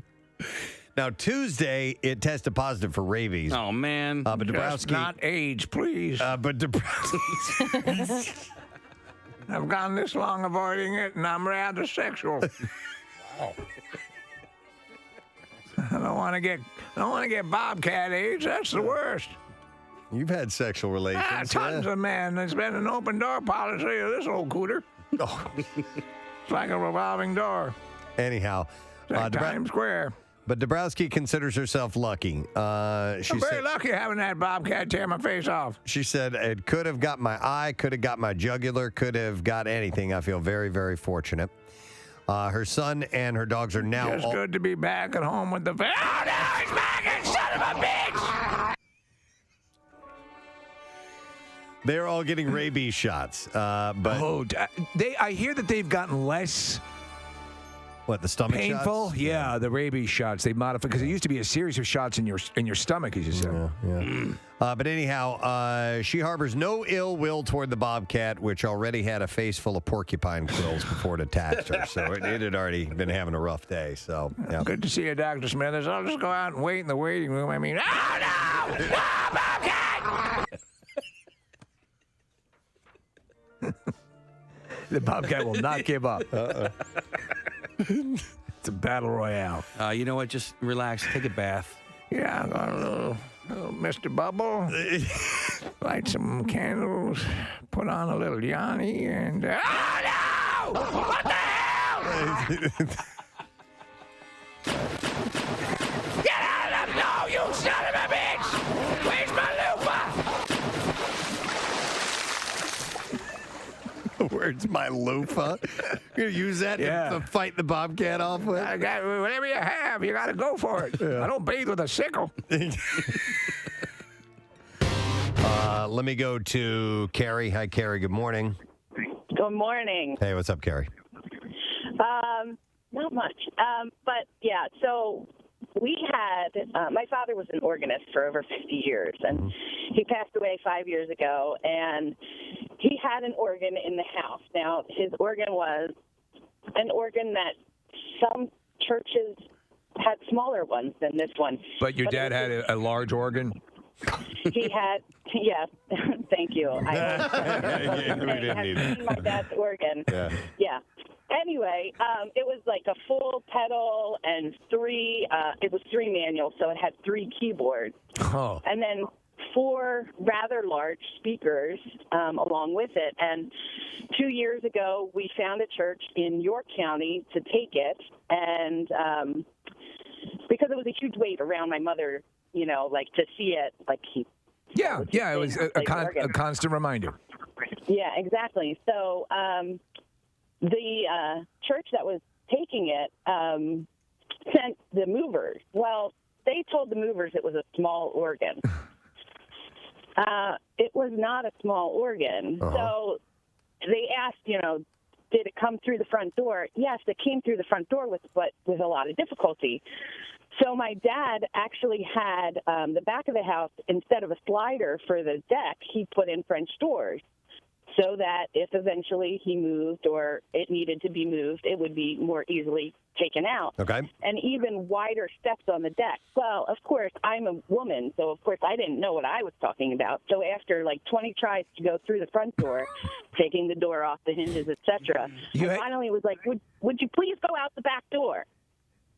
And so all this time this is happening, you have full French doors in the back of the house and basically a ramp built to accommodate the organ that you didn't even consider. Right. I told them from the beginning. And they're like, well, did it come through the front door?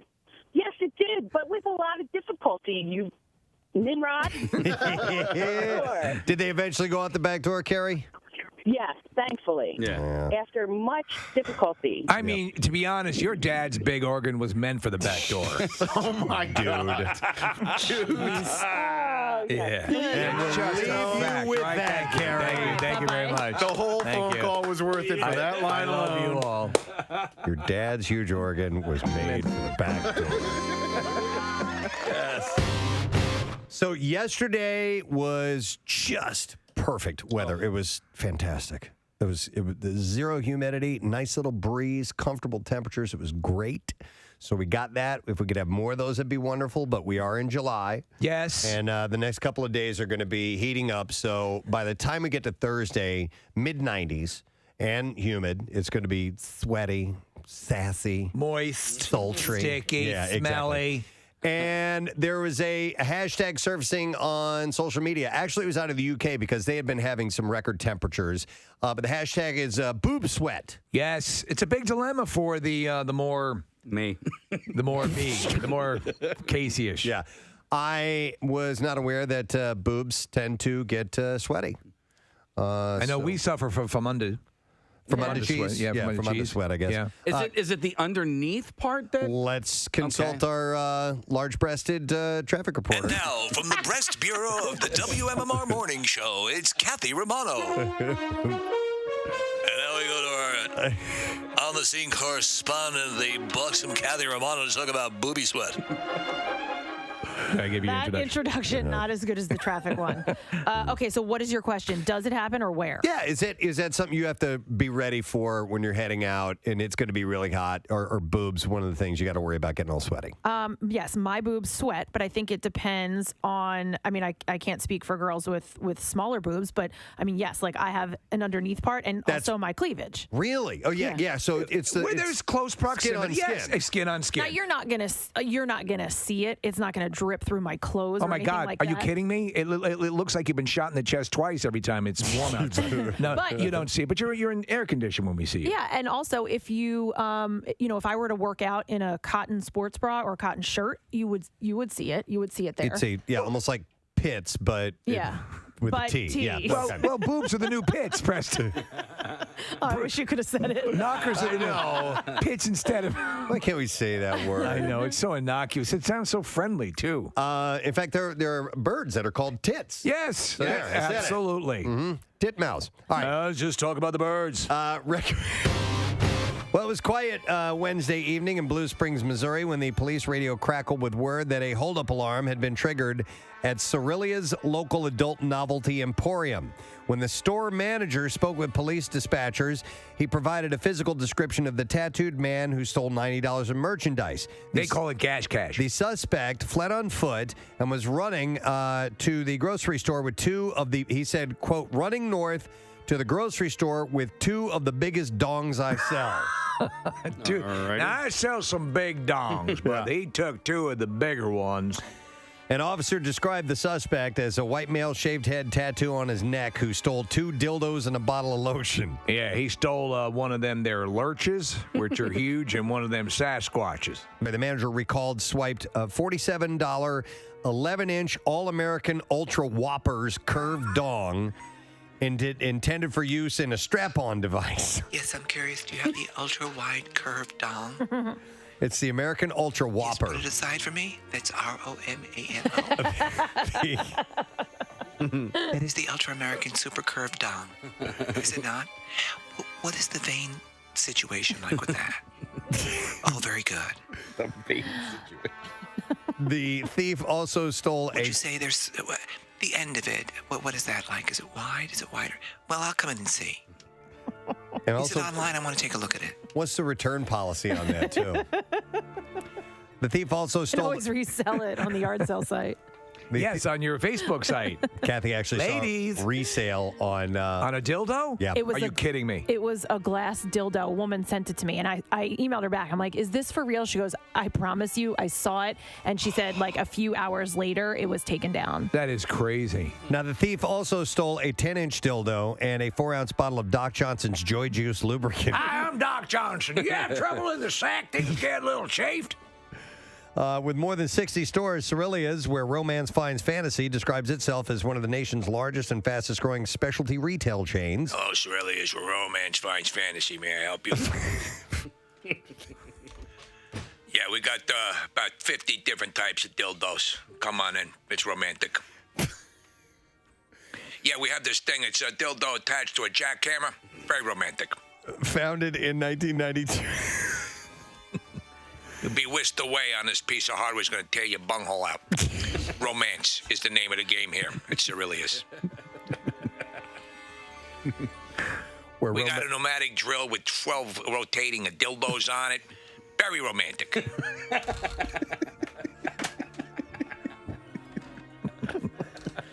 It doesn't sound that romantic. Paris in springtime. Yeah. It's where romance Have you walked along the Champs-Elysees? It's where romance Did you ever finds see American in fantasy. Paris with Gene Kelly and Leslie Caron? Very much like that. What is it? Oh, it's a bazooka that shoots dildos.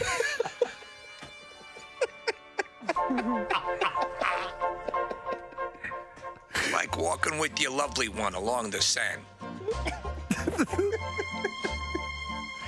This guy says he's a proper pronunciation. He's trying. I got to give him that. All right, so anyhow, founded in 1992, the firm offers an impressive collection of lingerie, vibrators, and adult toys, and romance essentials. Romance essentials. The description prompted one cop to... Yeah, it's like what Wolverine would. on Bush, Machine Head, Preston and Steve Show. It's about 10:28 on this Wednesday morning. Wednesdays mean secret text word. We always have some good stuff to give away. No different today, and we were looking for a 20-second caller. Let's go to the phones and see if they do indeed know the word that we are looking for. This is John, by the way. Hey, John, good morning. Good morning. All right, John, if you reveal the secret text word, then we have a prize for you. What is it? It's a mystery. Mystery. That's a mystery. That is correct, John. Hang on a second, because we are going to give you a prize pack to experience Warner Brothers' new film Trapped, courtesy of Fandango. It's directed by M. Night Shyamalan. So we'll set you up with 4 Fandango tickets, 4 Summer of Shyamalan t-shirts, and 4 official film posters. 30,000 fans, 300 cops, 1 serial killer, no escape. Trap in theaters August 2nd. And our random texter to win is Joe Spilatore, who is from Morrisville, Pennsylvania. So congratulations, you win too, bud. All right, and if nobody listening won besides those two, then you might win right now because we have a lesson question. We're going to give away a 4-pack of tickets to Six Flags Great Adventure.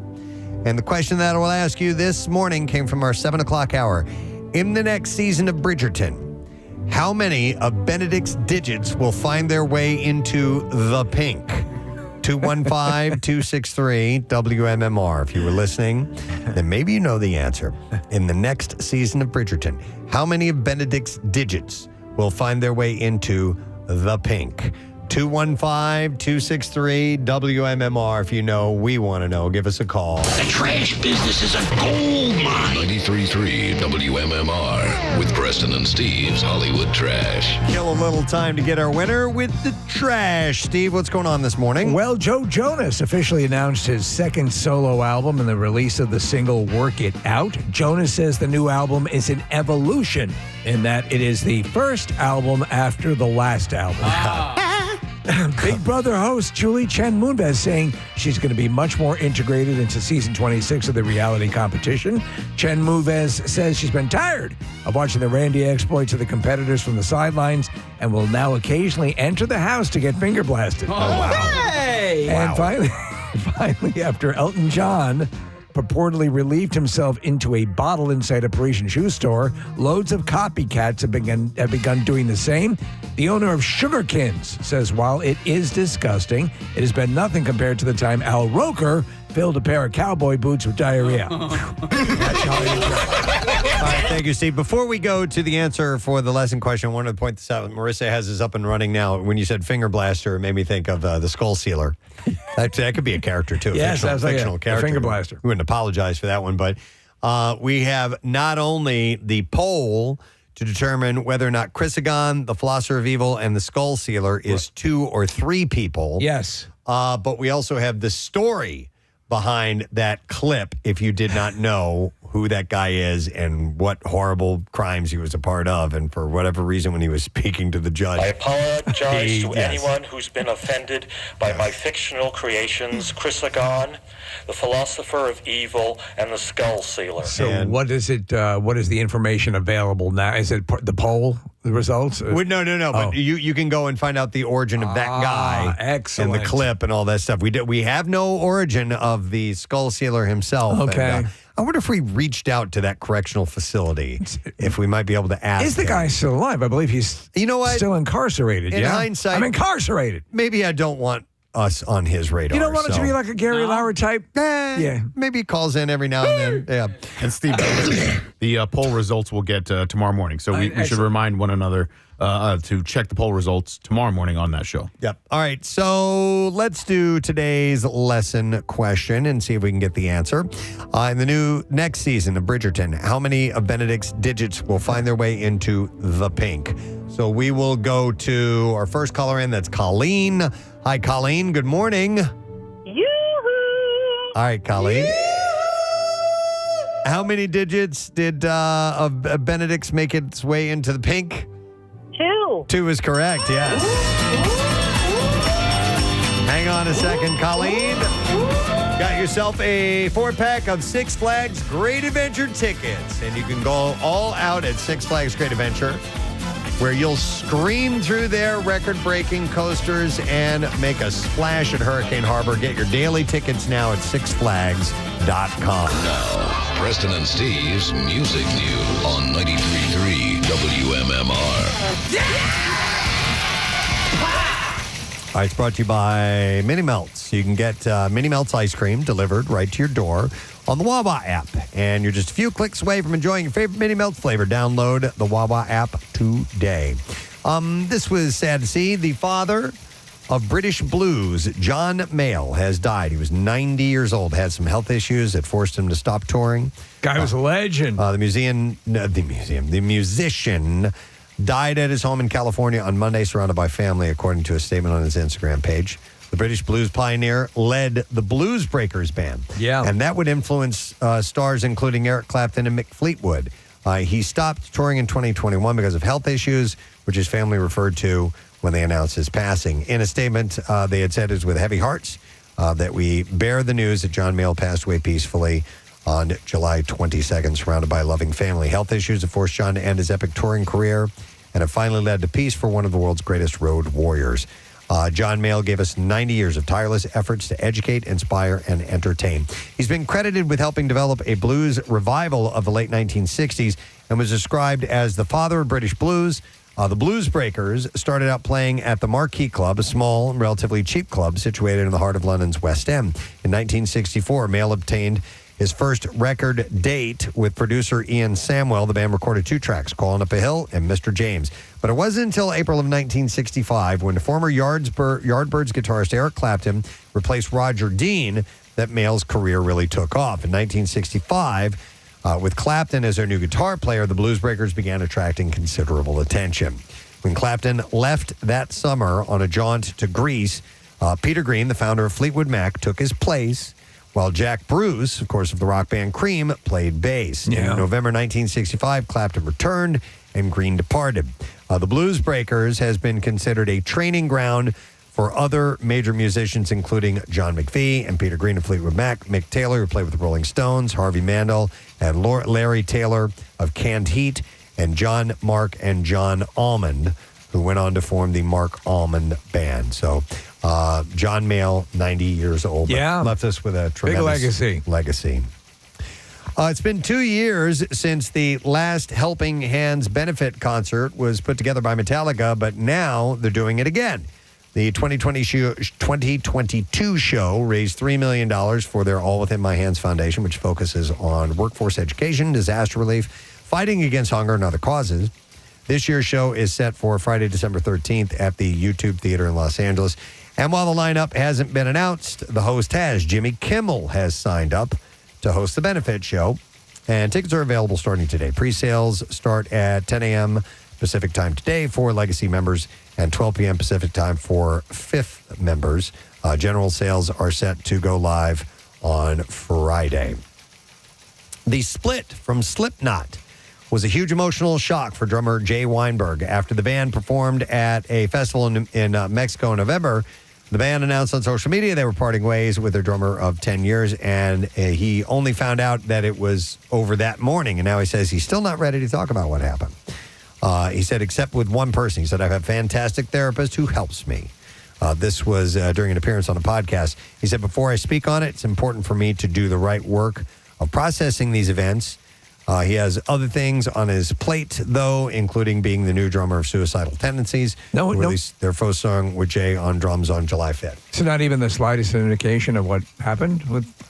I don't know. Yeah, other than, musical differences and stuff like that. Marissa actually saw Jay Weinberg play with Suicidal Tendencies just recently. Said it was awesome. And Robert Trujillo's son. Isn't that amazing? Yeah. The kids. And then one final thing. I'm going to mention this as a favor to our former intern, Bobber John. We love Bobber John. Who reached out to me, said, so I'm friends with a couple of people that are in a hard rock / alt band called Rising Lions.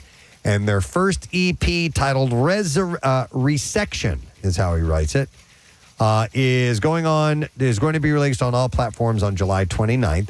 Would it be possible for you to squeeze in a mention of that at the very end of Music News segment? So I said yes. You did. And he sent me a link to their Instagram page, and I checked out a couple of snippets. That's all that's available. And I'm not a first listen guy, but there's some good stuff there. And the drummer is doing some really cool things. Oh, really? It was pretty impressive. Oh. Yeah. So Rising Lions, and that's out on July 29th. So I'm mentioning that for Bobber John. And there you go. That is what I have in music news for you this morning. We are taking our final break. We'll come back and get the letter of the day for the Word of the Week prize, and we will wrap up the show. Stay with us. Range of dildos. Very romantic. Very, very romantic.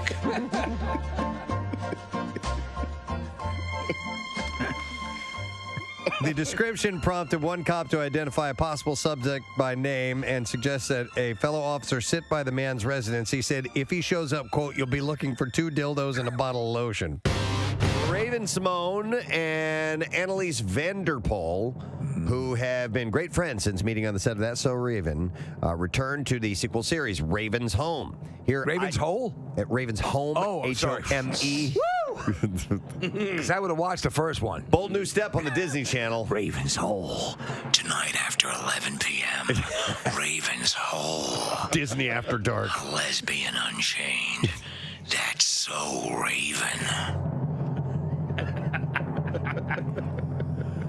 Here, Isaac Ryan Brown. Raven's Hole. That the new, you know what we should find, Steve? We should find some audio from old classic porn trailers. Oh, yeah. Because they were just like that. Absolutely. Raven's Hole premieres tonight at 10 on Disney Channel. Raven's Hole.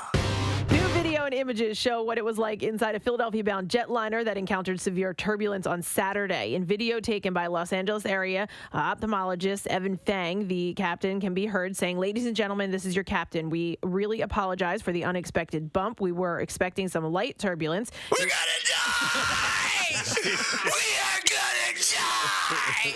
I didn't need to become a pilot. I'm good at math. Wow. I had career options and here I am gonna die with you losers.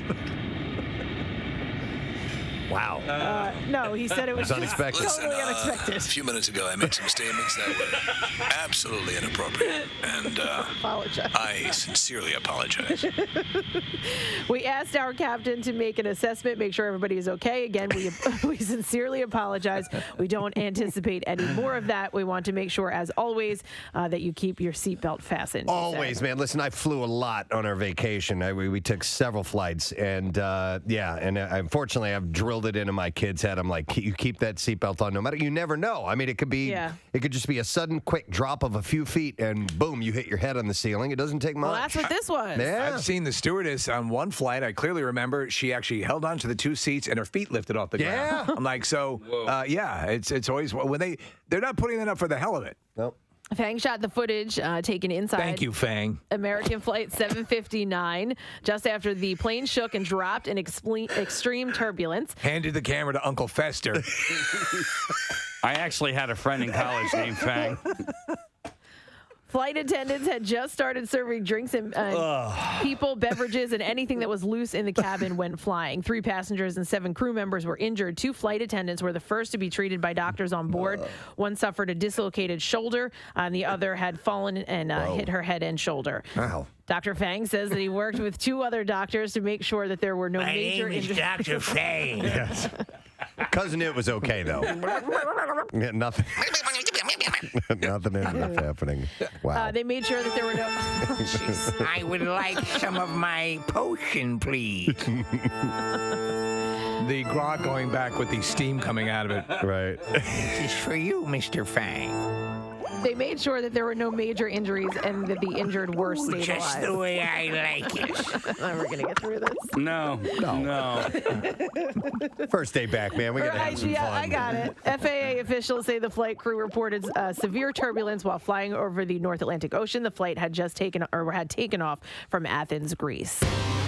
According to the polling website, Ranker, there's some good polls on there. Yeah. Yes. I'll check it out from time to time. Better than state slogans, right? We found out? Yes. But they have come up with the sexiest accent in the world. Is it different for men and women? You know what? I was trying to figure that out. I didn't see anything about gender So it's just one. breakdown. So, yeah. Okay. Because I think it might make a difference between men and women. Yeah. It's in general, The accent that I find, one of the accents I find sexiest is... not so. I wouldn't see it being so for men, but women. I find this accent sexy. So anyhow, all right. What do you find, Kathy? Is there a certain accent that you find attractive if you hear it? Man. That's just kind of like ooh. You know what? I like them all. Like I do like Australian. I like you know like that. It's sort of very. To me, it always seems difficult to be Australian and talks like if you talk like us, it'd be a lot easier. And then maybe an Italian man speaking English with his, with penis his Italian out. accent. No, not with his penis out. Hey, take a look at this. It's a Johnson. It's right there for you to touch, eh? According to this website, number 1 sexiest accent in the world is the Irish accent. Oh, wow. I love a British accent as well. So in that general area, British, Scottish, Irish, though there is certainly distinct differences. Mm-hmm. I'll tell you what. I have a few friends that are Irish from Ireland, and sometimes it is hard to understand what they're saying. Well, we were just listening to Sinead O'Connor. Yeah. And obviously she was in a desperate state when we were listening to her audio back and trying to determine what she was saying. But while talking to these guys, sometimes there's a pause in the conversation as my mind is trying to process what they. I'm like, okay, all right, yes. The answer is yes. Yeah. Okay. No, I know what you mean. Yeah, and there are especially flying squirrels in the Poconos. I'm sorry, I wasn't listening. What were you saying? The second sexiest is a Spanish accent. Yeah. I like that. I almost said Spanish. Now, too. I don't know if that means Latino. My Spanish professor in college, I love the way she talked when she spoke English because she was from Madrid, but she had an English accent because she had learned her. Was it sexy? Oh, yeah. Oh, yeah. Oh, dear God. Ooh, your gym shorts are muy bueno. Nick, I have a question Did for you just come from playing one of your sports? I love the little boy sweat on you. Sounds kind of manly. You look like a little girl. In your little diving shorts with your not yet formed body hair. But actually, I wouldn't mind hearing from people who do have accents. It might be transplants or have never been able to shake that accent. Give me your sexiest accent, right? Give us a call at 215-263-WMMR, and let's hear you speak a little bit, and let's see how that sounds, and especially if there's any Scottish ladies listening. You want to hear that. Or Spanish. Preston, I'm sitting here on my speaker when you talk. Vibrating my lady bit. So the third place, so you have Irish is first, according to Ranker, sexiest accent in the world. Irish is first, followed by Spanish, then Aussies, Kathy. So the Australians and then Italians. So that's right where you lie. Yeah. Oh, you're betting 1,000. In sixth place is the former champion, the French accent. And so like Sebastian Letou, who used to come in here. Mm-hmm. He has the very, very pronounced French accent. And would you find that For me, not as much as the others, yeah. All right. I'm going to make a pee-pee in the bed. Right after that, in seventh place, is the Swedish accent, where I just got back from Sweden. And we think of it very much like, very lyrical. In fact, I couldn't really give you a good representation of what there are subtleties. It's more like, right. It's a lot like that. Yeah, exactly. In casual conversation,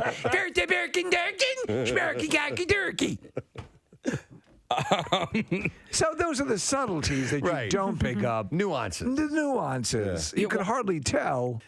So followed by Swedish is Japanese. In eighth place for sexiest. Yes. Now, I wonder if it goes for both men and women, and that's the case we're wondering about the delineation here, because I think there is a sing-songy, lilting quality to a female Japanese. I would say no for men. I'm doing a stereotypical, Yeah, but the thing of it, but Japanese, when we were in, fun on the radio. We had a few guests joining us. Our buddy Victor Fiorillo stopped by from Feeling Magazine. Their best of issue is out. It is the 50th anniversary issue, and we are featured in there a couple of times. We were given the honor of Best Radio Show in Philadelphia, which was very cool. Very nice honor to have. And also there is an on the record segment where Victor interviewed Steve and I. It's like a 4-page spread. It's really cool. It's a nice article. And I'm honored to be in the 50th anniversary issue. It was worth the wait because, we'd not been up to this point, and this is the way you come in. Yeah, so that was very nice. We have that posted, I believe. You can get a link to that if you want to check that out at PrestonandSteve.com. Thank you to Jennie Garth, who was on the show as well. Nice. She's launching a clothing line with QVC at the end of the month, so you can go to QVC.com to get information on the Jennie Garth line. And we made an announcement, too, about a party that's coming up. We called it the Preston and Steve Who's Luau at Valley Beach at Valley Forge Casino Resort. It is a Hawaiian party. Yes. We figured it was time to have a summertime bash. We have not done this. It is free admission. It's open to the public, 21 and over event. We will have some special wristbands we'll give away, which will give some people, a free drink and some food to have. Yes, yeah. But we're looking for some thematic entertainment. prizes, and it's just to hang with us. So come out and we'll see what ends up coming together. We just wanted a party. Yeah, Thursday, August 22nd, 6 to 8 p.m. at Valley Beach at Valley Forge Casino. So put that in your calendar. One day after the Hawaii was ratified into the fold of the United States of America. About that crap. And one day after Marissa's birthday, so bring presents. Yep, so please do bring presents for Marissa. Ryan Shuttleworth is here. Hey. Hello. Nice to see you, sir. The pleasure's all mine. So Pierre is out for another day. Still hunting. That trip is taking him out into the wilderness. He's out there, but boy, oh, buckshot's gonna get him. He is relentless. When you put a rifle in that man's hands, no stopping him. Forget about it. All right, so we need to get a letter from you. You ready? I'm prepared. Preston and Steve on 93.3 WMMR. Now, the Daily Letter. All right, the Preston and Steve show is brought to you today by the letter A as in archaeology. All right, perfect. We got 2 more to go, and we're going to give away $500 from the Bagster. Yeah! The Bagster is by far the most convenient and affordable way to help with your home cleanup. And you go buy it at any home improvement store, fill it, and simply schedule your collection, and it is gone. You can clean it up with the Bagster dumpster in a bag. And what are you going to do on the show today, Ryan? Well, it's the hump day, so we'll have some hijinks, shenanigans, all the good stuff. Workforce blocks today. We will celebrate the great David Bowie. Request for some Dirty Honey, and we'll take a nice long musical stretch with Tool. Yes, nice. All right, should be exciting. I want to thank our sponsors, Preston and Steve Show, brought to you today by Dunkin', and the Preston and Steve Show runs on Dunkin', also brought to you by Acme Markets, fresh foods, local flavors, and by Manhattan Bagel. Try the new French toast egg sandwich at Manhattan Bagel today. Tomorrow on our program, we will have comedian Joe Matarese. Hey! Nice to talk to Joe. He's got some gigs coming up, and we will dive into whatever else we feel like filling a Thursday with. So that's it. We're done. Rage on. Have yourself a great day, and we'll see you tomorrow, gang. Bye-bye.